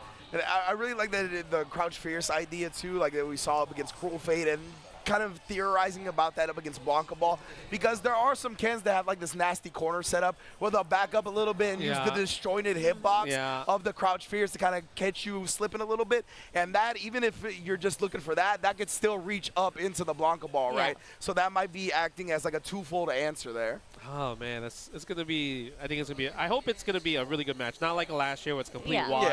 For sure. We've seen a lot of 3-2 so far. So the advancement we've seen the evolution between the players. So this is gonna be really exciting to see. And I feel like this is gonna be kind of like a slobber knocker. Like these two players again are pretty aggressive players. They both like being on the offense. So it'll come down to who has the advantage that's here. a nervous smile right there. Look at that. Look at that. You think he's nervous? It looked like a little bit. That's not a nervous man. He's like, I'm a champ. Yeah, he's like, he's just chewing his gum. Look, I got the Red Bull, a Weibo Gaming. That boy locked He's locked in. I'm the Mena is locked in. That's the scariest version of Mena right there. I'm the defending champion. Yeah. You know what I mean? Kaba, I can hear Kaba in the background. Facts. You know, DR just chilling in the seats right there for the support group. Like, I can hear DR all the way from here, and I'm in Japan. You know what I'm saying? The entire island of DR is going ham right now. Shout out to DR if you see that Blink Respawn's also part of CPT this year. Beautiful, man. The atmosphere, the electricity that the Dominican Republic brings. Glad they are rewarded with a CPT spot. But yeah, you actually brought that up at the beginning of this, right? It's not something we have touched on a lot. This is the first event for the Capcom Pro Tour. Winner of this qualifies into Capcom Cup, going back to the Ryu-Goku Koku Gikan as well. Ooh-wee. And this is, again, the CPT is a little different this year because it's not just winner takes all, right? Winner does take all here, but there is a point system now. Yes, exactly. That's true, yeah. Okay. So the more events that you go to, all those premieres that we saw on the list earlier, Blink Respawn, EVO, Japan here, Combo Breaker, CEO, all of that, they are on the point system. Awesome. I believe it's 6 players with the most points get to make it into Capcom Cup. I mean, they're already starting good in the top 8, so. Yeah, exactly. So that's another thing that at least all these players are going to be taking home some points, right? Like even if you don't get the W, if you don't get the automatic qualifying spot, there is a leaderboard system back in and out, and your consistency will be rewarded. Oh, this is so exciting. Okay, we're going to see Blanca for sure, right? Blanca for sure. Yeah, I don't think we'll see Bison. No, when I played Bison for a little bit, when I was dabbling in my character crisis, I actually hated Ken versus Bison. Oh, okay. Because you don't have a reversal, you really have to take those Jinrais. Like your defensive options as Bison is the perfect parry or a drive reversal. Like when I watch 801 Strider play a lot, he has to drive reversal a lot. When you got blocked, wait, hold on. I hate this matchup. You remember me saying that? Oh, I can't wait. The running bear grab is about to come, baby. I can see it come from Mena. Running bear grab about to come. I'm telling you, OT running bear grab. Here we go. This space that Ken wants to be, Zangief is much better at, bro. Oh, man. Okay, no. I'm telling you, Zangief has a lot of strengths in that space where Ken wants to live. I could have sworn the running bear grab was coming. I know, right? I'm sure you do. From Mena, and that's why you see the sweep from Ryukichi already, right? That's a button you have to use a lot in this matchup, or else you're just going to get kind of bullied in that range. Yes. But we can see the buttons. It's funny because Mena's actually using a lot of crouch shorts. And he woke up with the crouch short jab into the OD lariat. Yeah. Yeah, usually you don't really see crouch short too much, right, from Zangief. But maybe he's like thinking, I'm still playing Blanca. Possibly you gotta get back used to it because maybe this might be his first time playing Zangief for this whole tournament. I mean, I haven't seen his whole path, but I've literally only seen his Blanca so far in this tournament. And I'm surprised that he's playing Zangief like just straight off the bat. Like you saw what you did last year to Ryukichi. I tell you, this matchup, with bro, Blanca. is really not fun for Ken. Yeah. But right now, it's been pretty even, right? Ryukichi has been playing it super well, but just as I think that, Mena RD finds the kill. Yeah, he just won the neutral in that situation. Yeah, so it's funny because, you know, when Zangief, I feel like, is a specialist character. So when you have Zangief kind of in your pocket like that, you don't see a lot of traditional Zangief combos. You might see a bit more basic. But Mena, again, when you have a player like that, have this character, yes. you see them win in the neutral with their tools. Oh, yeah. Counter hit confirmed. That was sick. Level 2 quarter carry. Good stuff from Ryukichi. Yeah, you see a lot of backdashes off of these sequences, right? He's trying to bait these longer range options out of Zangief. Yeah. He's going to get the burnout here as well. Oh, armor. Yo, Mena RD fighting back. You got to be careful. Yeah. Oh, my God. That's going to hurt. He's close to death. Yeah, I think he's going to be on a Pixel. I think he's going to be on a Pixel. I'm going to say he's dead. He's dead? I'm going to say he's dead. He's not dead. He's not Talk dead. to my He's not people. dead. Oh, my Lord. All it takes is one. All it takes is one CA, and we get the level 3. Oh, man. He was ready with that CA. That was a grip, bro. Yeah, so like level 3 regular, it probably would have been like Pixel-ish, but CA, yeah, dead. Deader than dead. Oh, my God. Bro, I legit thought he was going to live with like a sliver, and it was going to go to the 50-50 right after that. It was close. It was close. That boy got put 12 feet under, not even 6. That did a lot, bro. That did a lot. Yeah, he really went for the DI there. It's funny because he showed it once already, right? And you saw Mena get hit by the Fierce into the DI. That's why I did a combo. And then he went for it again. He was already doing something. He was already doing something because it was already like getting hit by a lot of the Jinrais. I think he was trying to churn through the Jinrais with level 3, but eventually it made it easier for him because of the DI. Exactly. It's just like, I mean, it's okay that you get hit by the Jinrai. Why not? All I need is this one level 3 to hit when it comes out in the proper time. Yeah, and that's a very popular strat for Zangief's up against Ken's Jinrai is like, since you're kind of closer and very negative, it's either going to punish or you're going to sit there and block, and it could actually counter hit a lot of your buttons that you try to put out there. So that's probably what he was doing, was churning the SPD at some point. Got hit a couple of times by the low follow-up, but as you said, Sherry, once he had that CA on deck, go ahead and try to pressure me, bro. I'll show you what's real. Oh, man. You got to test the reaction. I mean, it is the first game. Yeah, sometimes absolutely. you got to test it. You got to test them. Bro, but sometimes the opponent's just ready. You just rotate that thumb, baby. He is on path. Like, damn, he's analogging it? You rotate that thumb. I mean, you could rotate the D-pad too. That's true. All you literally have to do is roll your thumb around. Really? I'm definitely not a pad player at all. No, I can't even imagine that. I would have been churning with the stick for sure, 100%. I would have been mashing with my eyes What, closed. you going to use like this? Did you see the Evo Nice video? How he was holding it was like the 3 fingers like the wine glass? That's what I would have been doing. Oh, man. What an explosive first game. I mean. Yeah. Definitely unexpected. None of us guessed the Zangief was coming out. Hey. I said Zangief might come. Did you? All right, in the beginning of the stream. Okay. I mean, against Ryukichi, Mena, though? yes. Okay. Not against Ryukichi, but I'm saying like we might see Zangief, From Mena, yes, you did mention that for sure, but I was 100% locked in on Blanca. Me too. No, for this match, I was like Blanca, for sure. But I mean. I didn't know if he was going to go Blanca or Bison in this match, but I definitely forgot about the Geef entirely. Yeah, but I mean, so that's the beauty of playing multiple characters, right? Because Ryukichi is definitely 100% a Ken player. So you go into this matchup knowing that you're going to play against a Ken. Yeah. But when you play against a player like Mena, you're just like, who do I need to practice for? And then he pulls out the Zangief, and you're like, holy, I forgot that he plays Zangief. Yeah. He was probably waiting for the Blanca matchup. He probably had that Crouch Fierce combo waiting. He's like, oh, when Mena wants to up back and then do the OD airball on me, I'm so ready with this Crouch Fierce. And then he goes Zangief. Now he's like, man, I gotta win straight up. Yeah, I got nothing fancy. Man, if I wake up ODDP, he gets the cartwheel. I lose 50. And that's the thing about Mena too, is that he's not afraid to send it either. So even if you get a knockdown, like we saw here, even if you got an advantage, like if he's got something to threaten with, you have to respect it, bro. For sure. Wow, that was, man. I'm curious to see if Zangief's gonna win like 3-0 or whatever.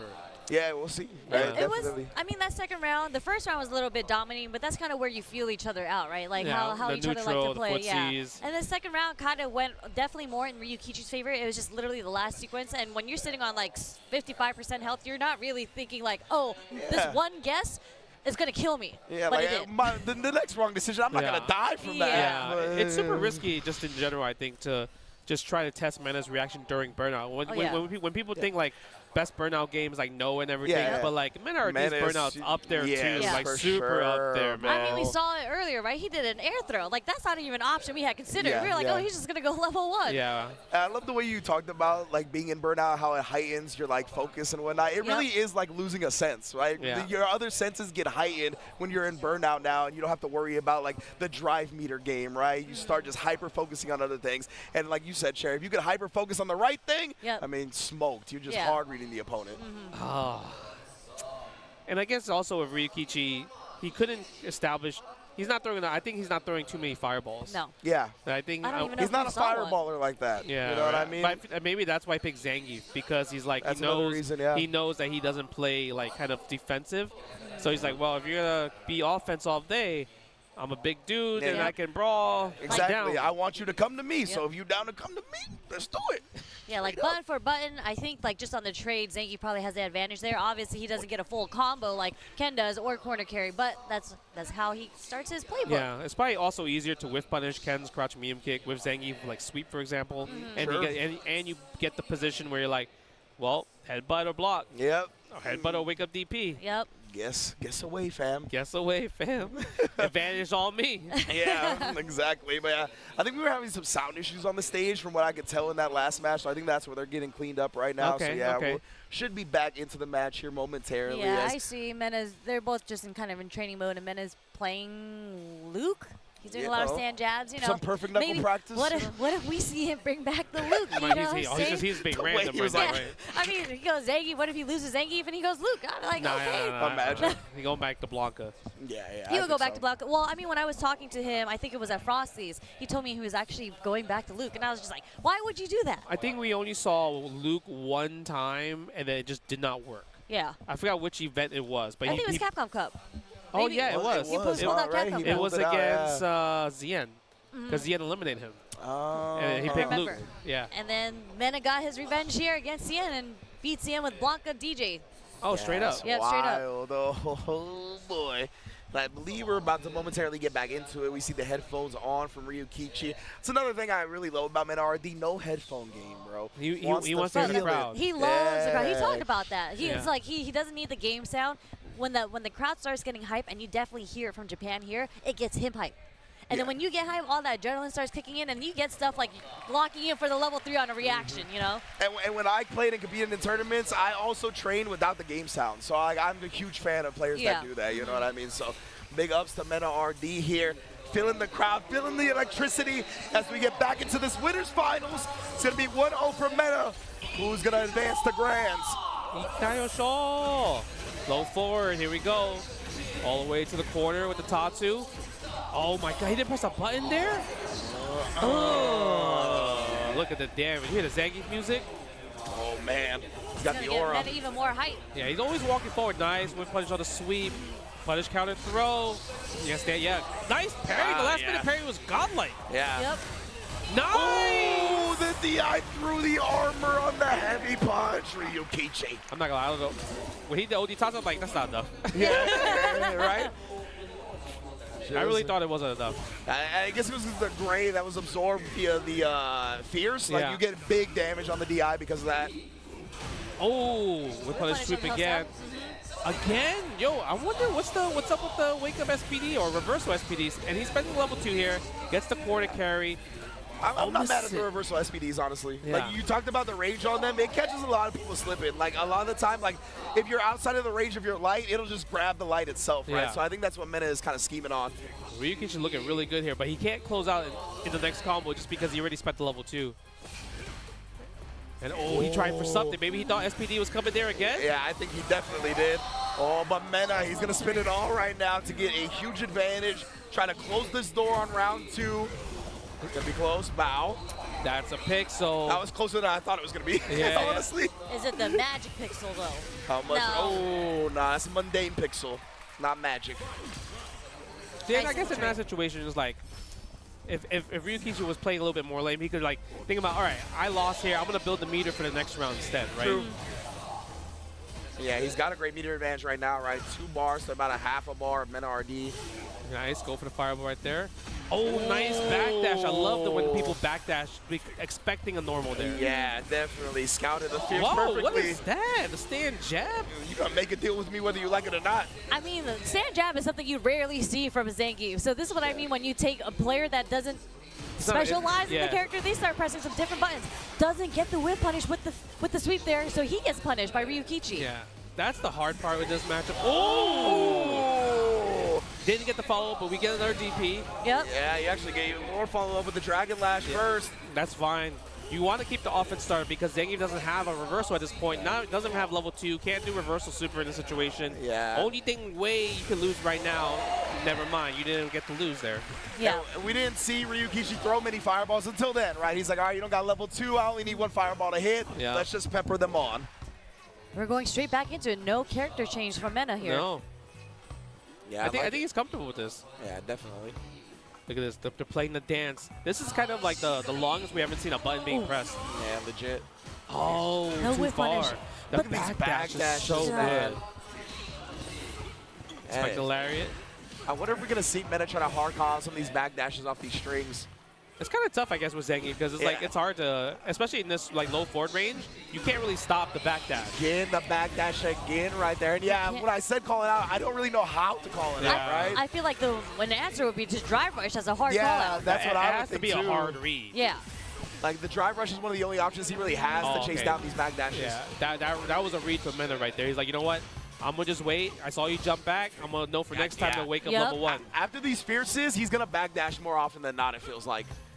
Using the crouch medium punch. I mean, the crouch medium punch is hard for Zangief. You've done it in the winner's bracket to get here, Ryukichi. Very patient play here as the clock is winding down. Yeah, I know. We got time. We do got time. Oh, my there it is. God. How? Stand light kick, baby. Man, that's some fussies. And remember, we talked about how hard that crouch medium punch is to whip punish, and Mena pulls it off, and then pulls it off. That as well. Resetting off the whip punish with the OD command grab. We finally got it. Nice. Goes for the overhead.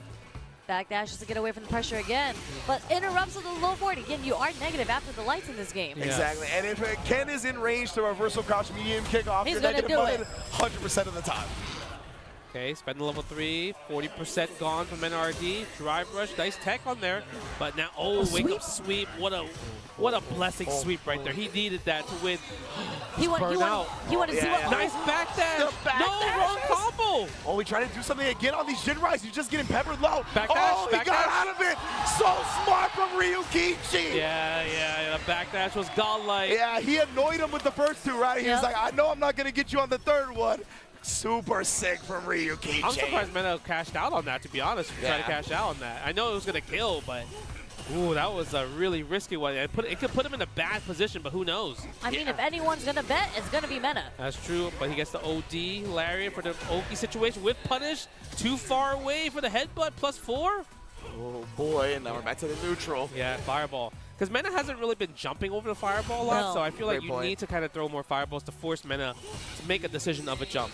Yeah, absolutely. He tried to get him with a little shimmy right there. Again, another throw. Maybe hold up this time. Oh, the Jinrai first hit. Didn't want to do a second hit. Maybe it would have whiffed. He's close. Ooh. Flipping him there's with the the low fireball. forward. He's getting hit by the fireball. He can build level 3 here. Yes, that crouch medium punch was there. Oh, it's close. He has to get the next hit. Level 3, Ryukichi. Big Jinrai hits, and Justin, you know, what you requested, a more competitive set compared to last year, that's exactly what we're getting. Blanca? Are we going to see it? Blanca? I don't know. I feel like the Zangief's a little... He did his job. He did his job in kind of changing the meta. To get one game a little bit. To get the one game, but I think I feel like Blanca's the call here, For man. sure. I think it's because now Ryukichi has got the right read on okay, in this range right here, every time I backdash, whatever normal you press, I am punishing you for it, right? So you can't poke back confidently when it's your turn. Yeah. Right? So it's like you kind of, you have to make a hard read, right? With, like you mentioned earlier, with drive rush forward. But the thing is, what if he calls that out and presses jab and punishes me? So Blanca's definitely the right call. If I would definitely pick Blanca. All you hear is I see the Blanca. I took a peek back there. Okay. We got the Blanca out. Let's go. Oh my God, the crouching heavy punch, special punish might be coming. I'm a little spooked, man. So like it's gonna be a little bit hard for like Mena to find these clean whip punishes as well, like off that crouch medium punch. Like because he's moving in and out so much, like Blanca's not gonna really have the charge to make something happen off that. Oh, he tried to hold up already. Jinrai, nice standing jab Blanca ball right there, attacking the Jinrai. Second hit follow up. That was sick. There's a whiff punish on the low four with the crouch strong coming from Mena. Okay, Ryukichi does not want to take the pressure. Yeah, he's Bust like, out. He's like, get off of me here. Yeah, We're pretty even right now. It is pretty it's even. It's actually exactly even. Oh, the punish counter throw, try to tap parry. Wow, that was so meaty. I don't even think that could be plus though. It No, felt like it's probably 0, right? Yeah. No low forward yet. Yeah, that was meaty. Meaty air Blanca ball, getting hit by the crouch light kick. What a perfect parry. Side switch. Do we? Okay, I was like maybe he spends yet. level 2 to get the corner carry.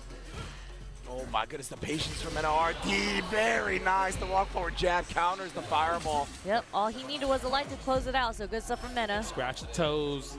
Look, he's scratching the toes. Yep, flash kick OS.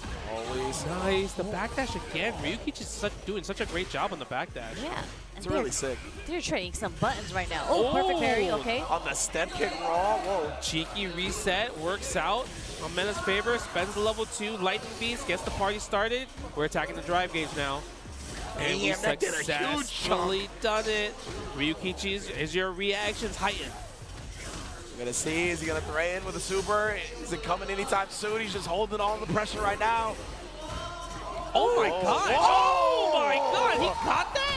The reset into the overhead, into the level 3, okay? This is gonna build enough time for him to get his meter back too. Sit down and shut up! Ryukichi calling out the fact that Mena was gonna bait something. Yeah. What a way to take advantage of it. Yeah, he stopped his flash kick OS by confirming the block string from Drive Rush. Yeah, that's a good point too. Yeah. Oh my god! Oh my lord! Ryukichi! Drive Rush OD Fireball! And it's not over yet! Final round! What an option! Final round for Ryukichi possibly to go match point. He is on winner's finals point right now. Oh, Man, nice. That was such a sick way to stuff the Drive Rush check attempt. It really, really was.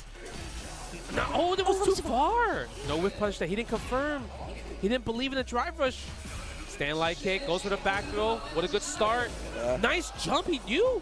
Indeed. Oh, speaking of Nolan, Mena RD takes to the sky. Lightning Beast after he's trying to tie this set up. Blanca-chan? Blanca-chan's out? Oh no, this, here we go, 2-2. Let's go to game 5. Wow, wow, wow. What a great way for Ryukichi to win that round, but Mena just shut the momentum down. Yeah. Such a great way to shut it down. We saw 2 level 2s in both rounds, or 1 level 2 each round. Yeah, yeah, yeah. But man, that first round, or the round that Ryukichi won was ridiculous. It really was. Drive Rush OD Fireball, you actually don't see that option very much from Ken. No, absolutely Usually if you not, try to check, it's like a Drive Rush Dragon Lash. Yeah, but like since he only needed a little bit of life, right, he just wanted to do the safest thing possible. And Not it's so fast, actually too. risk, yeah. Nice. Really, really cool. Gets hit by Drive Rush low forward. Mena strikes first blood. We let it rip again. We don't care if I lost that last game because of it, baby. Exactly, man. That's the mind game. Exactly. Nice. Oh, perfect parry. You missed your tap parry. Guess what? I didn't miss mine. Oh, Hold on. Not this time, though. The blue stuff is everywhere. Trade combos off that. What a setup. Oh, my. Yeah. Yeah, that was a delayed back medium kick, too. Yeah, he called out the fuzzy timing, like the delayed timing defensive choice. Thwarted it. Just like that, the Blanca, we're match point for Mena. What a check from Ryukichi on Mena's Drive Rush there. He might hold up. No. No. Oh, But the perfect perfect parry. parry. Oh, that's not a real punish. Yo, and he got hit by the cross-up afterwards. Oh, yeah, you're right. So this is unscaled from the parry. Nice parry. Hold it the parry. Let's go. Doesn't take punish counter throw. Lets it rip again. I don't know, Ryukichi. You're letting it rip a little bit too much. Oh, Nice the whip punish. buffer. Will he do it again? Perfect parry again. Yo, what is happening? The Blanca chat's there. You can't attack it. Oh my, he wasn't blocking after the parry either. He got punish countered by the Blanca chat. Shout out to the homie. Employee of the month. Oh my God, that's whip going to be punish. it. Mena RD going to grand finals. Can he make the back-to-back EVO Japan champion? Bruh, 1 set away, 3 wins away from doing it, Mena RD. Holy smokes. Oh man, and it's crazy because usually you see a little like warm up here. You switch characters to characters. Like I didn't see it. His block was ready to go. Wow. He is Blanca in this game, man. Yeah. Like he just stays with that character at its peak. I think the crazy part is like, especially the last game, the amount of perfect parries from both sides was insane, and the craziest spots too. Yeah. Like that perfect parry on the OD Blanca ball, I thought was going to get punished, and no, Meta gets the perfect parry right after that from Ryukichi. It was just back and forth, back and forth. So. And it just such a testament to Meta RD staying locked in as well, right? Yep. A lot of times you see a big move like that get parried, you're like, all right, well, I got to take this punish, right? And he's like, nah, bro. Like, in case something weird happens, or he may have already known, whatever it may be, he was like, I'm parrying, and he knew that it wasn't just time to surrender to the hit. That was that was a great point in range. That right there is like, you never give up. Yeah, championship composure. You know right about there. that. You know about that, Justin. You never give up. I matched that team super, but he never gave up though. That was beautiful, because I'm like, yeah, he got punished. Yeah, exactly. I think we all thought that. Yeah, and then most of the time, let's say if you didn't get punished, you would have got hit to the wall. Yes, exactly. And you would have got the combo. Because you would have just been surrendered. You thought you would have been punished. You just block it, and then that happens, right? Nah, not when it comes to Meta RD, and that's why he is a world champion, right? 2-time Capcom Cup champion, reigning, defending Evo Japan champion. Man, this might be the back-to-back guy. Yeah, you talked about it at the beginning, right? This could be his specialty going forward. Can he go the back-to-backs? Yeah, we see the Zangief right here. Look at it. He was looking so. Ryukichi was so confident that was gonna work too. Yeah. 50%. Oh, yeah, of course. Bro. That's Zangief, bro. Zangief On the critical art. All my fans, let them know you ain't gonna live through this. Look, you see Ken's head, bro. Neck, bro. Yeah, you see his head, bro. My man Zangief is an unsafe worker, bro. That head is gone. But like, this is how you know Ryukichi is such a great player, because he started feeling it out. You started seeing more fireballs, because we were talking about how Ryukichi didn't throw any fireballs in the first game. But the backdash usage, I think that was immaculate. Like, for the random places that he chooses to do the backdash to, because it was on Wake, it was after block strings. He just had perfect spacing, waiting to get the whip punish on I think Meta. so. Yeah, I think so. I mean, you're completely right. Even this one, backdash right here, he knew. I think it's a little bit of an underutilized move when it comes to how he's using it, right? Where, like, if you feel like you want to call out your opponent using those big buttons or those forward advancing buttons, if you have a good read on when it's likely to happen, backdash is a huge answer. And he displayed that time and time again in this Winners Finals. Man, that hurt box, though, on Zangief's crouch jab, that was so far when he got the punish counter on the crouch strong from Ken. Oh, yeah. And then we saw the Blanca switch as well, right? This was a great, this the sequence reset. was amazing right here. That just reminds me of like the Tokido at Evo, you know, the overhead into the level 3? Yeah, that's the only way he just bet it off. That's the only way he would have won. Yeah, exactly. You needed a big way to get back into the set there. Yeah, drive rush fireball. Yeah, I think this was the drive rush OD fireball. Yeah, right? you're right, it was, Gets one fireball. Hadouken. Yeah, I was going to say, we saw the drive rush at the end because Meta tried to check with a light and then just buffer the drive rush cancel behind it. So, yeah. And it was just like the beautiful dance of drive rush, because right before that sequence, too, Meta did the drive rush hop back. Yeah, because they were both trying to see what each other were trying to do to react to the green. And Ryukichi didn't bite. Yeah. Oh, man, but now Ryukichi's in the losers finals. He's waiting for the winner of this match right here, Kobayan versus Momochi. Yeah. Wow. I think this is gonna, I don't know. I'm sure they played each other a lot. I don't know how it's gonna go, but I feel like all the characters do not do well for Gief. Like Ed, Mai, those are just not good matchups for Zangief. I'm assuming he's starting with the Mai. That's what I'm assuming. Yeah. Just because it seems like a very difficult thing for Zangief to get through. Yeah, I can see that. But the Ed, I mean, that's what helped him defeat Lashar. That's what we've come to know him for in Street Fighter 6. It's what the crowd, I think, wants as well, right? Always a big crowd pleaser, the Ed. Yep. So we're going to see. This is definitely a hill to climb for Kobayan, but again, he's here on the stage. He's been here before. Yeah. I mean, this is fourth place right now. This is the fight for fourth place. And he's climbed hills. He's climbed Everest at this point, right? He came back, defeated Higuchi, came back in the second set up against Akira after going down 2-0. Like, this man is here. He's built for something like this. You know, I'm thinking, like, they might have played in Topanga, possibly. That sounds right. Yeah, I feel, and Kobayan won. Ooh. Really? Like, it just sounds familiar. Against his Mai? No, this is before Mai. Yeah, Oh, before okay, Mai. okay. Because I feel like Mai shuts down Zangief. I just can't, like, when I think about the matchup. Fireball DP, it's just classic. And her buttons. Like, you know, in the neutral game, it's actually pretty hard for Zangief to contest the buttons, especially with her roundhouse. Yeah, roundhouse, stand fierce, stand me and punch, blow forward. Yeah, we're seeing the Mai for sure. That's what we're going to start with. It's going to be up to Kobayan to make Momochi go to end. If that's going to be the case, maybe even with some victories, he won't switch. Just believing in this one. Of course, Momochi, my guy, always rocking the green colors as well. He definitely got the cool Mai costume on. That's my favorite Mai costume. Yeah, this is sick. My man, Momochi mains DLC. He is a DLC main. There's that roundhouse right there. Getting him counter hit though, so no follow up, no punish counter crumple. Yeah, that's such a great poke right there. Okay, up charge fan again. Over the regular fan, standing heavy kick again in that situation. Okay, we're gonna see the stand medium punch come out for Kobayan. Wow. That's all he's gonna get right now though. Drive rushing all up in his business. Nice drive rush armor. Yeah, he's gonna definitely try to use stand heavy punch a lot, but the problem is it just loses the DI, right? Especially if you hold it. And her crouch medium kick is pretty damn good too, so that's another thing that can get you slipping, and the fierce barely connects. Yeah, now my fans are OD. And legitimately, I don't even need it to be OD for it to be OD. Yeah, look at that. Well, I don't even know what he's supposed to do in this situation. Stand fierce, use the armor. Yeah, punish. Yeah, go for the sweep, charge back that fan. Oh, nice. Wow. It worked out though, but he's burned out. Yeah, oh, he was buffering that level 1. He did. He didn't believe. Oh, Larry works again. I think he needed a jump forward or a neutral jump. I think back jump, I don't know if it would have reached. Yeah, honestly. Yeah, unless he had drive rush and drive rush forward a little bit and then the level 1. That might have worked. Oh, that worked out. Level 2. Okay, are we going to go for reset or damage? Oh, give me that damage. Yeah. We're just going to drive rush in anyways. Oh, just a hop in. Okay. Yeah, you don't really get the best Oki, so he didn't want to waste it because he already has to block so much. Yeah. The with punish with the stand short on my spheres. Okay. And if he drive rush after that, I think it would have put him below the 3-bar threshold, yes. right? It means drive rush cancel is going to be a burnout, so smart stuff. Get off of me. We burn on my turn, but you're in the corner. Oh, a little bit too far. Yeah, I think he thought the next hits wouldn't connect. Uh-oh, this might be scary. Nah, it's okay. Kobayan has a life lead. Huge life lead here. I don't feel like you believe that, Sherry. Yeah. I believe it. No, I believe in Zangief taking this. All right, let's see. Oh, my God. This is the start. You have to take this throw, right? No, he didn't. And that's why Momochi didn't swing back. Look at this.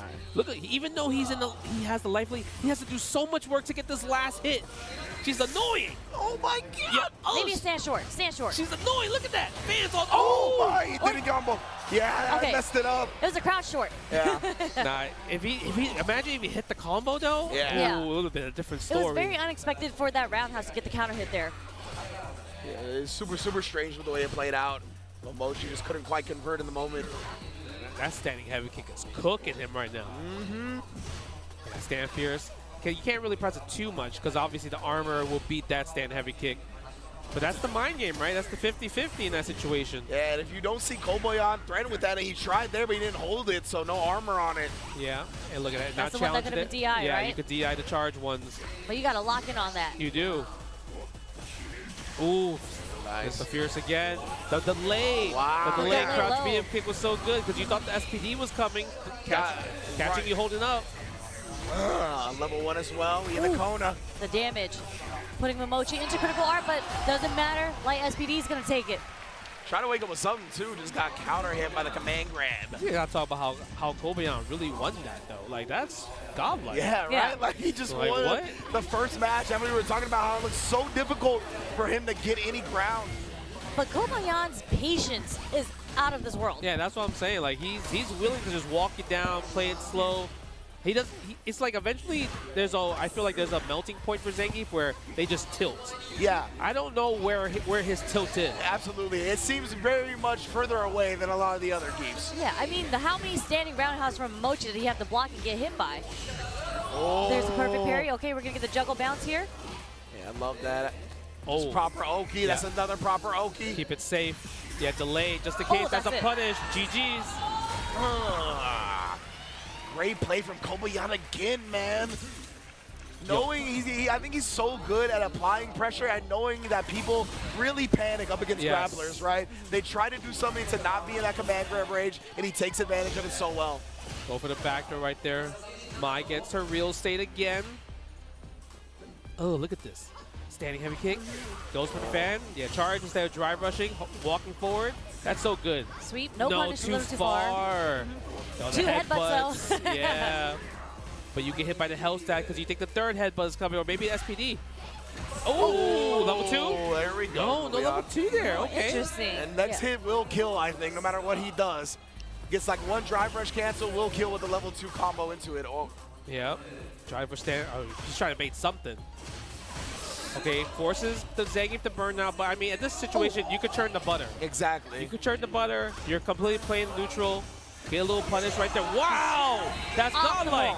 That was awful. And we're gonna go level 1 instantly.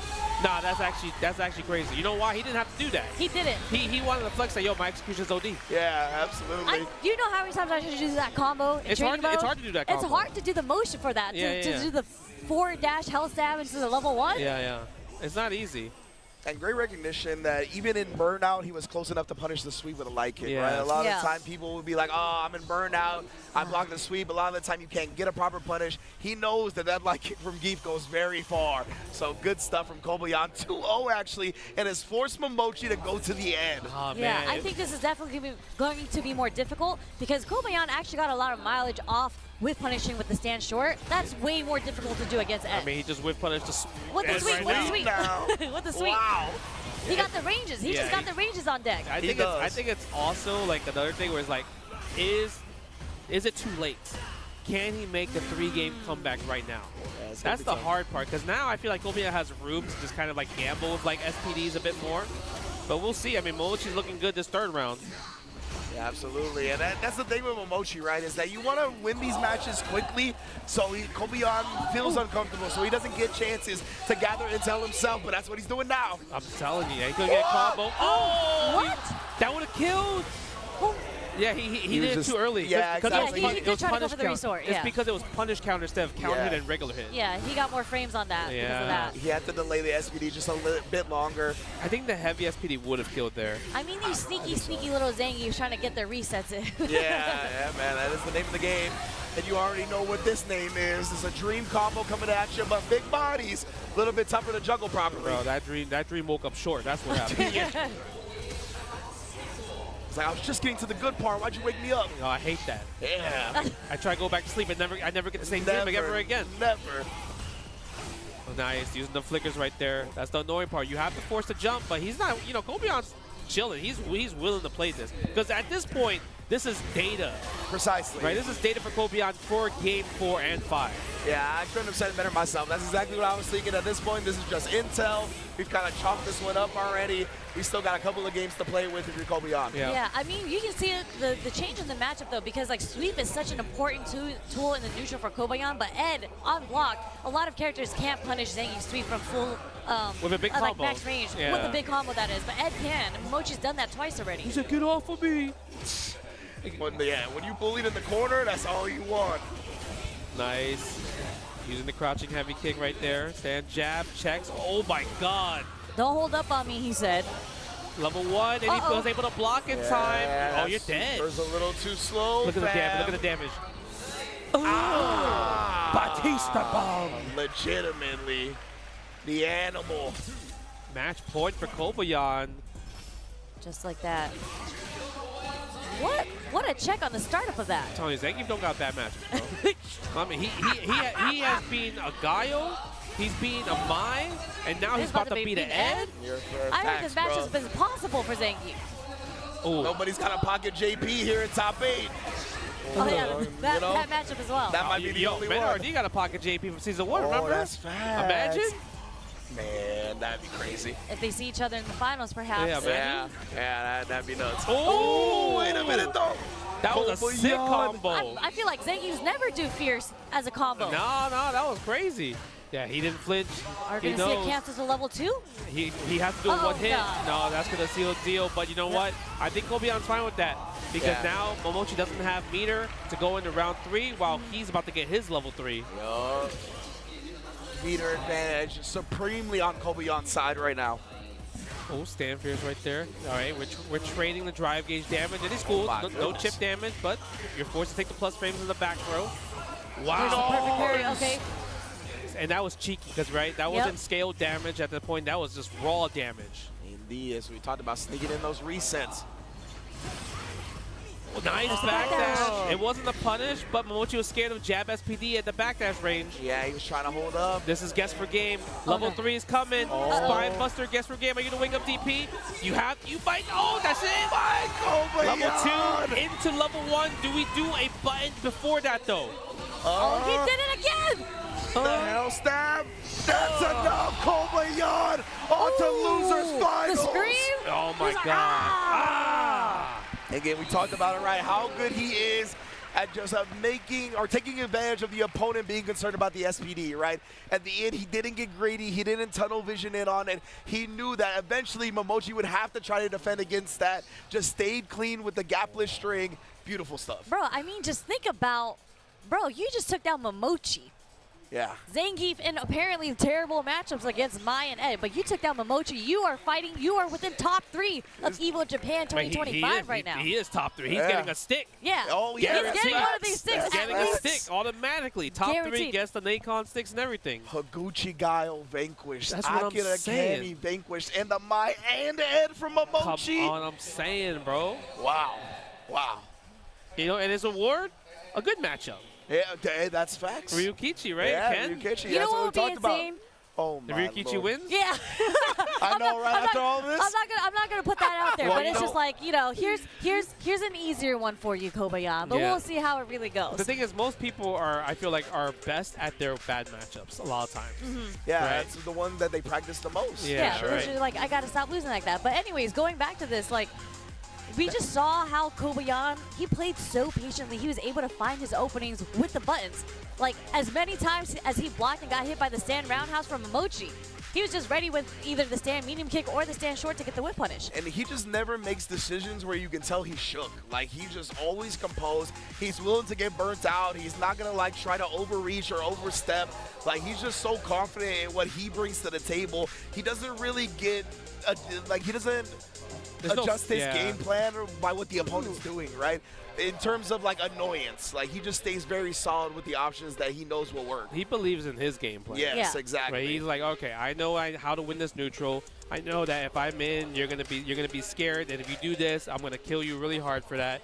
So that's what it comes down to. Is just like, can you out mental Kobayan? Yeah. Right? Or if you can you just put a bag of tricks against Kobayan? Because you're not gonna. It feels like you're not gonna outplay him. Yeah, you're not gonna. He's outplayed everybody. You're not gonna shake him up. You're not gonna get him nervous. Like, he's just so composed. Akira right was the now. closest one. Yeah, because he was going crazy. Yeah, he was going ham on defense. And then all of a sudden he's trying you know what? Let me play this footsie game with you. Yeah. Nah, psych, Yeah. you lost. You know what's actually got like about Kobayan too is that when he has level 3, I feel like a lot of Zangief players kind of pigeon their hole and they focus on how am I going to accomplish getting this level 3 off of you. Yeah. But he switched it up where he's just like, in my mind, I know that I have the combo 3 in my tool set, but I also know what combo I can do to get into the level 2 to the level 1 to kill you. So he's just not focused on, I gotta get this level 3 off on you. Dude never tunnel visions. Yeah. He No. never tunnel visions. He never has that shiny red ball syndrome. Yep. Like, it is so impressive, especially on a character like Zangief, where obviously the SPD is a huge reward. It's an endorphin boost as well. You know, you always feel good when you hit a command grab.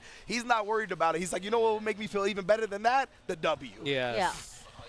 Oh man, I never see a flow chart. You know. No. That's true. Never. Yeah, he switches his Never, option every bro. time. Yeah. But yes, indeed. I always want to give a big shout out to PlayStation Tournaments as well. They've been a partner for EVO for a few years now as well. You combo the competition, we'll combo the rewards. We have win cash and exclusive items when you enter the PlayStation Tournaments. And again, you can sign up on the PS5 directly, and for a lot of them, directly in the game itself. So it's very easy to do. And as Sherry mentioned earlier, they're happening all the time. Some games even happen daily. So please get in the system and start getting familiar with everything the FGC and beyond has to offer from PlayStation Tournaments. I mean, because this just starts now. There's so many tours that started from this tournament at EVO Yes. Japan. Like, there was CPT, Arc World Tours. This was their first event as well. I'm not sure if Tekken World Tour, if this was their first event, but It's possible. Yeah. I mean, I wouldn't be I think surprised at this so, point. honestly. Yeah, I wouldn't be. think so. I wouldn't be surprised. yeah. So you want to make sure, you got to practice on that PlayStation if you're going to compete in tournaments. Precisely, man. Yeah, big ups to PlayStation. Yeah. Now we are on to losers finals. It's going to be Kobayan versus Ryukichi. And I'm wondering because there has been the aggression that has found success up against Kobayan. And Ryukichi, he's an aggressive player. So despite the matchup, I think, being in Gief's favor, this could be a playstyle thing where Ryukichi at least makes this close and maybe even gets the W. Yeah, I'm curious to see if how is Kobayan going to stop the Ryukichi backdashes. That's a great point too, right? Because we've seen it already against Meta, right? Yeah, he's seen it. And it worked for him a lot. So now Kobayan's like, oh, okay. Like I watched the match. I'm here. So like, how do I counter that? Or maybe like, oh, I know how to counter it. This is what you're supposed to do. So I'm curious to see if we're going to see those type of call-outs. Well, so in my mind, the way that you would approach that matchup, if he is doing that quite a lot, because against Mena, I feel like he didn't go with the traditional route of what Zangief would do in the neutral. But I feel like if you're Kobayan and you're watching that and you're seeing that he's backdashing in order to, because the only way he's going to whiff punish is if you're throwing out a heavy button like the Stand Fierce, right? Why wouldn't you just walk with him then? Yeah. Like, he's cornering himself. So I think if he's starting to do a lot of backdashes and looking for the whip punish, Kobayan has shown us that he is such a patient player and he will walk you down, throw out some normals, throw out some lights, just so it's make it harder to whip punish. So I feel like if Ryukichi keeps demonstrating that he's going to backdash, Kobayan's just going to walk him down into the corner. Walk him down, or even maybe use Hell Stab to kind of catch the backdash too. Oh, Hell that would be OD. Yeah, the Hell Stab. Yeah, it's a bit faster. Yeah, so. definitely. I could see like Kobayan walking forward on the backdash and then like stopping or walking back a little bit and baiting out the button after the backdash. You know, that's something that I it could think be is the definitely delayed there. slice, right? Like delayed crouch strong will catch backdashes into the jab, into the lariat, perhaps. It just depends on the range. I mean, OD when he's running doing bear grab as well too. That will catch the backdash. You know, Now this is the time. It's coming. Up against backdash. This is the time. I feel like the next break, you just got to walk up there and tell either him or Mena, like, yo, all I need you to do is just start the round with OD one, running. start OD running bear grab. I'm telling you, it's I thought you were coming. going to be like, you need to go up there and running bear grab them yourself at this point. Like, you just need to do it. I mean, we almost had it because it was the first sequence, but it wasn't immediate round start, Yeah, right? it doesn't count. It doesn't He count. did the crouch strong, canceled into OD running bear grab. I'm just saying, round one fight. Ah, And it was from Mena. We actually have not seen one running bear grab from Kobayan yet. Kobayan's not a grabber, bro. He just doesn't be grabbing people. Yeah, he doesn't. He just footsies all day. That's true, that's true. One of the things we like to say, right, is that the threat of an option is as powerful as the option itself. 100%. And Kobayan's display of gameplay, I mean, that is the perfect example of it. I mean, I feel like even when I'm playing against Zangief, you forget that he has running bear grab until he does it on you, and you're like, wait, you actually did that? That's crazy. I agree. That's how I feel He has a few moves you don't see. You don't see the counter. I right? know, Oh, yeah, the Tundra Storm? The Tundra Storm. Hey, this is another one. Ken's another good one to use that I was going to against. say, what if he Tundra Storms against the stand medium the kick? step kick? You could do, you can do step kick. You can do stand roundhouse. There's a few up against Ken that you could actually use that against. Yeah. Man, that'd be wild to see for sure. I mean, so I think the one thing that's also in Ryukichi's favor is that obviously Zangief's sweep is a super popular option, Yep. especially against Ken's low forward. But if you're not ready with the reaction, you block it, Ken gets standing heavy kick, punish counter. That's huge, right? So we saw that a few times with Ryukichi versus Mena. So I'm curious to see if we might see those type of sequences again. And look at that. You can see the crowd. All the seats are filled up. Japan is so invested when it comes to Street Fighter 6 and fighting games, right? It's just beautiful to see. Only like 30% of that crowd, actually that part of the crowd is all sitting on the floor, but only like 30% of that crowd is sitting in seats. Yeah. Like, you've got to love the crowd out here. And it goes all the way to the back of the venue. Like, there are seats like They took all the way to the setups back. out. All the setups, it's only Everything's chairs. gone, yeah. It's just Chairs. a land mass of people at this point, all tuned into Street Fighter 6. You gotta love it. The way Japan has embraced this game, man, it is a absolute beautiful thing. I mean, I think that's just a thing in general where, like, when it comes to, like, EVO, I feel like everyone just wants to come to these tournaments, right? Yep. Obviously, this is EVO Japan. We're going to have EVO Las Vegas in a few months, and then EVO Nice for the first time. So excited for that. So excited. If the hashtag is not Nice is nice, I will be upset. Okay, that It's spelled needs the to same, by the way. Right, Let 'em know, it spells the same, and then eventually there's also EVO Singapore that they haven't announced yet as well too, right? Yeah, So in we don't know. 2026. Yeah, we don't know when that's going to be. So that's going to be something super cool. It just feels like it's EVO worldwide at this point. We right? love that. Absolutely. We love the coalition of games that just come together because, you know, we were out here for Capcom Cup. That was just Street Fighter. But when you have EVO and you have all the fighting games that are here, it's just beautiful to see. Like, we just finished watching Tekken 8, Top 8, just before this. And then we had Grand Blue, we had Guilty Gear, we had KOF. And then we had the side tournaments, right? The Side Virtual Fighter tournaments. Co-op Cup. Man, Fighting games are something so beautiful. So sick. A bunch of legendary events coming together, culminating here at EVO Japan. And in addition to some culminating, we got the kickoff of massive amounts of world tours, right? Yeah, this is massive the amount of world first spot tours. for the SNK World Championship, first spot for CBT. I think it is the first spot for TWT. So, like, so many cool things, all kicking off here at EVO Japan. Yeah, man, this is definitely great synergy when it comes to the fighting game community. And don't forget, playable characters. Oh, yeah. You have to be here to play Andy, Yeah. Unica, and Elena. Yeah. So No like, photography allowed, by the way. So, you know, you Yeah. have to You be have here. to be here. Legitimately, the footage is not out there. It's like, not you out gotta there. see it with This your is own your two first eyes. hands-on experience type Yeah. of thing, right? And so it's like, it's a really cool thing to see that the publishers are also on board. Yep. They want to show off like some of their cool stuff, their merch. Because like a lot of times you don't really get to buy merch Yep. in Yeah, general. you don't. Like at I would this. say the Psy Games booth, they also have amazing merch. This is +1 frames. This is the official EVO merch as well, dude. 10-0 Yes, as well. So sir. you can all get that here. So it's just a cool fighting game experience, especially if you're a fighting game fan and you want to get some cool stuff. Absolutely, yeah. There's so much to do at EVO specifically beyond just the tournament itself, right? Definitely things you'll get exposed to here and nowhere else, straight up. Yeah, and it's really cool because back in my day, same for you guys. I mean, you guys are all, I think we've all been here for a very long time, right? Like, Yeah, it's cool yeah, to see every the growth season. of how EVO's gone, but even like the Feisty collection. Oh, I mean, yeah. we've talked about it many times throughout the stream, throughout the weekend, right? We have like the arcade stick collection back there. Yeah, it's the Markman's, yeah, Markman's collection. And like the evolution of arcade sticks, the hitboxes, buttonless, and all that.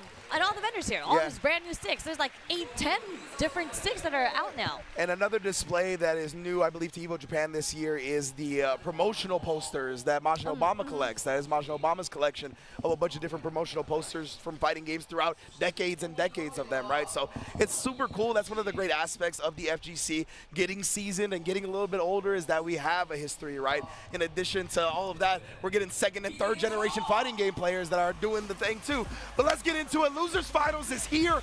Ryukichi on the Ken, going up against Kobayan on the Zangief, all for a shot at Meta RD in Grand Finals. Incredible. We got some character specialists here. I want to see Kobayan fight Mena, to be honest. Yeah. You know what I mean? That's true. I'm a little biased. I want to see it. He's got to get through Ryukichi first, though. Ugh, get off of me, right? Immediate drive reversal from the get-go? Yeah, 3 bars versus my 2. I'll take that all day. Yeah. Yeah, look at that. Flow forward right there. Walk him down. SPD I off the love standing. that. Heavy puncher minus, baby. Yeah, exactly. -2. I'll take that all day, but Ryukichi's still pressing. Nice. He didn't bite. Oh, punish counter SPD there. Yeah, that's the thing. Jinrai is not a good tool up against Zangief, man. Even if you go for that low, if they block it out, you get an SPD guaranteed every It's time. -5, the low, right? Yes. Yeah, and that is the 5-frame command Yeah, grab. 5-frame command through. Oh my god, he held up. And guess what? I get the Oki. Look at that. I'm +10 at least right there because the meaty headbutt +4. Oh, you have to get off of me. That was already 5 headbutts in this round alone. I mean, he's just saying I'm smarter. That's what he's saying. I'm gonna use my brain. Look at that stand jab usage in that range. Kobayan so good at using all the different normals that Zangief has. There's the backdash. Yeah. Headbutt. You ain't Back going nowhere. Zangief. Oh, get off of me.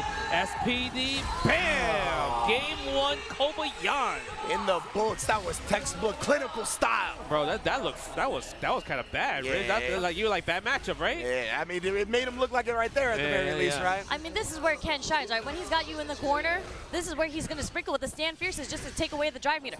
man. Delayed drive rush from Kobayan. Oh, Nope. dancing on him a little bit right there. And again, I love the sweep usage. It's something that Ken has to use in this, but DDT. backdash, punishing the throw attempt. Oh, wake Yeah. up stand short from Ryukichi. Gets the counter hit, actually. Yeah, you don't really get the Oki from the back throw from the DDT in that situation, so it makes sense for Ryuki to try to get out that situation. Oh, nice. Finally worked out. Punish counter, stand me and punch. The way he is walking down this Ken right now. Oh, great good patience. reactions. Yes, an even better reaction. Bro, how from old is Ryukichi? How do you do that? Yo, you know why it's the crazy part? Because it was instant. Yeah, it wasn't like exactly, a late one. yeah. He was like, yeah, you're gonna DI here. Yeah, that was an impressive scout. Barely the crouch immune kick whiffed against that drive, the startup of the drive rush right there. Oh, he yes. low crushed the medium kick attempt. SPD, that's enough. Oh, Perfect my. KO. Yo, these matches are going fast. They should make this a first to 5 at this point. Yeah, that was ridiculous. Kobayan has made every single correct read in the neutral so far in that past round, but it looks like Ryukichi again is going to get Kobayan into the corner. That's how he got the round the first time. Dragon Lash. Where you reaching? Okay, goes for a stand throw. Really, honestly, that's gonna backdash. Another clean bait out this time for Ryukichi. Optimal starter as well with the run Tatsu. That's gonna be more than enough to tie up this set. Send it with the level 2, save our time in addition to everything else. Yeah, that's when you know you play rank match too much. Yeah. Right, you don't want to do level 3. Like, come on, I want to get to the next match. Exactly. Yeah, 100%. Oh man, they're speed running through these games right now. We're already 1-1. Yes, indeed. And again, this is the second to last set of the entire tournament. Sick kick confirmed with a stand fierce and light kick Tatsu. That was really impressive, honestly. Yeah. Backdash, he's trying to backdash. Oh my god, I'm running through. Finally did try it. I mean, the one time he did it, Ryukichi was ready for the up back in that situation. I mean, the Tundra Storm is coming. Oh wow. Imagine. But this is where Kobayan's been struggling, is when Ryukichi has him in the corner. We're taking 3 throws right now. I'm saying that's where Zangief is weak. You need to maul. Don't try to play this like, oh, he's a grappler. I need to zone him out.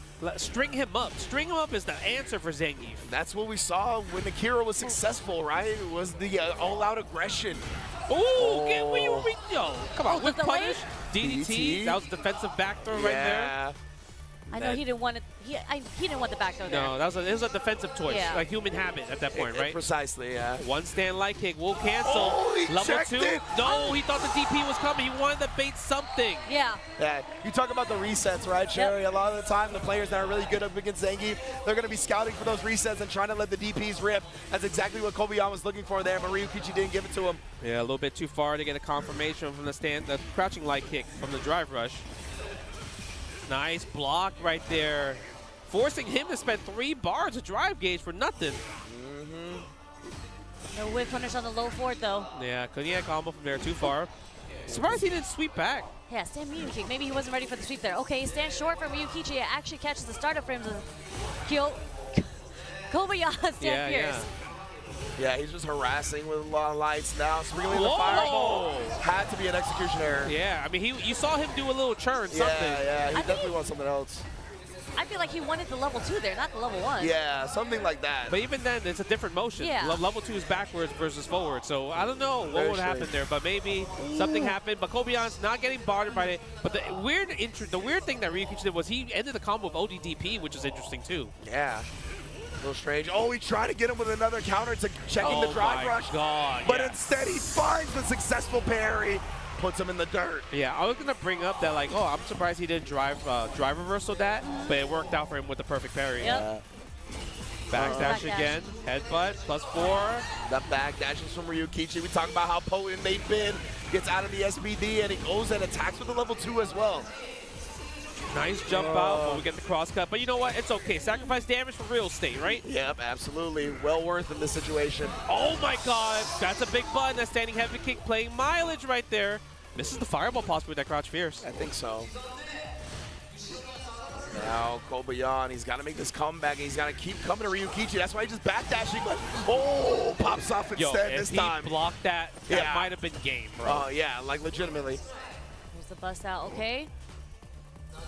The footsies. He's looking for something. Ryukichi does not want to give it to him. Exactly. He doesn't want to keep surrendering the space, but he's in the corner now. He has CA. Oh, not a real what combo. a quick backdash. He's alive off the back throw. It's okay. You have to play it slow. Don't get too crazy. Don't rush. Walk him down like you normally do. Level 3. Oh, my God. He was too far. Level 1. That's 1. Oh, he got him. Now you can't throw fireballs. You have to drive rush forward. Do nothing. Oh, check the farm! Level 1 Dragon Lash Flame! Wow! What a sequence! And again, Ryukichi believing in his backdashes. Oh, yeah. My God! Man, he's finding all the right places to get the backdashes on, too. Wow. That was so scary, man. There was a lot of hard reads going on in that last round. So intense on both sides. It was so tough, honestly, to make a decision in that moment for either one of them. Blows up the fuzzy defense timing again with that delayed crouch medium punch. Okay. Catches the backdash with standing heavy punch as well, too. A confirm into the Tatsu, too. Yeah. Now, speaking of confirms, Hell Stab and OD Lariat. Yeah, caught him trying to hold up, trying to avoid an SBD. Yeah, unfortunately, he didn't go forward because he just realized, oh, I'm low on drive gauge, so I don't want to drive rush forward yet. Yeah. Nice! Oh, he's trying to parry, too. Look at the damage on that bad boy, too. Perfect parry with punish. Whoa, gets hit. I wonder if he thought maybe that was going to be a cross-up right there, right? I'm pretty sure, yeah. There's the backdash from Ryukichi. Just to build some space. Stand short is going to connect. What a shimmy. And Ryukichi right there. He didn't have to do that because he got the combo. Yeah, he got the jab. Yeah, that was cute. Nonetheless, yeah, I don't know if it was counter hit stand jab, so maybe it would have been tough to get the kill combo off of it, but nonetheless, Ryukichi identified his win condition, blocks the drive reversal as well. Ryukichi's looking good. He is at match point. 1 round away to get that rematch. A little bit too far. Didn't want you to stand like it there. Catches that. Patience from Ryukichi attacking the drive gauge as well. Yeah, I would just drive impact. Just do it. Yeah, it's not bad. Even if you need the level 2, that's still a big win for you, honestly. Exactly. You don't have to worry about level 3 CA. Oh, the walk down. No DP. DP there. If he did it early, he could have combo level 2. Yeah, now we're going to side switch for sure, right? Yes, we are. You next, Jackhammer. He's going to have to make some hell of a comeback, though. Yeah, meaty low forward. Drive reversal again 3 here. versus 2. Oh my God. Able to burn him out. Oh my God, he went for that? He went for that. Because if he mashed super, that was GG. And Ryukichi, he mashed something. You saw the counter hit notification. I don't know if his super just didn't come out or what. Kobayan with the armor punish counter. Kobayan making the comeback right now. Nice, good punish. He's fighting for his life. SPD again. Oh, perfect max range. He has level 2. That's gonna hit. The jungle. Okay, nice. Wait, around the corner. The jump Tatsu, this is it. Yeah, level 2. That's gonna seal for 2-2. We're going to the last game. That Tatsu was so strange. I don't know why he ended up doing that. It felt like a panicky option. Because I think if he just lands there, he might actually have an attempt at a punish. Yeah, facts. I just think it's the state, the electricity, the atmosphere getting to him a little bit. That's usually the case, I feel like Ryukichi. He's like, he plays so well in the beginning, but it gets kind of like finicky towards the end. No bite from Kobayan there. He's stuck in the corner at this point. Oh, nice whip punish sweep right there. Yeah. And again, set up by that backdash. He was trying to take the hit, but guess what? This is guaranteed DI right here. Look at this, assassinating that drive gauge. This guaranteed stand fierce. Yeah, now we're going to close it out. We're going to take the round, double drive rush combo. Doesn't even need to spend any meter. Ryukichi back on match point. Just like that. But this is when the pressure gets the highest, right? You're only 1 round away. Nice job stuffing the heavy. Oh, I like the frame kill. Dash, not a punish counter. Yeah. Still gets a short though. Okay, back. No, forward throw. Spine buster. Spine buster plus 30. Oh my God. The hiccup firm again from the hell stab. But still, even the target combo is good damage. Okay, back throw right there. Wow, Kobayan. Stamina punch again. Not enough, but 1 hit away. This is the hardest for Zangief to close out. Just getting 1 hit. Yeah. I'm going to see the light kick. No, he's actually just trying to reach with the crouch medium. No whiff punish on the stand fierce, though. Yo, he is drive rushing. Yeah, he's going in. He's going in with the drive rushes right now. Trying to take those ankles out. Oh my God. What a fierce. Kobayan is playing impatient at this point, I feel like. He doesn't know. He doesn't. Just walk him down a little bit. There you go. Yeah, just walk him down. He was thirsty. He was a little bit thirsty for the kill. But that's it. Last game, last round. Full bar on both sides here. Good punish on stand. We're using the stand medium kick. Because if you do sweep and you're not on it, you get punish counter from Ken back. Yeah. Oh, speaking of standing rounds. He's super far away, so he just takes the target combo as the follow-up. Oh, God. Catches Kobayan. String him up. Yep, string him up. We're going to see the backdash from Kobayan. We've seen it a lot in the corner.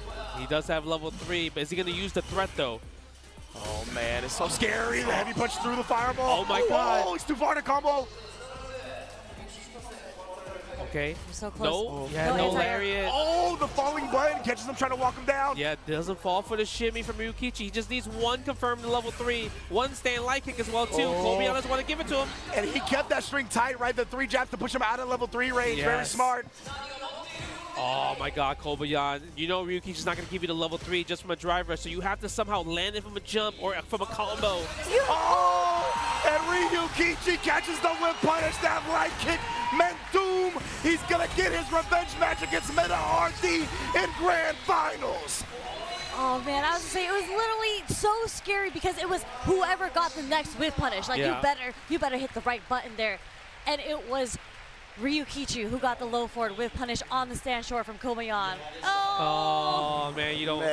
That's the worst because you're so close. Yeah. I mean, that's when you know how bad he wants it, 100%. and that's the heart of a champion right there, right? Yes. Just happy that Kobayan's back, baby. Yeah, I'm a huge fan of players that wear their emotions on their sleeves, that show their vulnerabilities. We saw when he was winning, he was doing the same thing, right? Popping out, beating his chest, screaming in the crowd. So yeah, when a big L happens like that, I definitely feel it. Big ups to Kobayan. I'm sure he's going to be the MVP for damn near everybody at this tournament, regardless. Yeah, I mean, his back was against the wall, and he made the comeback, and he got the first round in the last game. It's just, it was so close to him, and I know it hurt so much more because you were so close. Yeah.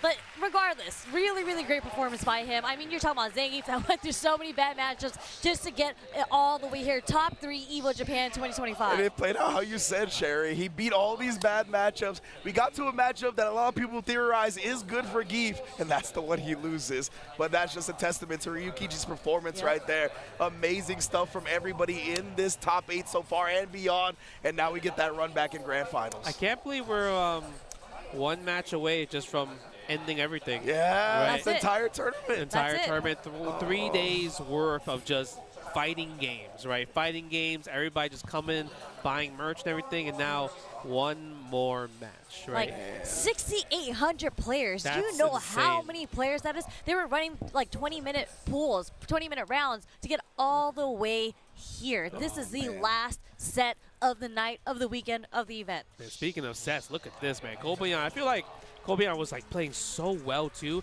The crazy part is we didn't see too many like backdashes from Ryukichi in neutral. He just like kind of fought. Yeah, he did. Right? He just kind of fought, and it worked out. He actually did a lot defensively, so he actually punished Kobayan quite a couple times. Yeah, it was mainly way more off like block strings rather than like trying to call things out in the neutral. Like when it was neutral, he was willing to sit there, stand fear, stand light kick, stand or crouch medium kick. A lot of these things where he was confident in beating Zangief to the punch. And I tell you what, that takes some cojones, bro. Yeah. Like it is very scary to just play it in the neutral with Zangief as Ken. Like this last sequence too, just a backdash. Oh, that was so good. Oh my goodness. Yeah, I felt like it was a little thirsty. You know, the one thing the Kobayan probably didn't do as much, maybe because Ken has a reversal, he didn't do drive rush, delay crouch medium kick a lot against Ryukichi.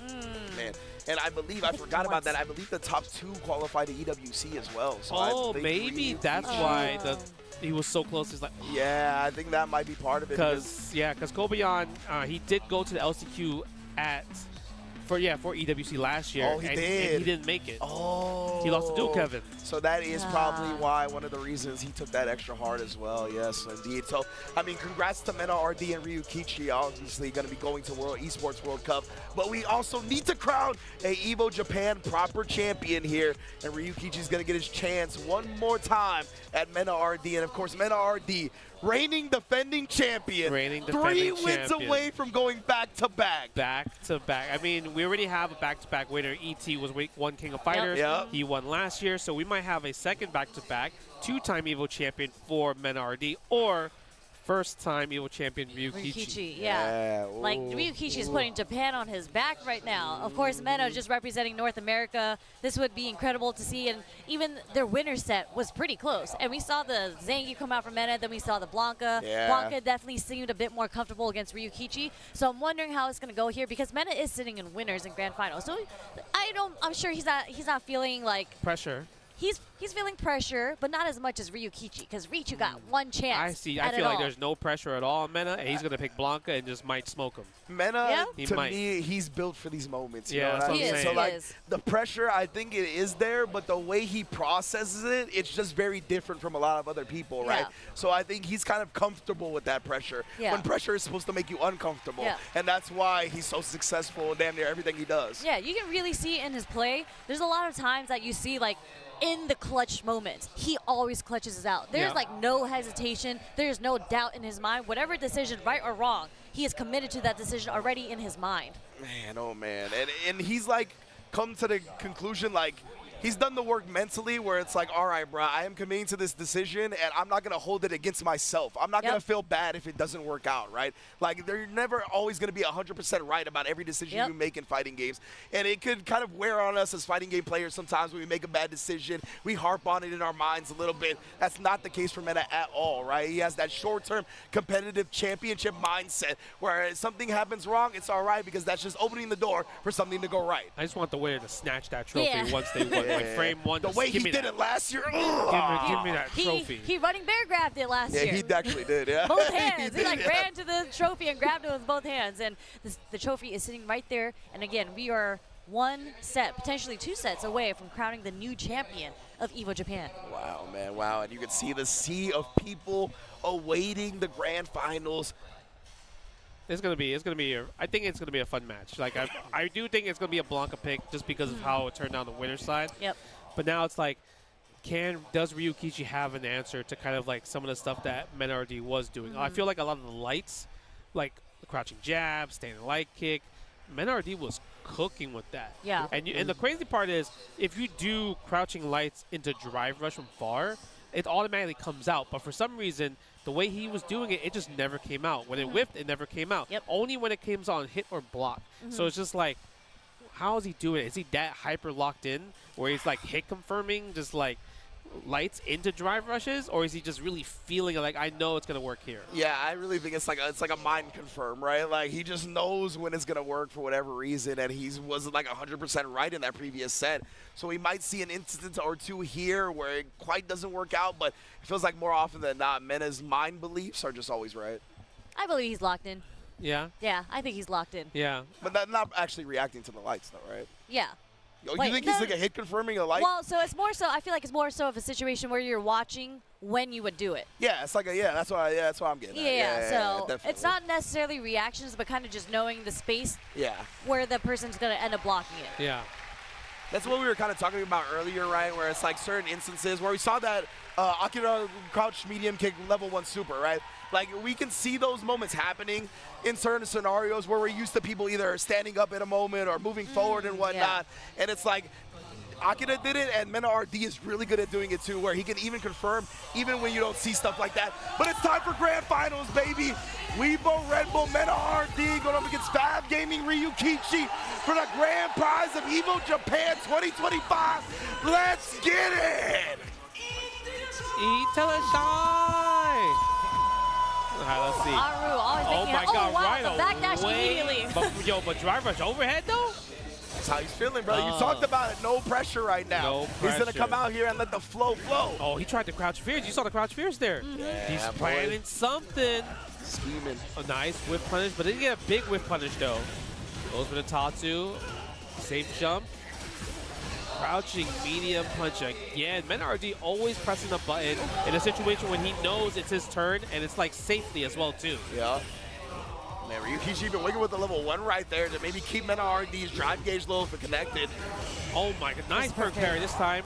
Oh, we go for the, the ground bounce, I forgot about that. Yeah, that was cute. Yeah. Oh, but the DI attempt. Now I love you're cornered.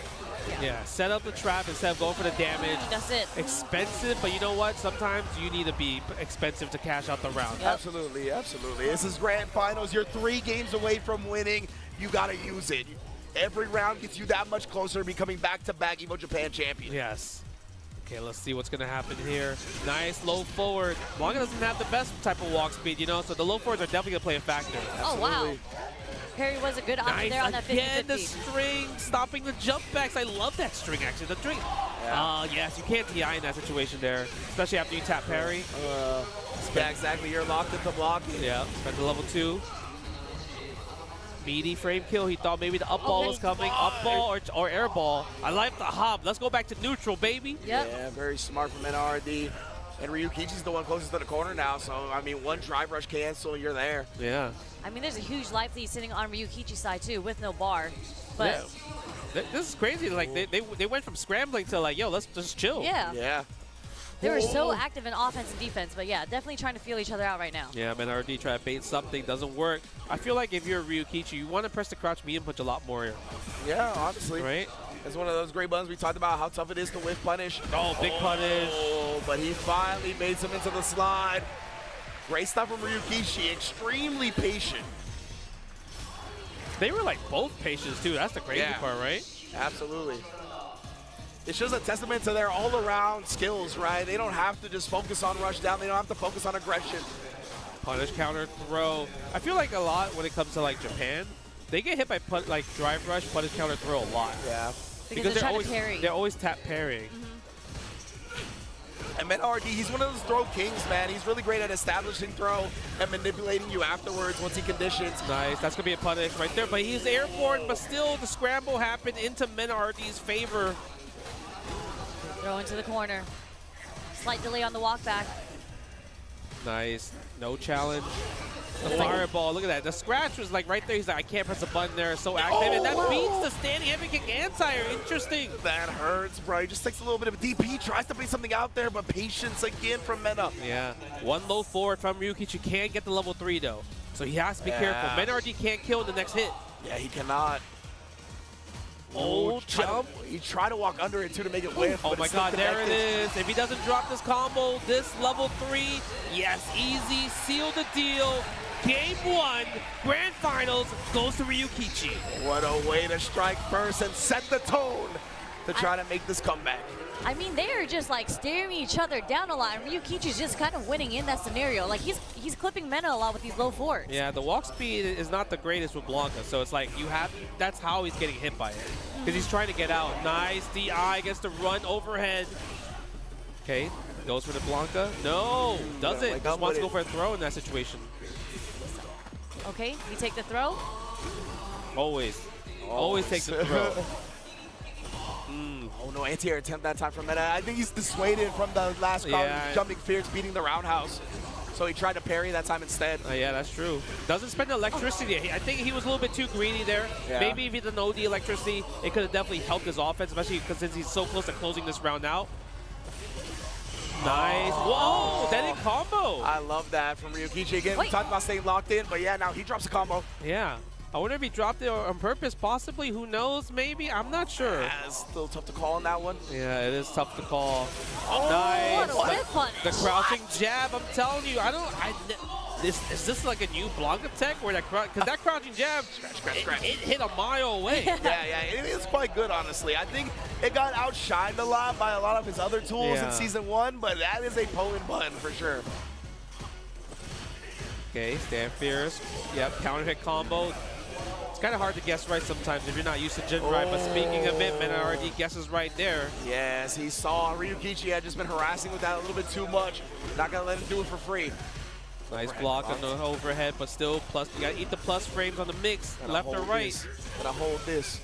Okay. Nice confirm with the jab there. Yeah, usually he would spend level 3, but in this situation, it's like I'm not at match point in this game, so I don't want to do it. Yeah, absolutely. If he can get a big hit here, hopefully save some of the meter for round 3. That's definitely what he's looking for. Actually, perfect parries the drive rush Dragon Lash. That is meant to thwart people trying to check drive rushes, and Meta RD counters it perfectly. Okay, we're gonna set the setup right here. No, we're blocking that for sure. 100% we're blocking that. Give me that punish counter, take a bite out of Kron. Meta RD, one up. Nice and simple, making it 1-1. Man, this is competitive. Nice, no tap parry, but we get the whiff punish though of the forward medium kick. Ooh, side switch though. I like that setup. Yeah, side switches him back too. Ryukichi actually has not gotten hit by any of those up-back OD balls yet. Yeah, I want to see Ryukichi stand block more of those situations so he could be in plus frames and keep his turn. Because if you're crouching, it's Blanka's turn, so I want to see more stand blocks. See, Ryukichi feels like he just doesn't want to stick his hand in the blender more often than not. Nice baits for Meta RD. Oh, yes, using OD electricity. He's so close to building level 2, and he does the Jinrai, and now he's definitely going to build level 2. He might spend it after this next sequence right here. Let's see, is Meta going to be willing to put the DI out? He's going to thread with it. He's just going to let the doll loom in the shadows. Look at this. Oh, the cross-up. Back to the original side for one more. Jungle Mena RD with a lead in the set. Yeah, Mena was just like, you ain't blocking this. If you remember the winners final set, he got hit by all the hop cross-ups from Ryukichi. He's not ready for those situations in particular.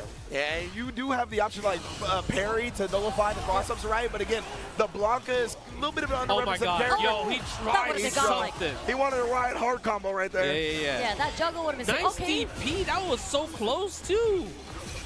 Stand light kick, side switch. Do we spend it? Yes, we do. Let's attack the drive gauge. Get some time to breathe and think about some of the decisions, what we want to do next. Yeah, put your opponent low, get yourself back in the green. That government bailout. Shout out Slogan Sama. Oh my The perfect God. parry. Oh no, no punish though. No. Nice, goes for the throw right there. Wake up something? No, not yet. Oh my God, no whip punish on the sweep though. We can afford that. We can afford a drive rush cancel. Oh, he tried. He wanted the DP on the other side, but he didn't find it. We got a parry though. Yes, we're spending all the cash on the drive gauge right here. No meter spent. We're seeing something so similar to what happened in the winners. There's so many perfect parries that are happening right now, even in the neutral. They're tapping. These fellows are locked in, man. Like him trying to like walk under and get that DP on the other side of the rainbow ball was very impressive. He didn't get it, but I saw him. Okay, level 2 right here. Activate Blanca-chan, let her rip. I mean, that's a gamble for sure, but it worked out because now that level 2 is not a factor anymore. Oh my God, yeah, too far. Oh yeah. Again, gets the drive rush throw. Takes the throw this time around. No whip punish again. A punish counter sweep would have done amazing things there. Yeah. Stand jab, getting the punish counter there. And Mena was so low on drive, he didn't want to just buffer the driver's cancel behind it, right? It would have put him on like a pixel of drive left. Oh my God, the crouching jab. If he believed in it, it would have killed. The scratching, it's look at that, scratch. scratch. He's tapping on the door. Maybe that's the answer to this matchup. You just got to scratch his foot. Bro, look at that, man. Nails, bro. I'm trying to make those holes in the shoes. Again, bro. Yeah, they're never ready for that. The thing is, I'm surprised because Ryukichi, he has a DP character, so DP OS will blow that up every single time, right? Absolutely. I mean, Blanca does have the hop through, but you got to make him show you that, right? You can't just keep getting bullied by this. Nice. Gets the punish counter a little bit too close for comfort. Yeah, now Ryukichi is going to have an opportunity. He's got the stage position. Oh, no, the empty jump. He was too late on the DP. Yeah, super late. Drive rush again. These throws are catching on. Perfect parry, though. Goes for a side switch. There we go. What's the forward? Drive rush. Up ball, though. Spending 2 bars, a bit expensive. Nice. Oh, the cross That's what I'm talking about. That's what I'm talking about. Yes, we saw that. Ryukichi. But he's spending a lot right here. A little bit too close. Again, the light, checking the pressure, but the reverse so fierce. That's another popular Ken option. Ryukichi. No, Mena's like, yeah, okay, that was cool. Yeah, no, I mean, that was really sick. I'm still match game, you not. Oh my God. Okay, drive rush. No, a little bit too far for the second crouching medium kick there. Yeah. Activate level 2 Lightning Beast. We're taking you to the corner. My little toy's about to come play. Yeah, and getting Lightning Beast this early is great for Mena because that means he might be able to build some meter back to him. He doesn't kill him too quickly. Nice. Dragon Laugh Flame right there. And that was actually really, really smart from Mena because he realized that you kept waking ODDP in the same scenario. Wow, we are just playing some Street Fighter 6. They are both ready to swing right now. This is Slugfest. Yeah. Standing heavy kick again.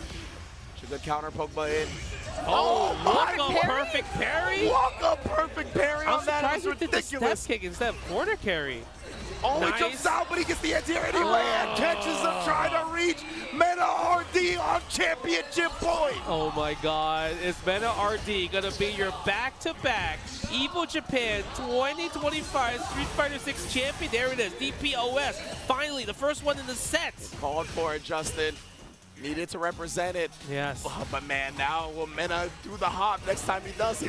We might see the hop next time. And I love these light confirms. The light confirms are really stopping Ryukichi a lot. And there's a crouch strong confirm there into the drive rush. Yeah. Big buffer. And Mena's building his next level 2 right now. We're going to get in the next situation. This is a guess for game, everybody. In this scenario, this install, he has to survive this level 2 install. If he doesn't, it is game over for Ryukichi. Legitimately here. And again, he's trying to bait something out. He's not even using the Lightning Beast follow-ups. Oh, he got hit in the air. Takes the hit. We didn't spend the bar yet. Yeah, tries to bait something, but Mena RD doesn't need to. He can afford to take a throw there. Showing so much respect, the fireball. He's trying to scratch. Ryukichi needs to somehow land the CA right here, though. I love that fireball, too, because it was as Mena's meter was running out. But Mena now one hit away. Oh, there it is. Mena RD, back-to-back Evo Japan Street Fighter 6 champion. Kaba just came out of nowhere. He just popped up on the screen on stage with him. Bro, he's like, where's my hat? Yeah, for real. He's like, yo. He's like, yo, get my hat, get my hat. He was like, Red Bull wants me to wear this. Put this on. Yo, But Mena RD, go for it, Sherry. Beautiful, beautiful play from Mena RD there, just taking it with the crouch jab, just scratching at his feet. And that was the very last sequence, actually catching the starter frames of the OD fireball from Ryukichi. Yep, man.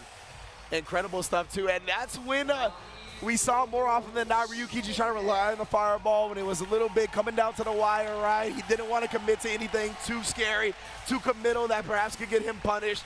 And, of course, Mena RD still being into that punch. And you called it, Justin. That crouch jab, man, goes far, bro. So, again, combine that with the extended hurt box of a fireball, got the trade for the championship, baby. Man. But even honestly, until the end, Ryukichi was making super sick decisions too. Like as Lightning Beast was about to run out, he threw the fireball just in case he tried to use that last Blanca ball to impose his will with the Lightning Beast. Honestly, amazing play from everybody, but Mena RD showing once again why he is one of the greatest fighting game players of all time. You see how much emotion he has going, because I feel like obviously this win is important because it helps his resume so much more, but it's also, he was in a situation where he wasn't winning first place as much compared to season one. So this really helped, kind of like gave him the confidence boost of going forward to the next season of Street Fighter 6. And now he gets to pretty much play the rest of 2025 without much pressure. Like he's qualified for EWC, qualified for a CPT, Capcom Cup. My man's is out here now, the millions is in his reach. Yes, exactly. Millions is in his reach, and I mean, now it's like kind of like, all right, how do we get the DR boys in there? We obviously got Kaba, Louis Man, and much more talent in DR to be like, all right, I need the boys to come into Capcom Cup with me as well too, right? And I know all the other Street Fighter players are going to be so happy because now they don't have to worry about Mena RD and their World Warrior, right? Whether it's NA East or the Dominican Republic region, now those spots is freed up as he takes home Evo Japan once again. And it's just so amazing because this is the training grounds for Mena as well. Like, obviously, he's from the DR. He's trained there so many times. He's trained in the U.S. He's out in Massachusetts. But he's been to Japan so many times. And he's been staying here for, like, months and weeks just training. Even right before Capcom Cup, he was already out here training. So this is also his training grounds. Yeah, this has become another home for him. We see him, he tweets all the time in full Japanese, right? He wants to connect with the community. And the community here has embraced him as one of their own as well. It's an incredible connection. Yeah, I mean, when it comes to just like playing Street Fighter and you want to get better, coming to Japan, just playing ranked match, it's the most fun. Like I feel like when I play ranked match in Japan, I could just sit there for the whole day. Because you fight so many different players, you fight all these legendary players that you normally don't get to fight in general, right? It's amazing. And look at that. Look at Kaba supporting the boy right here. Yeah, I want to see when he bursts on the stage. Yeah! Oh, Nah, he got it. Yeah! The hop ups, the DR flag. Once again, back to back. Where's my beanie? Where's the beanie, bro? Get the beanie. Yo, you know what the crazy part was? He started like rubbing his hands like, yo, where is it from mad long? Like, he's like, it's somewhere over here. I got to fix it. Oh, man, all the adrenaline running through his system at that point. Holy. Yeah. No, but we love that in the community. We love it when your homies hop on stage with you just to celebrate your win with you, because we know Kaba was grinding through the trenches too. He was also in this tournament. I think he got top 16. Yeah, he got like 17th, I believe. Yeah. He was also doing really good. One of the best players in the world. I mean, he's also an SFL world champion, right, with Team Bandits. So I'm just curious to see what Mena's going to do next. Yeah, like, I mean, we know Bandits, not Bandits, we have Blink Respawn coming up, so that is a tournament DR. I'm sure he's going to focus on that, but I feel like at this point, Mena can be like, I'm just going to stay in Japan for like 3 more months to train. Why not? I was going to say he's going to continue his tour of the Major League Baseball parks, bro. That's on his mind now. That's true. You don't even got to worry about qualifying for major events. I mean, if he wanted to, he can just kind of just go to other premieres and ruin other people's days. Absolutely. Ruin the competition, make it easier for him. I don't doubt that he's he's going to do that, right? I definitely think he's going to show up, and maybe not at every single one of them, but a majority, I'd say. Yeah, but I wouldn't necessarily say it's a gatekeep. Obviously, is what's going to happen. But, you know, we don't want one of those situations where you qualify already, and then you're just like, I'm good for the rest of the year. And you don't practice, like, you kind of chill, take a back seat until it gets closer to Capcom Cup and you start grinding. Men is just that not that type of player. Absolutely like, he is not, 100% a competitive player. He's still going to be going out to these tournaments. You want to make sure you stay warm, especially with the Season 3 update coming out with Elena. I'm pretty sure he's switching to Elena. That is one of his favorite characters of all time. That was his main in 4. Yeah, I guess that's where his head is at, right? Whatever Season 3 is going to bring, he's going to try to master that as quickly as possible and stay in pristine shape for the World Championships coming up. Yeah, because usually it's going to be a shake-up when it comes to a new season. Yeah. Right? Obviously, characters will get these changes. We don't know how strong they are. It might be massive changes. Seems like there's like stipulation where there's going to be system changes where people are already reporting. Who knows? It could be Copium. Who knows? Yeah. So we just have to wait from Capcom to see what's going to happen. And that's all coming out on June 5th. Maybe we'll get some info before then, but that is when everything will be live, right? Elena, the balance patch, all that. And the World Warrior Japan starts on June 6th, right after that, right? Because we saw that slide earlier. We did see that slide earlier. That's so good for Mena because now he doesn't have to worry about how he's going to adapt to Season 3 changes because he's good. He could take his time. Yeah, exactly. He could take his time, precisely, yeah.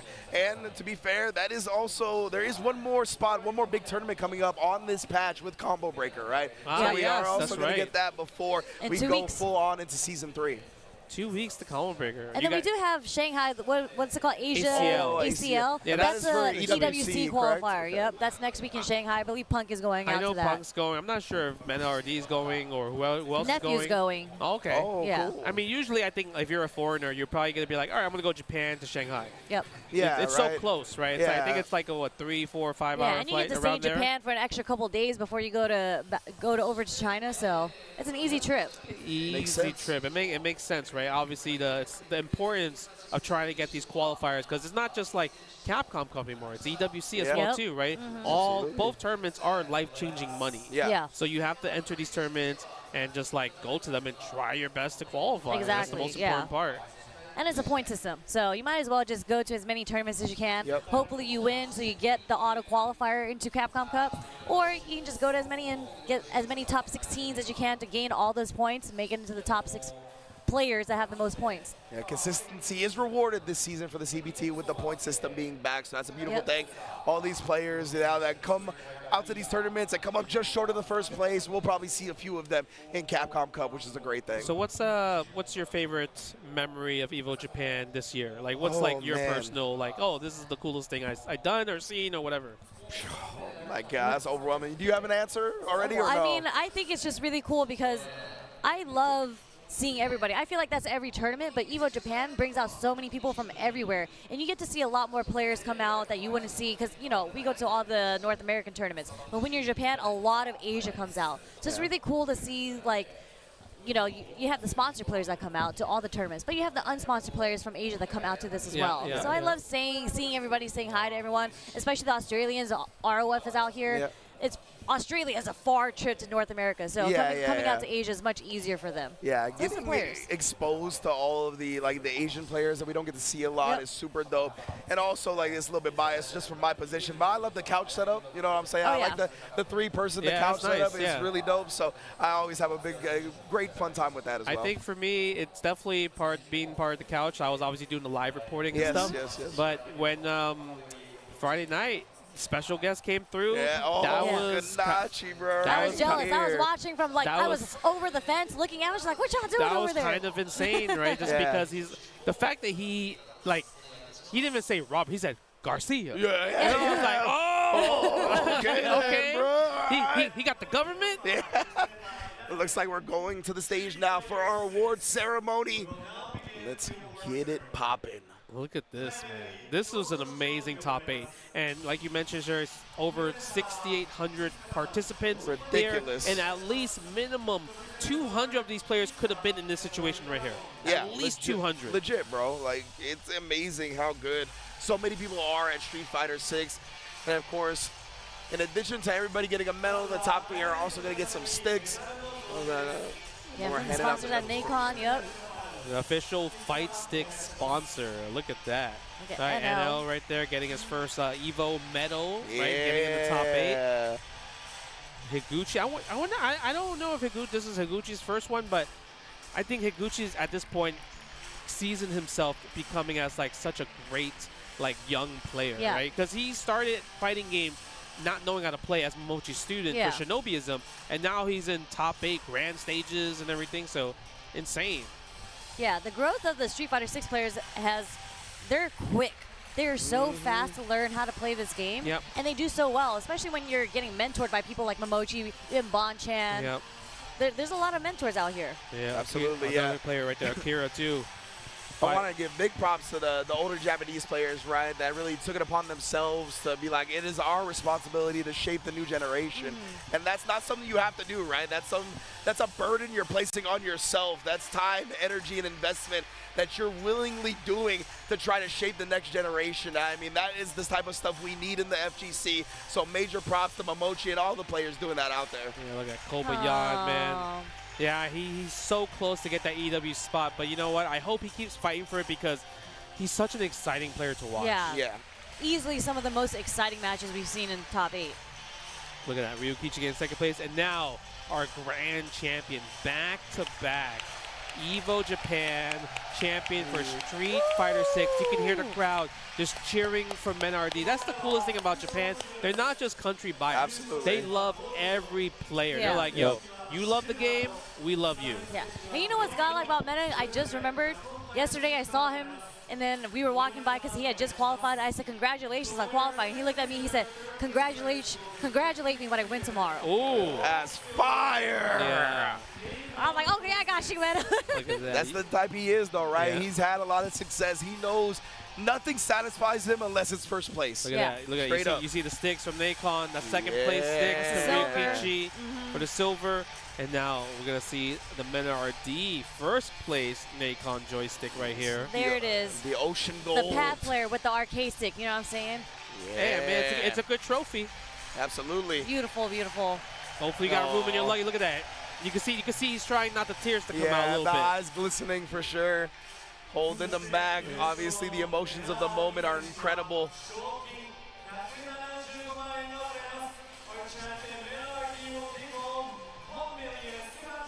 Grab that. Ooh, grab give that me trophy. that check. Grab that trophy. No, we're getting oh, the no, check. it's a check. Oh, let's go. Big check. 1,750,000 yen. Look at that. Great number. There we go. Menardi. Feeling good, man. Bringing home the bag. Qualifying into EWC. Qualifying into Capcom Cup. And, of course, becoming the first back-to-back two-time Evo Japan Street Fighter champion. Yeah, let's get that trophy. There we go. Rise it up. Woo! And I want to hear what he got to say. He has the best, award-winning promos in the business, 100%. Let me see what he got.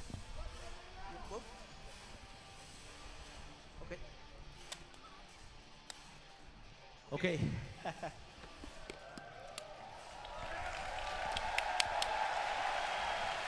Aww. I want to thank everybody that's here. Thanks to God, my team, Weibo, Red Bull, and everybody that came to this tournament. Everyone knows that this was a very difficult season for me. Blanca was not as strong, and I lost Luke. So I had a pretty rough year. But something that I learned this year is that you never have to stop believing in yourself. I think we all need a little bit of delusion in this impossible life. Yep. 今日いらっしゃった皆様、そして家族、チーム、神様、そして皆様に本当に感謝を申し上げております。ご存知の方も多いかと思いますけれども、私このシーズン、私にとってなかなか難しいシーズンとなりました。キャラクターのことだったり、いろいろと受けてないこともあったんですけども、やっぱり何よりも自分自身を信じ続けることが、勝ちへ導いてくれることだと確信しました。本当に皆さんありがとうございました。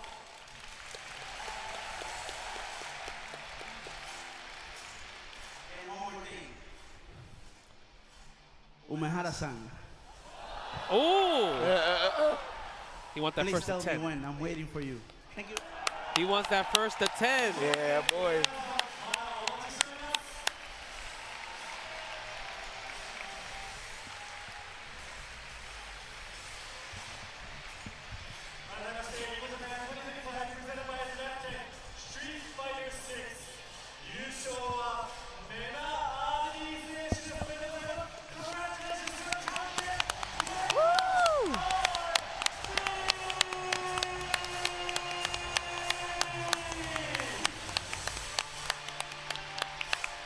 Definitely congrats to Mena again. Two-time Capcom Cup champion, two-time EVO Japan champion, one of the greatest fighting game players of all time. I mean, it's so hard to be like, right now, I mean, when you think about GOAT of 6. Yeah. Oh, yeah. I mean, he is currently in the lead. Yeah, Absolutely. in the lead by a lot. Yeah.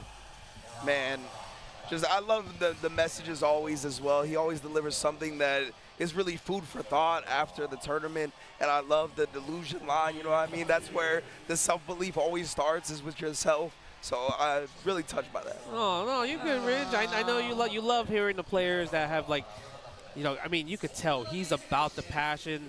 He came from, you know, DR. It's not like the place where it's like you're born with a silver spoon in your mouth, right? He worked hard to get out of that situation, to put himself on the map, to put his family on the map, to put his community on the map. And, I mean, we all seen the story from 5 to 6. Like, I remember the first time I ever seen him, he was a random dude, came in with Kaba to SCR, and just like, he lost the tournament. Hey, anyone want a money match, right? And that's how it started. From a random kid, anyone want a money match, to world champion, you know, life-changing money. That's crazy. In a short period of time, too. Yep. Insane. It's literally like the Cinderella story, like you said. It's like I saw him at SDR for the first time too, and then it was him and a couple like Dominican players that came out, and they were money matching a whole bunch, and I was like, who is this kid? He was a child. And then he was just like, oh, he was explaining to me the story. You know, they saved so much money to make it out. And what's up to Tasty Steve and Yipes, of course. But yeah, he was just like, we saved so much money to come out to these tournaments. We don't got sponsors like that, right? And then they had the money match to get their money back. Yeah. And they were winning in the money matches. They just haven't had the chance to like fully win the major tournament yet. Yes. And they started saving all this money to go. They were at final round also, just the crew, just supporting this kid. And all of a sudden you see all that work, all that community effort behind him come in, and you see him win Capcom Cup from the Dominican Republic, defeating Tokido. It was just like such a outright performance. Yeah. 2 sets. Yeah. And then what did he do with that Capcom Cup winning? He invested it back into his scene, right? He invested it back into the DR to make sure everybody else get risen up. I don't even know what I'm saying right now, but, you know, rise the community up along with him. And then it goes even beyond that, right? Where last year he placed himself into one of the hardest regions in the world for World Warrior in NA East just to free up another spot from his home country, right? I mean, the dude is a consummate professional, I think, a great role model for anybody in the FGC. Man, look at that. It's beautiful. Setting history. This tournament made history. Like your first time, 2-time EVO Japan back-to-back champion. Yampy getting 9th. That was such a sick performance. But I believe we're about to have a presentation. I'm curious because, I mean, this guy, he won the Canon Award last year from EVO Japan.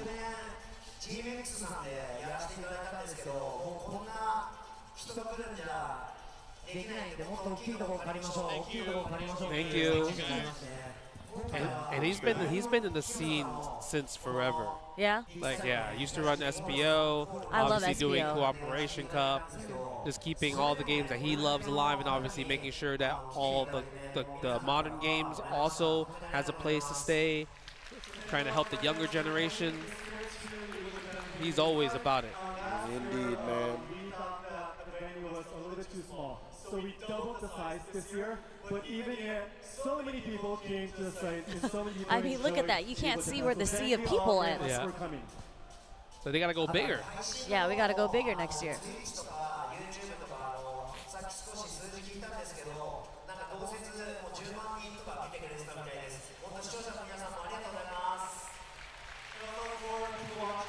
I was looking at the figures for Twitch and YouTube, and there's about more than 100,000 people watching. So everybody watching at home, thank you very much as well.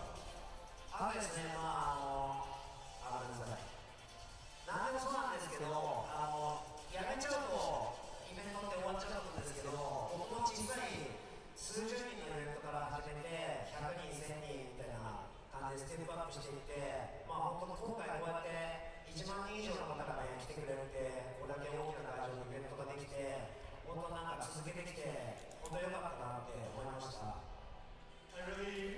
I'm happy that I was able to continue this because I started off with a tournament of just about 30 people and up to 100,000 and now 10,000 people. So I'm really happy that I continued what I've been doing so that so many people can come to this tournament. あとはスタッフで今回も運営チームだけで300人、テクニカル面から多分500人以上のスタッフがこのエボジャパンを一緒に作ってくれたんですけど、連日連夜ね、長時間の稼働、本当にスタッフの皆さんお疲れ様でした。And also I'd like to thank the staff for the operating team. There's about 300 members, and the technical team about 500 members, and they've been working so hard night and day. So I'd like to express my gratitude to the staff members as well. はい、またね、皆さんに会える日を楽しみにしています。ありがとうございました。さよなら。I'll be looking forward to seeing you again soon. Thank you very much.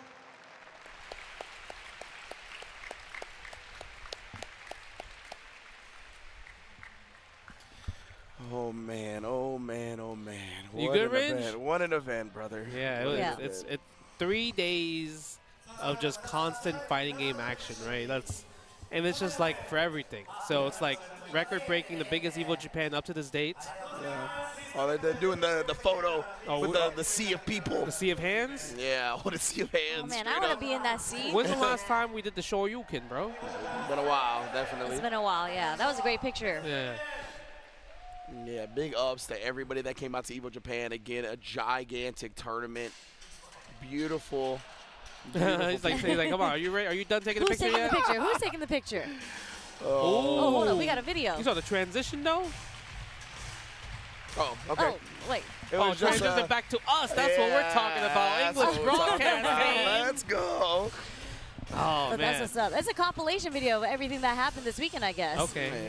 Yeah. But overall, Evo Japan has been amazing. 3 days worth. I think a lot of people had a lot of fun, right? And I mean, if you guys enjoyed it, make sure you guys get your tickets now because the next one is Evo Las Vegas. When is registration closed? I believe June 9th. June 9th. And obviously, we're going to have all the amazing games. Street Fighter 6, like you saw, Tekken 8, and we got some new games as well too. They have Marvel 2, right? Gonna be there as the retro title, and obviously official for Fatal Fury City of the Wolves. Gonna be an official tournament there. So lots of stuff. So make sure you guys register now. Subscribe to all the Evo channels, and if you can't make it there, Evo France in October in Nice, and that's the first time. They also gonna have Hunter x Hunter debuting as an official Evo game, and also the return of Dragon Ball Fighter. That's right. Yeah, so, France loves Dragon Ball, baby. do. So if it's gonna be anywhere, it's gonna be at Evo Nice. Yes, that's gonna be awesome. So hopefully you guys enjoyed just chilling with us for the last 3 days,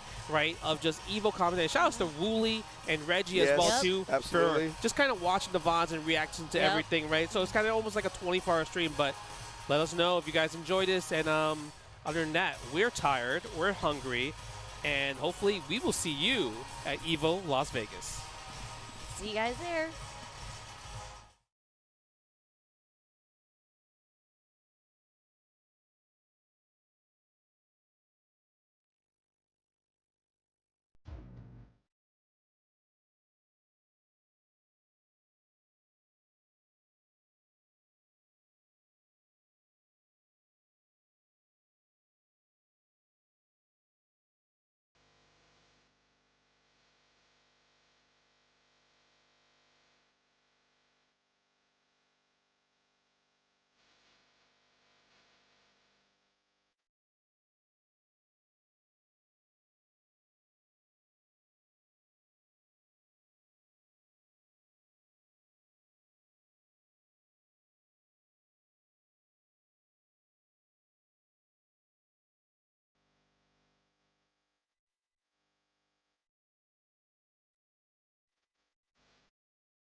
ステーション。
Sunglasses in the day, blue light glasses for the gaming at night. Zenny's got affordable eyewear for everyone. Vibe and style while protecting your eyes. Evo sunglasses, available now.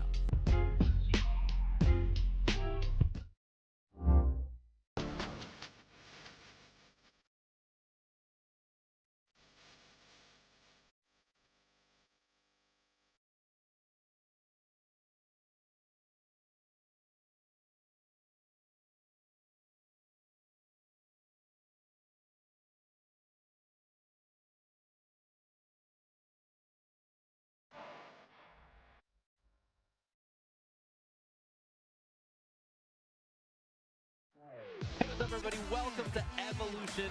You already know what time it is, baby. It is the celebration of fighting games, and we are so overjoyed to be here. There are so many people here. The venue is huge. Oh my God! He juggles Nitro!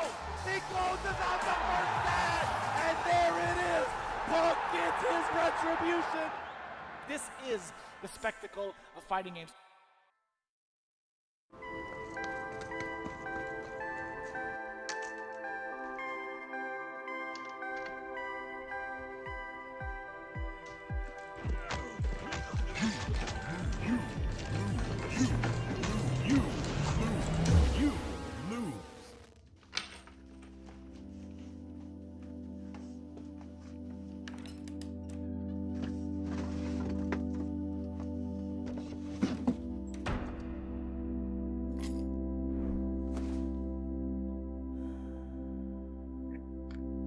Arrive soon. However, they are arriving now. Production, where are we going?